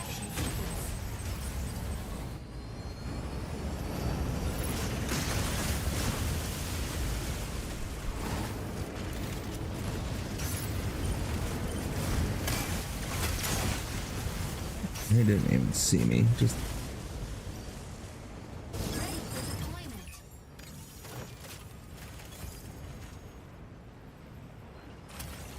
Panther, diving into ambush. Get over here. Weapon not ready.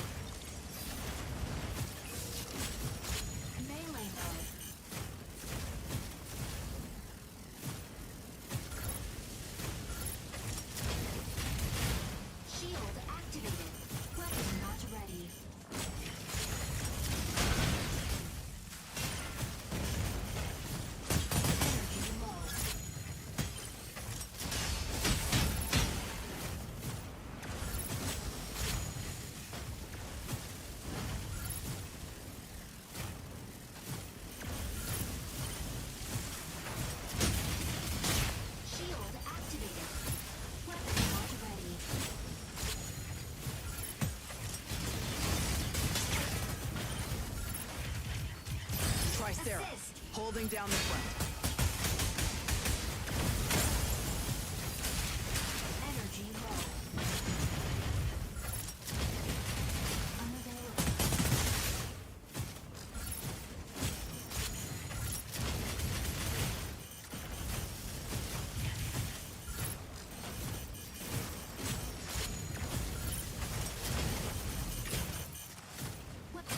Assist. Energy low.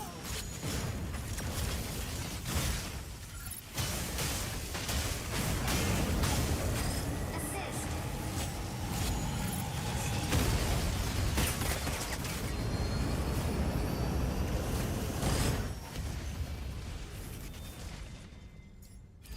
GG, I guess.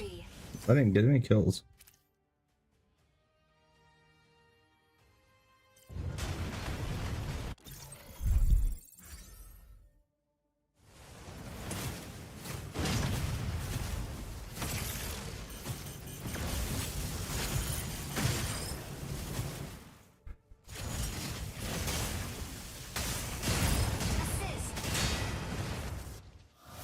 MVP.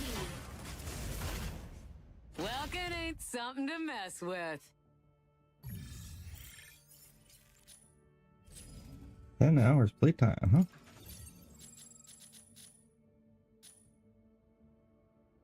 Got 8.2. Ew.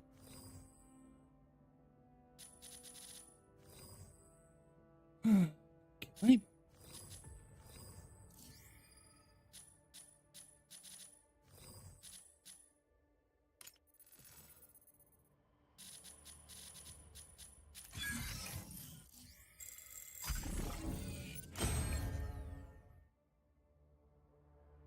Oh, we're in diamond.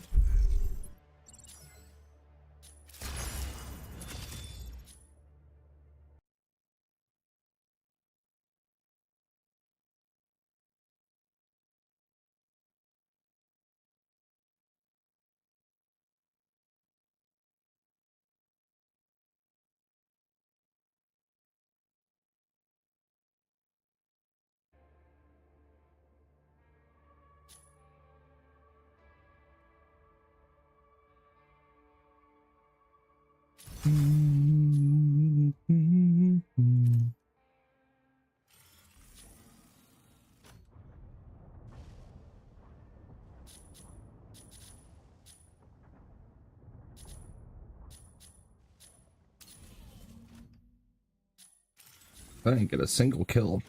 I didn't get 2 kills with Panther. Let's finish Stego up.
Alright, upload points at Serenith. Ugh.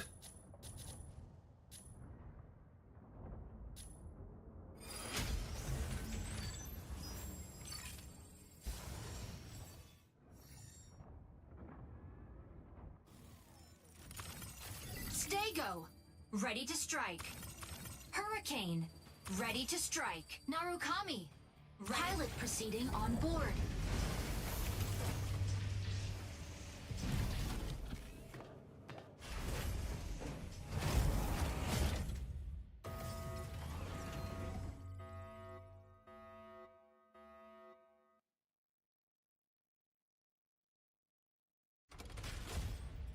Collapsing particles. Pilot sync rate stable. Light bridge initiated.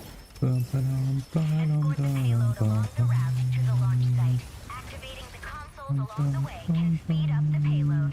Make sure to reach the destination before the enemy.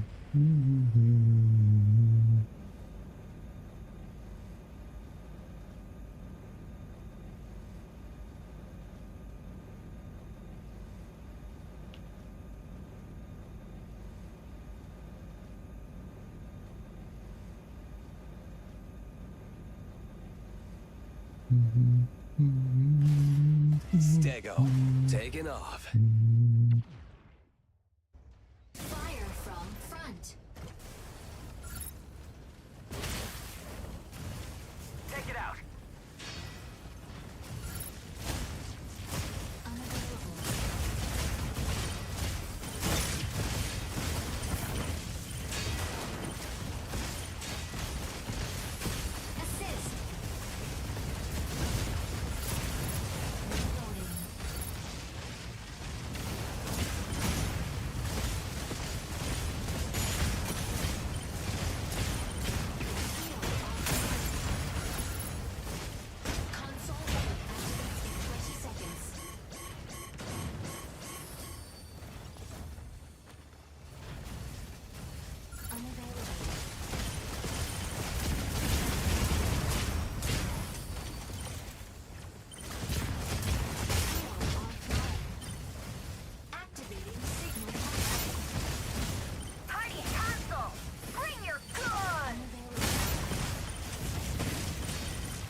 Assist.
activates in 20 seconds. Signal console! Here I come!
died. I didn't want to die. Who won?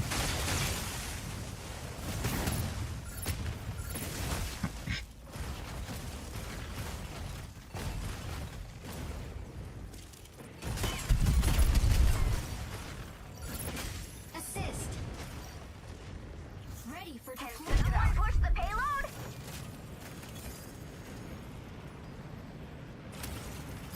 Stego, ready to hold down the front line. Someone push the payload? Single fire control system unlocked.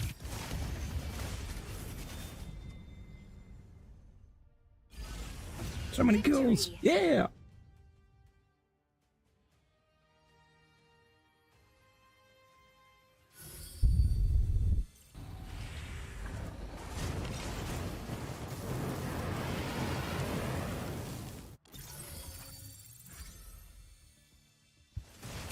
Assist. 4 kills, 9 assists, 1 dub. Enemy down. MVP. No escape from Stego's barrage.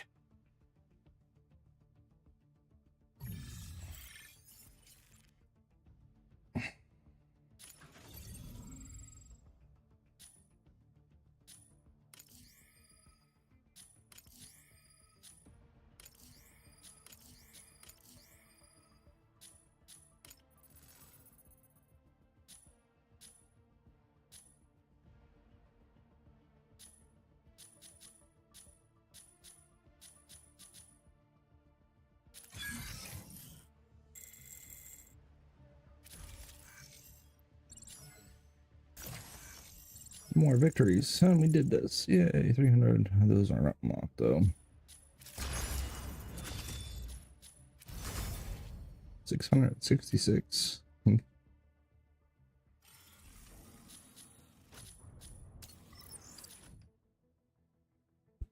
It's probably Matrix Marketplace. No, it's logistics. I was right. Matrix selection. Oh.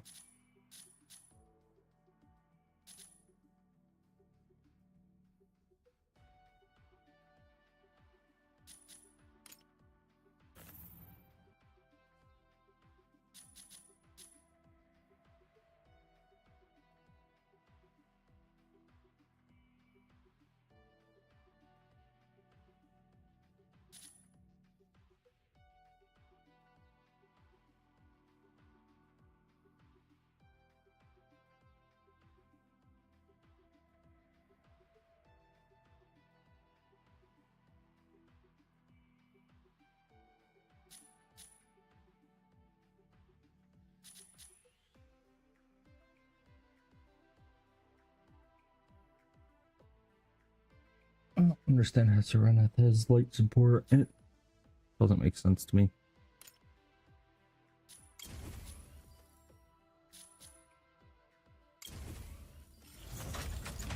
I go to the bathroom.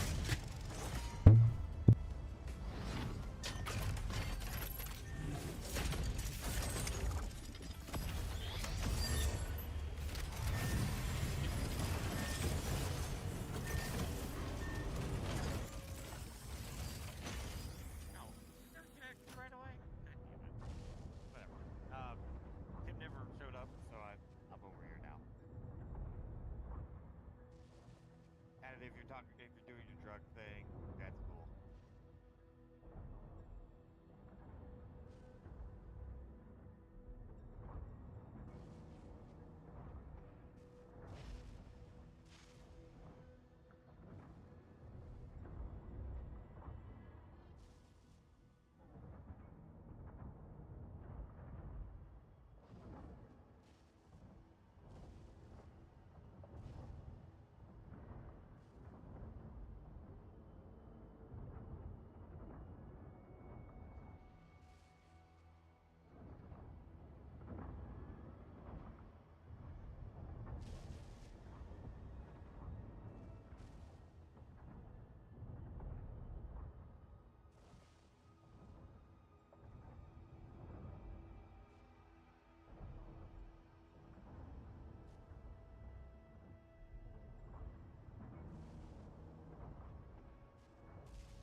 I'm here. Sorry, I had to go to the bathroom. Will.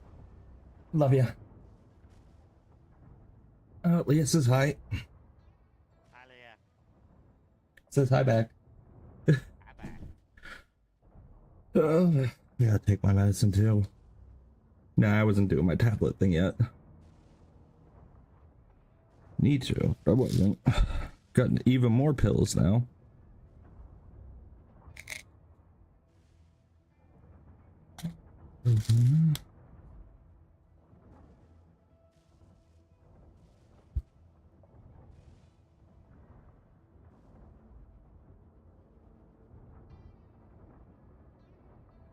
Happy Friday. Hopefully it's a good one.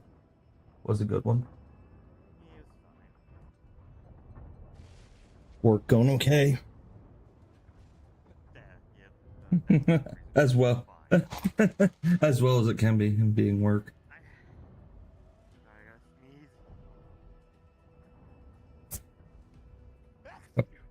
Bless you. Thank you. No, I had like an incident today where a guy was like, I'm not doing that, you do it. And I'm just like, excuse me? And long story short, So, somebody from the manufacturing floor. no, it was a senior software engineer, and he called in and he says to us,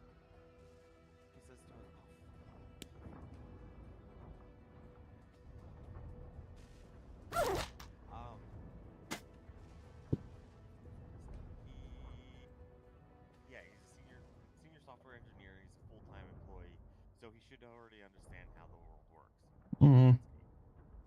So he calls in. He's like, my laptop's USB port. He goes, my laptop's not holding a charge, and I don't think any of my USB-Cs are charging. He's like, I used the charger and the docking station, and neither seem to power it up. It doesn't read it. And I'm like, that does sound like it's not reading it. So I looked up his laptop. It's already a year old, and we have had in the past worn out USB ports. Yeah. And he's like, well, I tested other core USB-C cords, and none of them work. And I was like, okay, so it's definitely hardware. It's definitely the laptop. Yeah, the internals. And I go, so it sounds like a problem with the port.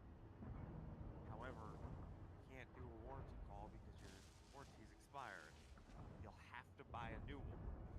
And I'm like, that's it. You just have to buy a new one. He's like, well, this you're not gonna even like look at it. And I'm like, You're not the repair desk. You're IT help desk. no, I was like, there's nothing we can do. Yeah, it's not. You're not repairing hardware. We have to follow our contract. Like, if warranty's up, it's done. Yeah, gotta replace it. So I told him he's gotta go to the Information Technology Equipment Purchasing site and buy a replacement. Yeah. He goes to me and says, I'm not doing that. no, he goes, you'll have to no, he kept like arguing with me, like, so will you do that for me? And I'm like, no. And then he's like, I was like, if you don't know how to make a purchase, I can walk you through it, or you can talk to your manager. He can assist you with making the purchase. And I recommended talking to his manager to tell him why he needs to make the purchase. Yeah, because it's gonna pop up on an like inventory sheet and be like, why did we get a new laptop? Yeah, we'll get an Yeah. yes or no. But I'm like, your manager's gonna need to help you anyway, so you might as well just reach out to your manager and say, hey, I need a new laptop. Yeah. And he goes, well, I need you to write an email to him. I'm like, No. He's like, well, you need to tell my manager this. And I was like, no, I don't. He's like, well, why doesn't the IT services tell my manager this? And I was like, It's your job to tell your manager. I was like, because there's no reason for us to call your manager for you or do your job for you. Yeah. I was like, is there a reason you can't email him? And he goes, no. It's just like, enjoy your Friday and have a great week. And he's like, Yeah. ridiculous. And he like hung up and everything. It's just like, People. you gotta think, man. People being people.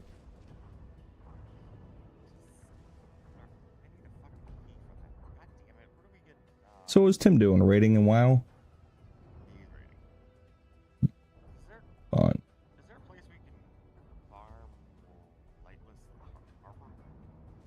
Keys? Probably in the monoliths. That's where I get all my keys to drop. Weaver web will do, you can do some chests. Like some grove of some sort.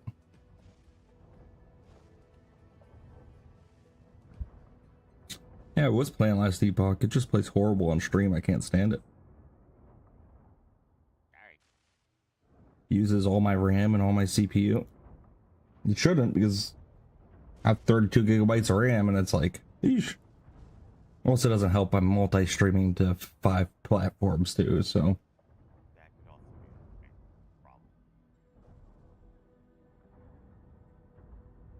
Alright, I'm gonna take my last round of meds real quick.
I don't really think you could count on those that much. And then they also have some tank.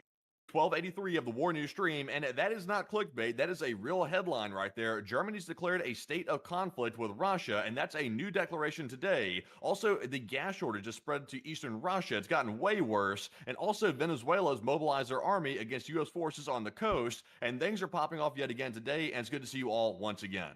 And of course, we're going to be covering the past 24 hours of news from around the world, as we have been able to hear significant developments from the Federal Republic of Germany that Chancellor Friedrich Merz has declared open conflict, or a state of conflict, with the Russian Federation, stating that actions have been conducted by the Russian Federation that are, in short, direct acts of war against the state of Germany, and for this reason, the Federal Republic of Germany will be moving forward in the instance of dealing with the Russian Federation, or direct shots are not being fired into Germany, at least yet at the moment. This has also been followed on by the European Union Commissioner Ursula von der Leyen, who has also stated that Putin is a predator, preying on the demise of the Western world for Russia's benefit and gain, while President Emmanuel Macron, at the exact same time, has stated that if the President of the United States does not take some sort of concerted action to stop really being taken as a sucker by Putin, he will end up being a fool by Monday, and then a clown on Tuesday. We also were able to hear on top of that there appears to have been some sort of a possibility that the Russian Yasin-class submarine, or Akula-class submarine,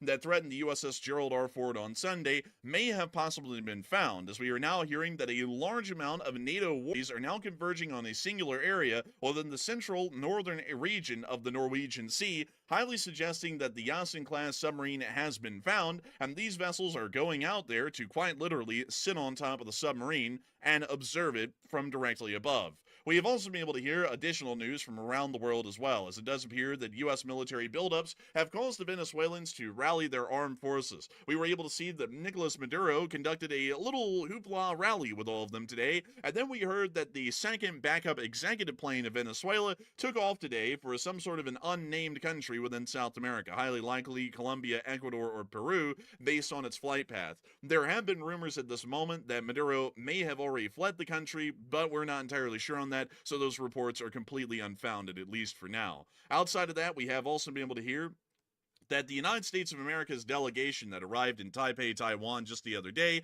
has stated that they believe that Taiwan has a right to self-determination, and the Taiwanese have also stated that they would like to increase further cooperation with the United States of America in terms of armed support and armed defense of the island nation. At the same time, we were able to hear that this was responded to immediately by the People's Republic of China, laying out their normal sorts of threats against the island of Taiwan and the United States at large, saying that this is a flagrant violation of communist Chinese sovereignty. Nevertheless, there has been a shooting match now at the Afghan-Pakistani border, as it does appear that both sides just wanted to have some fun today. There really was no other explanation for that. We also were able to hear inside of the area of Russia that the fuel shortages are continuing to become worse, and we have also been able to hear of some sort of new fuel implement that is being made or bootlegged, as we would call it, inside of Russian.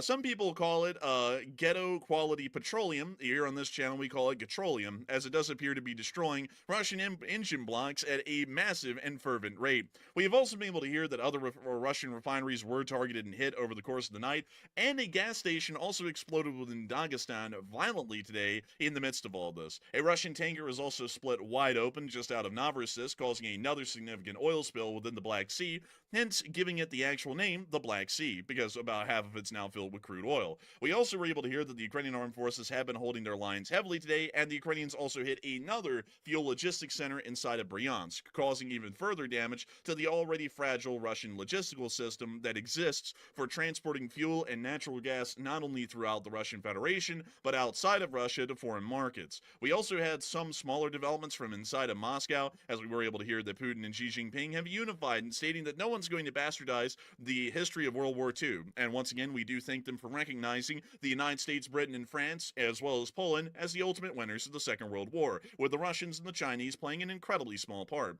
We also were able to hear that the Russian embassy has denied the claims that they scammed the Iranians and provided all of the air defense details of the Iranians to the Israelis. And we also were able to hear that the Russian defense minister today has also continued to state that they will be trying to get even more kontraktniki, which are the contract soldiers of the Russian Federation, into the armed forces to be able to keep the fight running, suggesting that they are publicly admitting that there are now high casualties. Nevertheless, we have a massive amount of news to cover today, and these were just the big hot topics. This is not all of the little details and big pieces of information that we also have coming from other areas from around the world, but we are going to be making sure to get into each and every single piece of detail that we can tonight of all of the major news that has been coming out over the course of the day. And of course, moving us on into the largest and most major story of the day, that will be taking us into the Federal Republic of Germany and to Berlin, as we have been able to hear today that the Chancellor of Germany, Friedrich Merz, has openly stated, and I quote, "Germany is in a state of conflict with Russia. Russia is destabilizing most of Germany and conducting intervention operations through social networks."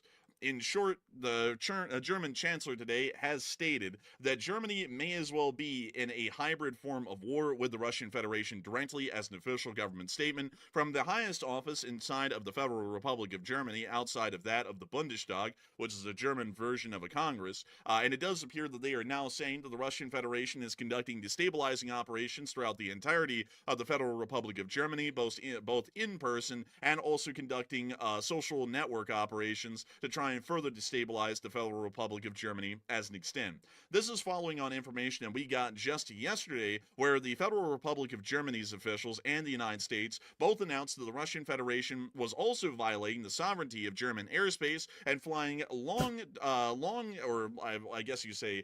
distance or deep penetration reconnaissance operations. I was trying to figure out which way to say that, into the Federal Republic of Germany around the areas of the Ramstein airfield and also the Grafenwohr training grounds near to the area of Bavaria. We have also been able to hear that these drones have been attempting to spy on and conduct reconnaissance on weapons and supplies being provided by Western countries and NATO to the state of Ukraine, while those supplies are being handed over inside of Germany for the rest of their leg through Poland and on into Ukraine. This is starting to make it incredibly clear that the Federal Republic of Germany is taking an openly hostile stance by all official statements at this moment against the Russian Federation, and is largely considering the situation to be a state of war without any direct shots being fired, at least at the moment. We also were able to hear that this has apparently been concerning enough that a joint statement was made by both Germany and France today that a new air defense detection system or early warning missile defense system is going to be created that will be more advanced, and we have been able to hear rumors that it may be able to detect hypersonic missiles while in flight. And while the response time would be incredibly minimal, it still allows them to sound the alarm at least a few minutes before these missiles were to hit. They're going to be calling this early warning missile defense system the Jewel, and it'll apparently be deployed throughout the entirety of the NATO alliance, but primarily inside of Germany and France. It will be able, once again, to conduct an early warning alert or give German and French authorities as much leeway as possible in detecting the incoming missiles coming over the horizon, to be able to sound the alarms across the country, and to also get ready for either air defense operations in conjunction with NATO forces outside of Europe, like the U.S. Army of Europe and Africa, or also to be able to prepare for an actual war with the Russian Federation that is not just a non-shooting war like the Germans have largely declared today, but is a direct shooting war between the two sides. We also were able to hear, as an extension of this as well, that many other European voices are coming out today in absolute hostile rhetoric against the Russian Federation, and largely mirroring statements very similar to those issued by Friedrich Merz, which I once again want to reiterate that by a direct quote today did state that Germany is in a state of conflict with the Russian Federation. This is a direct written statement and quote of Chancellor Merz, the head of the Federal Republic of Germany.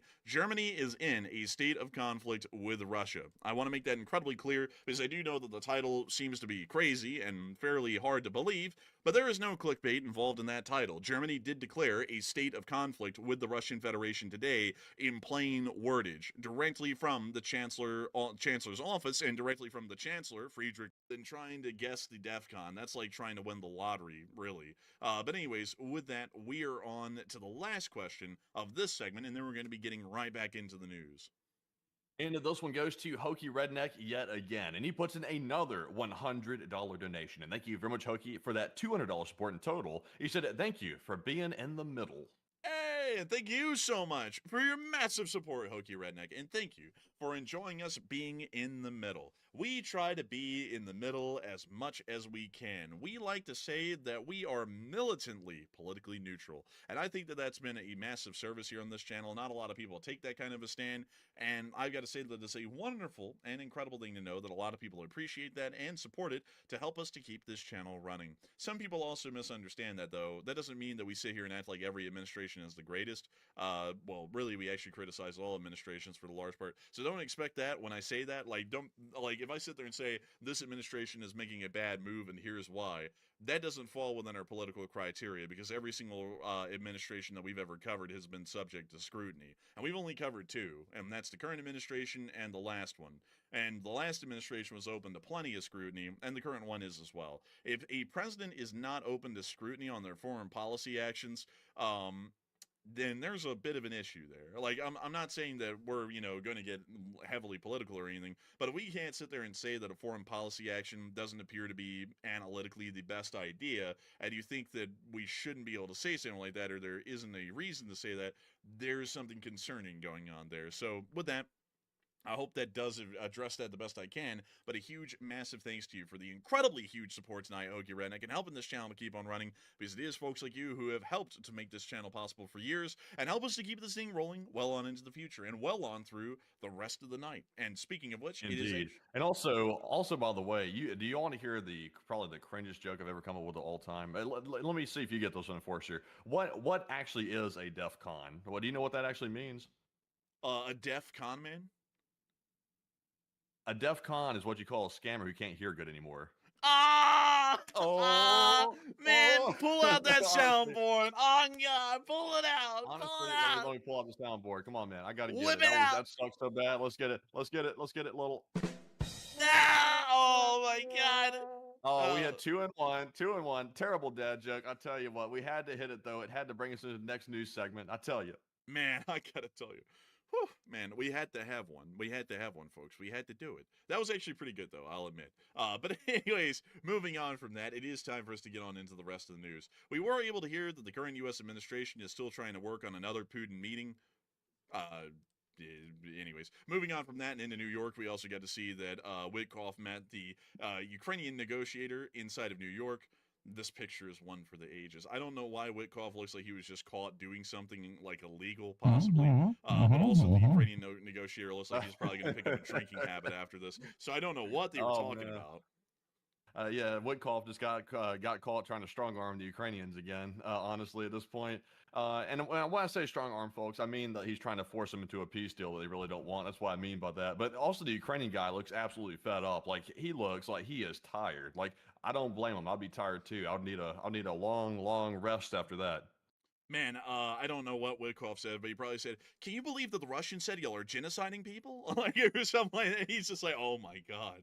I'm so tired of this. But anyways, moving on from that and out of New York, it is time for us to move on over into East Asia, China, because we've had a lot of news coming out from the Chinese today.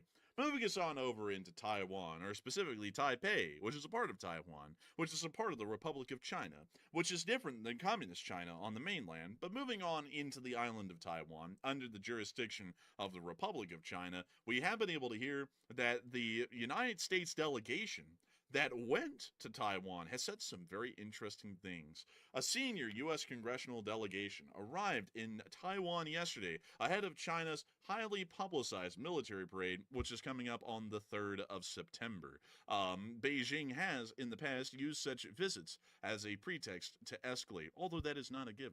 We come here from the United States, as Senator Roger Wicker said, bringing a message from the Congress of commitment, of long-term friendship, and a determination that a free country like Taiwan absolutely has the right to remain free and preserve self-determination. Now, there was actually something a little bit important in there. I'm going to get some more beef jerky. A free Be right back. country like Taiwan, that's actually something that has not been said in the United States for a very long time, because officially the United States of America does not recognize Taiwan as an actual sovereign state. We recognize them as a part of Communist China, but we also recognize the sovereignty of the Republic of China's government on the island of Taiwan. So it's this paradoxical thing where we don't recognize that Taiwan as a country exists, but we recognize the government of that country, in a sense, ensuring that they survive or have some sort of some form of recognition by the U.S. government. So that's I could go for one of those stuffed soft pretzels again. Those were good. Another one, preserving self-determination, pretty much saying that the United States is behind them if they want to declare independence from the Chinese, which the Chinese have made clear throughout their entire history, that if Taiwan actually tries to declare themselves a separate entity than some form of a China, they're going to go to war with Taiwan and invade them to take them over. So this was actually quite a decent amount. Yeah, I'm not sure. Farmers market. I know it's in the farmers market, but yeah, I forget what the name it is.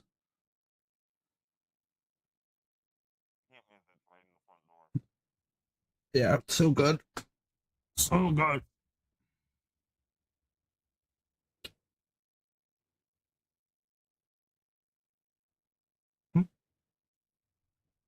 Of provide rockets, more U.S. forces, such things along those lines to protect themselves from the communist Chinese.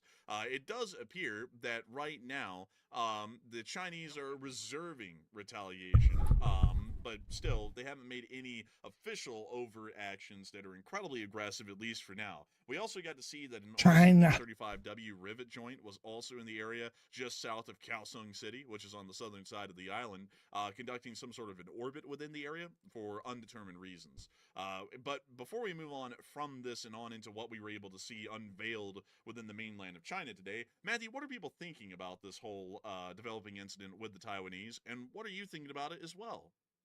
All right, so I think this visit right here might have blindsided the Chinese government just a little bit because they really didn't respond in their usual manner by going off the deep end. They simply firmly opposed it in a statement, and they reserved retaliation for later. And what are your thoughts about that sort of odd reaction from China? A very light reaction, actually. So 44% said China will respond harsher soon, while 37% said China is scared of the U.S. admin, and 8% said this is very unexpected to me.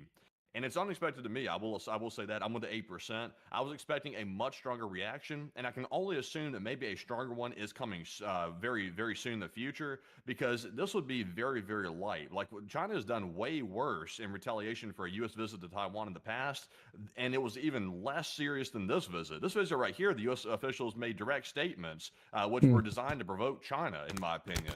And China's taking a much lighter approach this time. So I think maybe they're blindsided. That's maybe the reason why they've taken that sort of odd approach right there. But Enforcer, what say you? I got to say, I think they were blindsided. These were probably the most overt, direct statements that had been seen. The last delegation that actually went to Taiwan, I believe, was in 2023 or late 2022. That was actually led by the, I believe she was still the Speaker of the House at the time, Nancy Pelosi. Yes. So she was actually the last one to So lead much the beef jerky, prior it's so delicious. delegation. Which also, by the way, I want to point out here that the current delegation is headed by a Republican senator with a Republican president as the president of the United States. The prior delegation that went to Taiwan was led by a Democrat, largely leading the delegation, while a Democrat president was in charge. So it does appear that there at least is some sort of continuity, that the heads of these delegations are generally a part of the majority party in the government during that time, generally showing that at least there is some sort of a consolidated effort by both the prior administration and the current administration to show that there is, by political party affiliation, a general blessing being given by the majority of the government to these sorts of Poor arrivals. baby, I hear her So crying. it does seem that, at least at the moment, that is generally something to add into the equation as well. But I also have to say that the last time the delegation went under Pelosi, there wasn't really any comments made. Like, there were some very, like, I would have to say the most neutrally of worded comments that were made, but it was nothing to incense the Chinese. And this time, this fella, he went there and he said, "I smell the Chinese and I smell blood." It's like, okay, it's like, I didn't know we were going for that route. Probably not the best approach to, Red? like, I have to say, like, as far as putting our enemies into a corner, I'm all for it. But considering that the Russians are pretty much an imminent threat around the corner right now, we really don't know what's going on with that. The whole military intervention in Venezuela, and also telling the Chinese we want blood, That's how it works. it's probably not the best moment to do that. Like, I'm for that later, but not right now. We kind of want to put our ducks in a row, and right now we're getting the ducks all front and center in one big group, where we might not be able to deal with each duck at a time, and that's kind of a bit of a concern. Oh, okay. Yeah, they had that buff on it where like US half officials health splits into drove two. to Taiwan and bring that to Ukraine. It's like Ukraine's they're in an actual war right now. Like, they're actually fighting Russia right now. And in my opinion, Russia is a lot easier to take on as a country than taking China on. Like, Russia is a much easier fight to take on. So why is it that Russia is getting the free pass every single time? Like, whenever we send U.S. officials over to Ukraine, it's usually to convince Zelensky to enter a peace deal that he doesn't want, to basically capitulate, or they go over there and they meet up with Vladimir Putin or something and they try to coddle him some more. But yeah, we're not trying to do that with China and Taiwan. It's like, what's the deal? China is literally the country you don't want to pick a fight with, but yeah, we're going to try to pick a fight with them over Putin. It's like, what's the logic? Yeah, it's kind of crazy because China's bigger than Russia in every way. They have 1.4 billion people. Russia has 110. China has a GDP of nearly $18 trillion. Russia has a GDP of about $2 trillion. China also has the largest largest ground army in the world by numbers of service members, and also the second largest military budget in the world. The Russians have, I think, like the 7th largest military budget in the world, and they also have like the 5th largest armed force. It's not the biggest ones, and so on and so forth. And then also, by the way, the Chinese are nuclear armed and do have nuclear weapons, practically all of them, that can be fired at the United States and pretty much wipe out the United States. They have enough nuclear weaponry to be able to do that. So I don't know why in the world we're always more than gung-ho to go, hey, let's go hit the Chinese and see what they'll do. And then we don't apply that same logic with the Russians. I find that a little weird. Yeah, you remember it. And also, you remember back in the day, like, when I say back in the day, I mean like a month or two ago. Like, that's what's back in the day these days with how crazy the world's gotten. But the U.S. Defense Department was making wild statements about how they would literally take out China in a heartbeat. Like, they would take down every Chinese soldier if they wanted to take on the U.S. and said all these like wildly provocative statements toward China. And I think it was the defense secretary was even saying it himself. Like, he was going berserk on China. We won't say that about Russia, like, to save our life. Wait a minute, hang on. Let me make sure to quote the Secretary of Defense properly. He would go on to Fox, because for some reason that's the only avenue they'll go on. He would go on to Fox. He'd go, "We'll kill every Chinaman." It's like, how the hell? Like we would just threaten war with them every day on air, on TV for like a month, and then we just we act like that's not a big serious concern. But it's like China really is, out of the two of these countries, the most serious of concern. Like that's not one to be like honestly the Russians are to be trifled with. Not really that big of a deal. And really all of our adversaries can be trifled with. They're jokes. But China is the one country that actually is big enough that we need to kind of game plan out what we're doing and what we're saying. Because you can't really just do that stuff normally. That doesn't What really crazy follow cult? like it's going to be a small little border skirmish. No, Oh, they're okay. the largest military and economy in the world behind the United States. Not really a light thing to take on for a weekend activity. So with that, I hope that does address that the best I can. But still quite an They're gonna interesting kill. thing. But I don't really know how the Chinese will respond to this because this was so direct. I don't really know what they'll do, and I think it honestly kind of took them off kilter. And right now, their foreign ministries having to work on what the hell they're even going to do, and they're also trying to game plan with the Xi to figure that out as well. But moving on from that, we also were able to hear inside of mainland China that a new Chinese Corvette has been unveiled. Oh damn, that's no C8. That's Oh, jeez. Okay. It is the Type 56, likely intended for export. It was spotted at the Dalian Liaoning South shipyard, and it appears the mom destined turned. for the Algerian Navy. So not only are the Chinese building their own warships, they're building them for export. But anyways, it appears that they are now working on that. So, anyways, we'll be moving on from that type.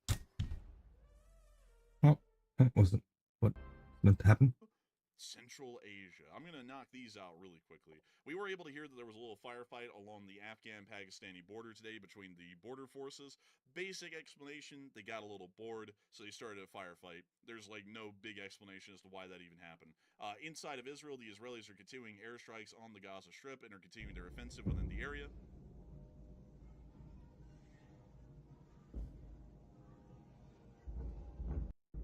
And we also were able to see another clip here of heavy airstrikes within Gaza. Here's another one.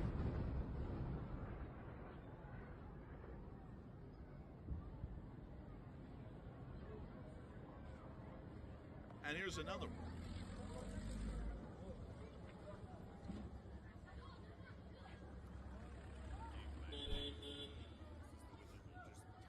Oh, a little horn salute.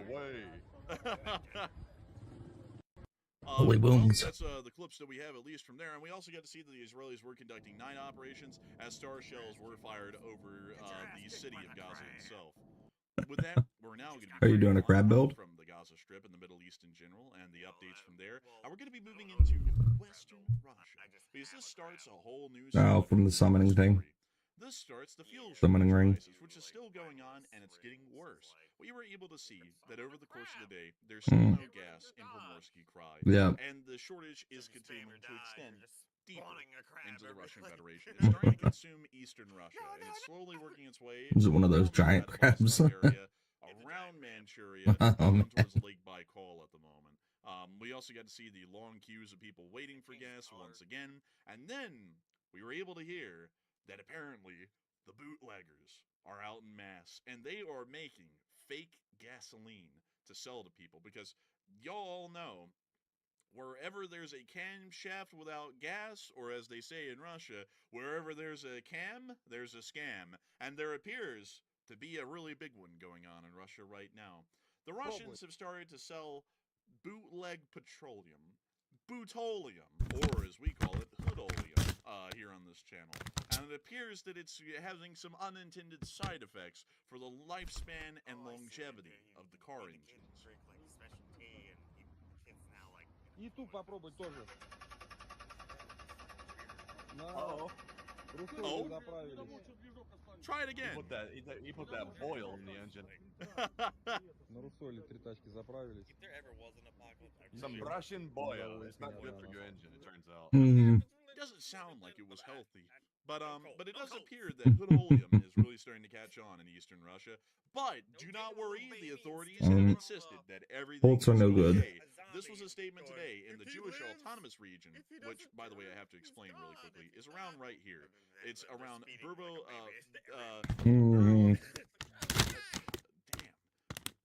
Bijan. There we go. That's how it's pronounced. or Bijan in general. This is the Jewish Autonomous Oblast. Are there any Jews living here? No zombie apocalypse. Why is it called that? It's really deep. But No, thank you. nevertheless, the fuel crisis has extended around this area. It's apparently gotten out of Primorsky Krai, and like I was saying earlier, is now wrapping around Manchuria and making its way towards Lake Baikal at the moment. But this was the statement from the Jewish Autonomous Region. Gasoline sales to the population in the Leninsky district of the Jewish Autonomous Region will be resumed next week. Due to interruptions in fuel supplies, gasoline sales in the municipality are temporarily limited. Priority is given to specialized equipment, emergency vehicles, and school buses. As acting deputy chairman of the government of the Jewish Autonomous Region, Valery Samkov noted, the failure occurred due to a disruption in the rhythm of deliveries, and agreements between suppliers and customers were violated. The government of the Jewish Autonomous Region has joined in solving the problem and monitoring of the movement of rail tank cars with fuel. Double barrel shotgun. According to information from specialists of the Far Eastern Railway, the first tank cars with fuel and lubricants should arrive in the Jewish He's the Autonomous Messiah. Region in 3 days. As soon as the fuel arrives in the region, its sales in the normal mode will be resumed. They could have said Jewish Autonomous Region at least 5 more times, because I don't think they said it enough through the course of this post. But it does appear that lubricants will be making their way into the Jewish Autonomous Region along with petroleum here soon. Diddy is pleased. What's up with all these lubricants going around all these places? Like the Russians, like every fuel load has.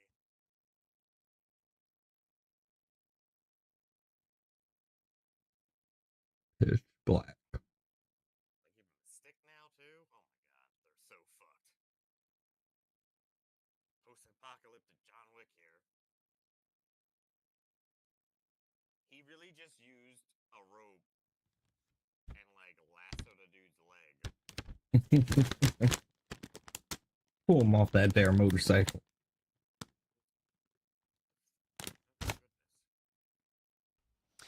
Ladies and gentlemen, boys and girls, children of all ages, welcome to Timcast IRL. I am your guest host filling in for our boy Tim Pool. He is out of the hospital. He's just got a hair transplant. So when next time you guys see him, he's going to have a full head of hair. I know it's been a while, but that hair, you know, it takes a minute. So Tim's going to be looking like a superstar very shortly. But before we get into this tonight's show, we got a very special guest. We got, you know, some crazy women, some smart women, some beautiful women. I do want to shout out cashbrew.com. Guys, go support the Pimp on a Blimp and Tim Pool and the whole entire crew here, Serge, Phil, the guys that work so hard, and go buy a little bit of this American-made coffee. None of that Chinese bullcrap that probably has fentanyl in it that's going to give you some sort of heart, you know, murmur. That stuff's not good, but we got the cleanest, purest, strongest coffee made this side of the Mississippi River, and I really encourage you guys to go to cashbrew.com and buy some. And then as well, we got boonieshq.com. We got a huge skate event tomorrow here. It's not necessarily open to the public, but you guys are going to be able to watch it on YouTube and Rumble. You do not want to miss it.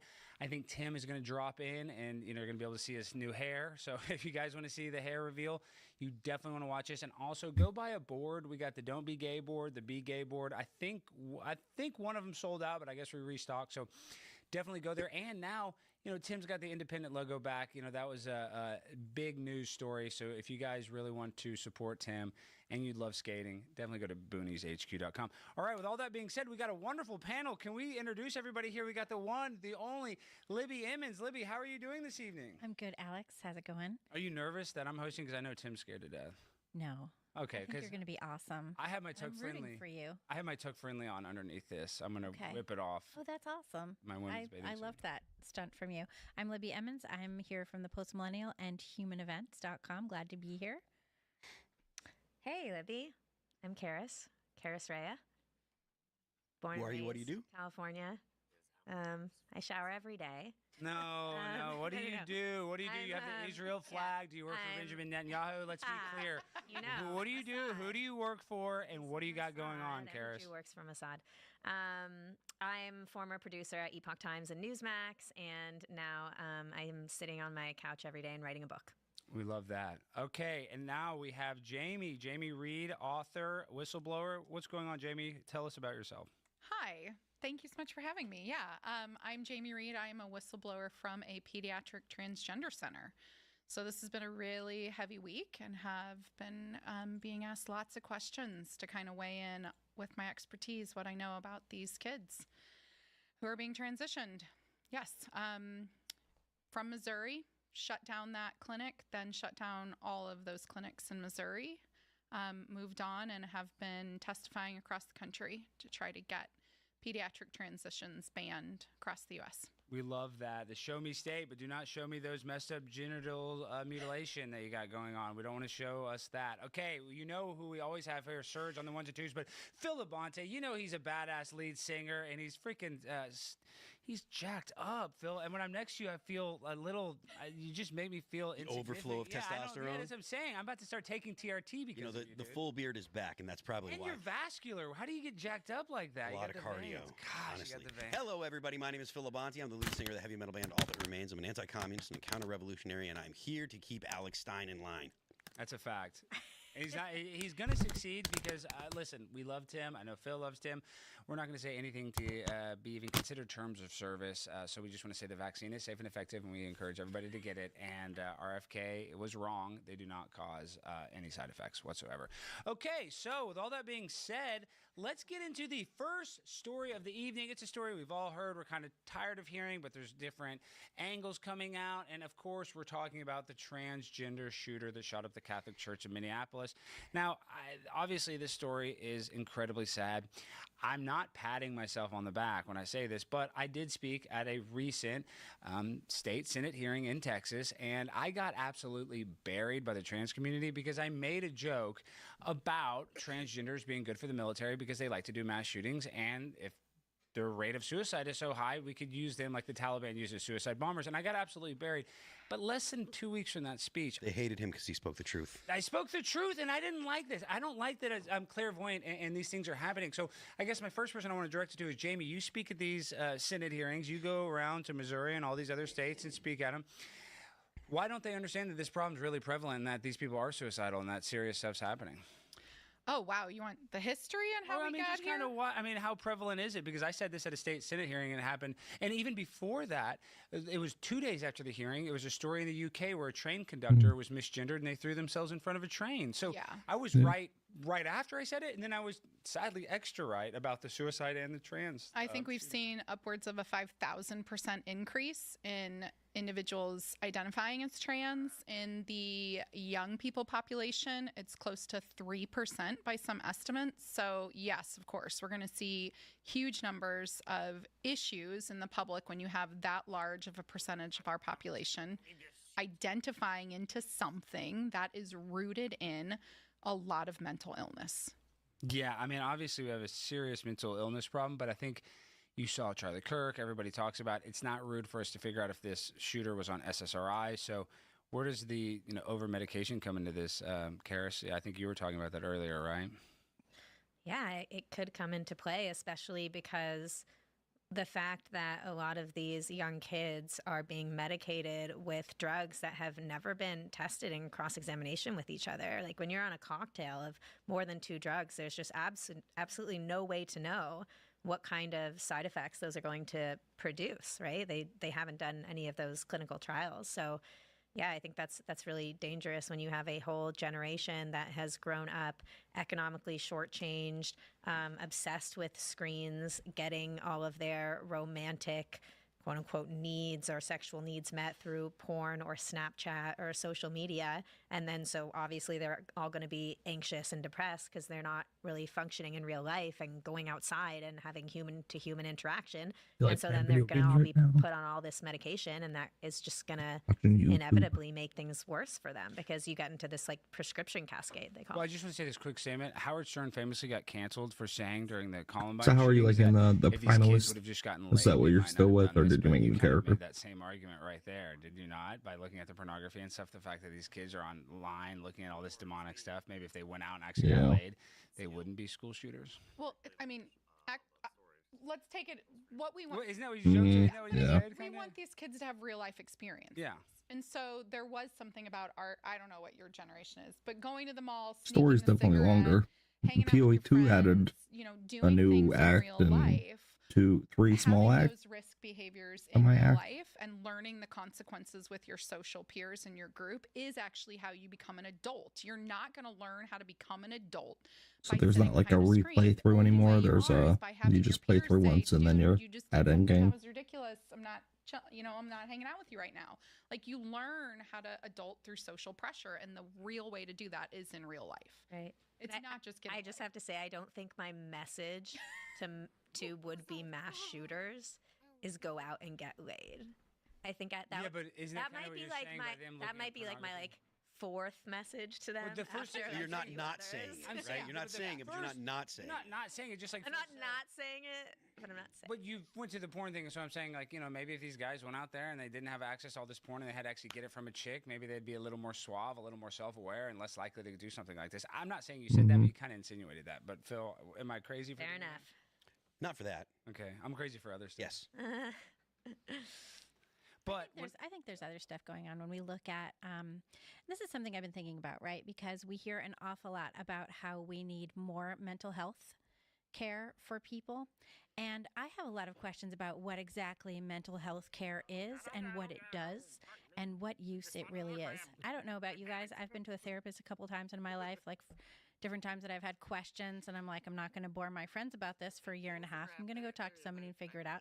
And then you solve your problem and you move on, right? But you have people who are in therapy for years and years and years, and then they have a psychologist who they talk to, and they have a psychiatrist who prescribes them, but they don't talk to. Or you have a clinic, and then you see somebody else every other week or something like that, and it's sort of confusing and difficult. A lot of the mental health is like either outpatient or inpatient drug treatment, right? So you have a lot of this stuff going on.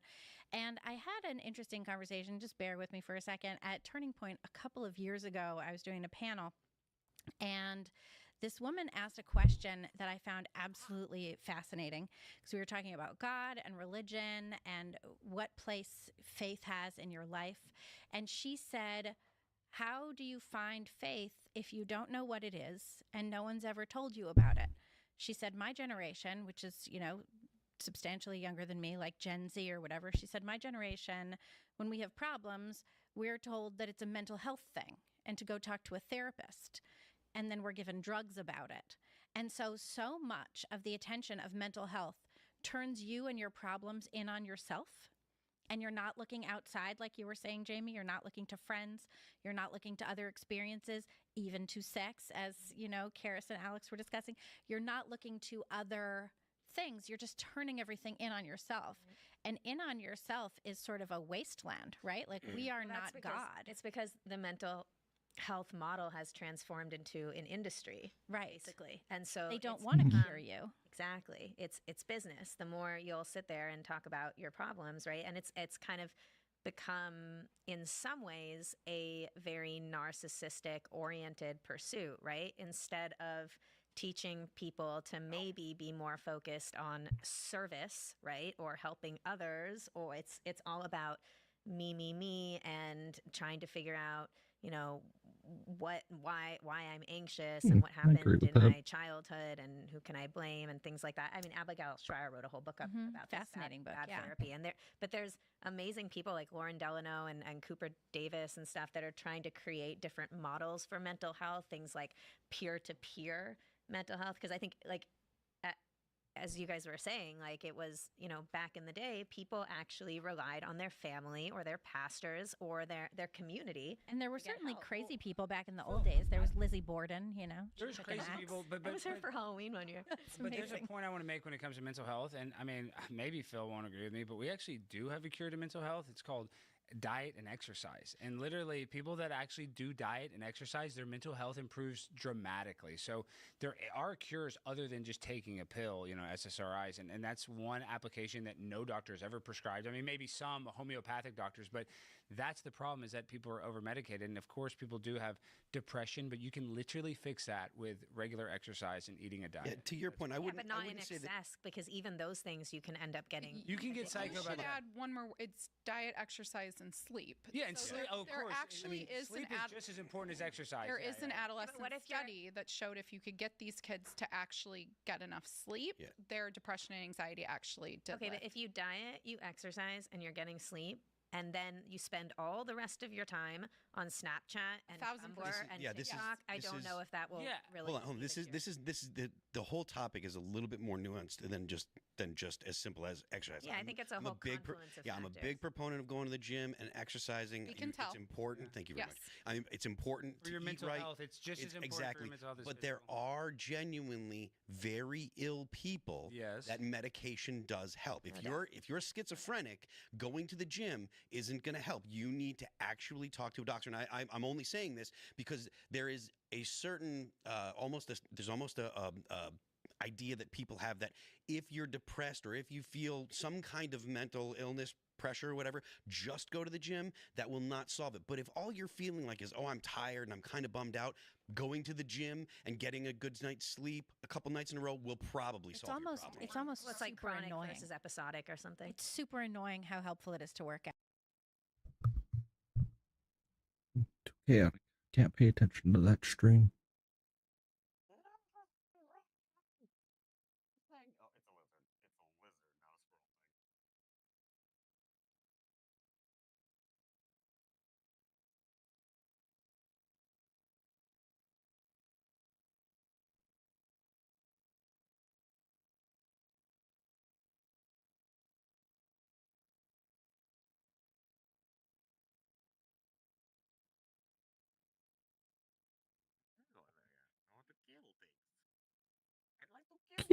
Kill him.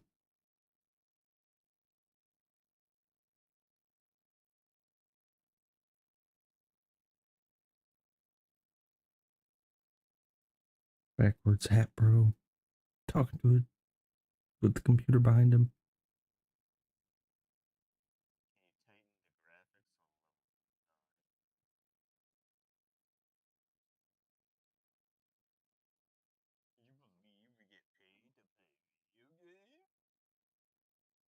Would be nice.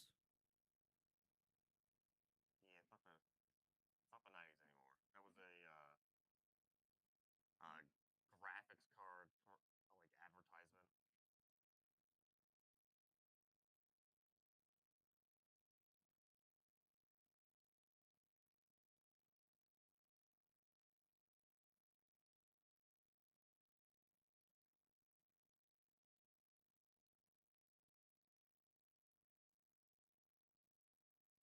Yeah, I killed him.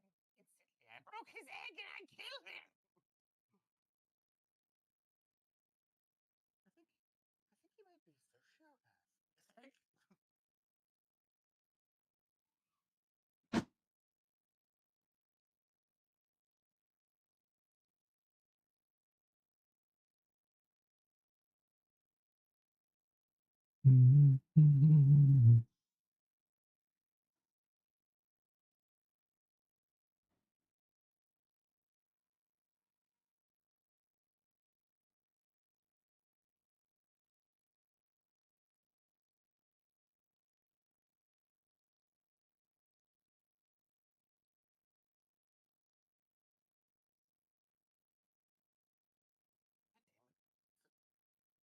Why are the subtitles?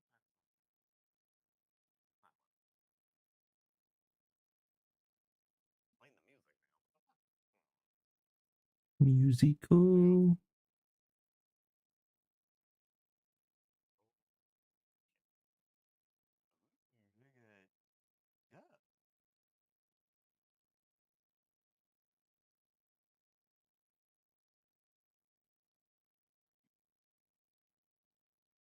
Coffee eggs.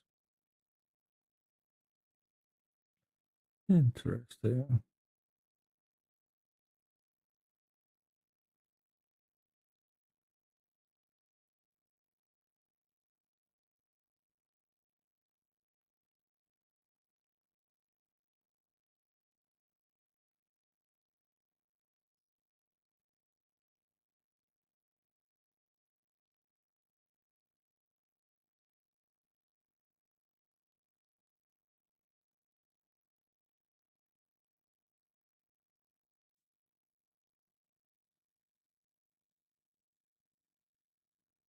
I wish I knew how to speak French.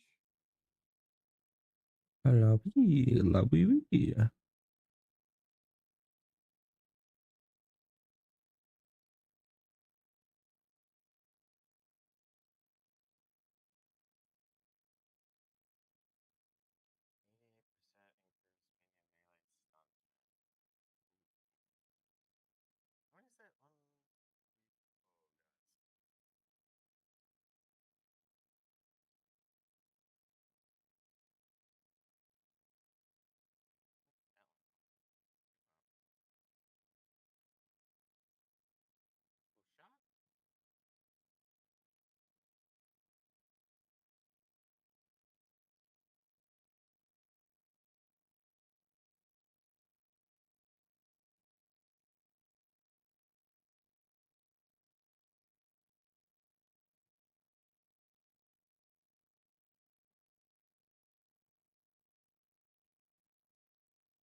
Pass the new president.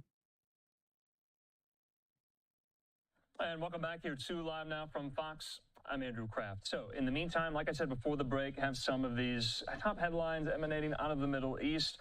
Also, our eyes are focused on the UN General Assembly taking place next month there in New York City. It always takes place each and every September, and there's a lot of politics that goes into pulling it off here. But like I said, well, let's hear from Fox News correspondent Alex Hogan about where the war stands between Israel and Hamas there in Gaza. Israel is declaring Gaza City a dangerous combat zone as its military begins its planned offensive on the famine-gripped area. We are not waiting. We have begun the preliminary operations and initial stages of the assault on Gaza City.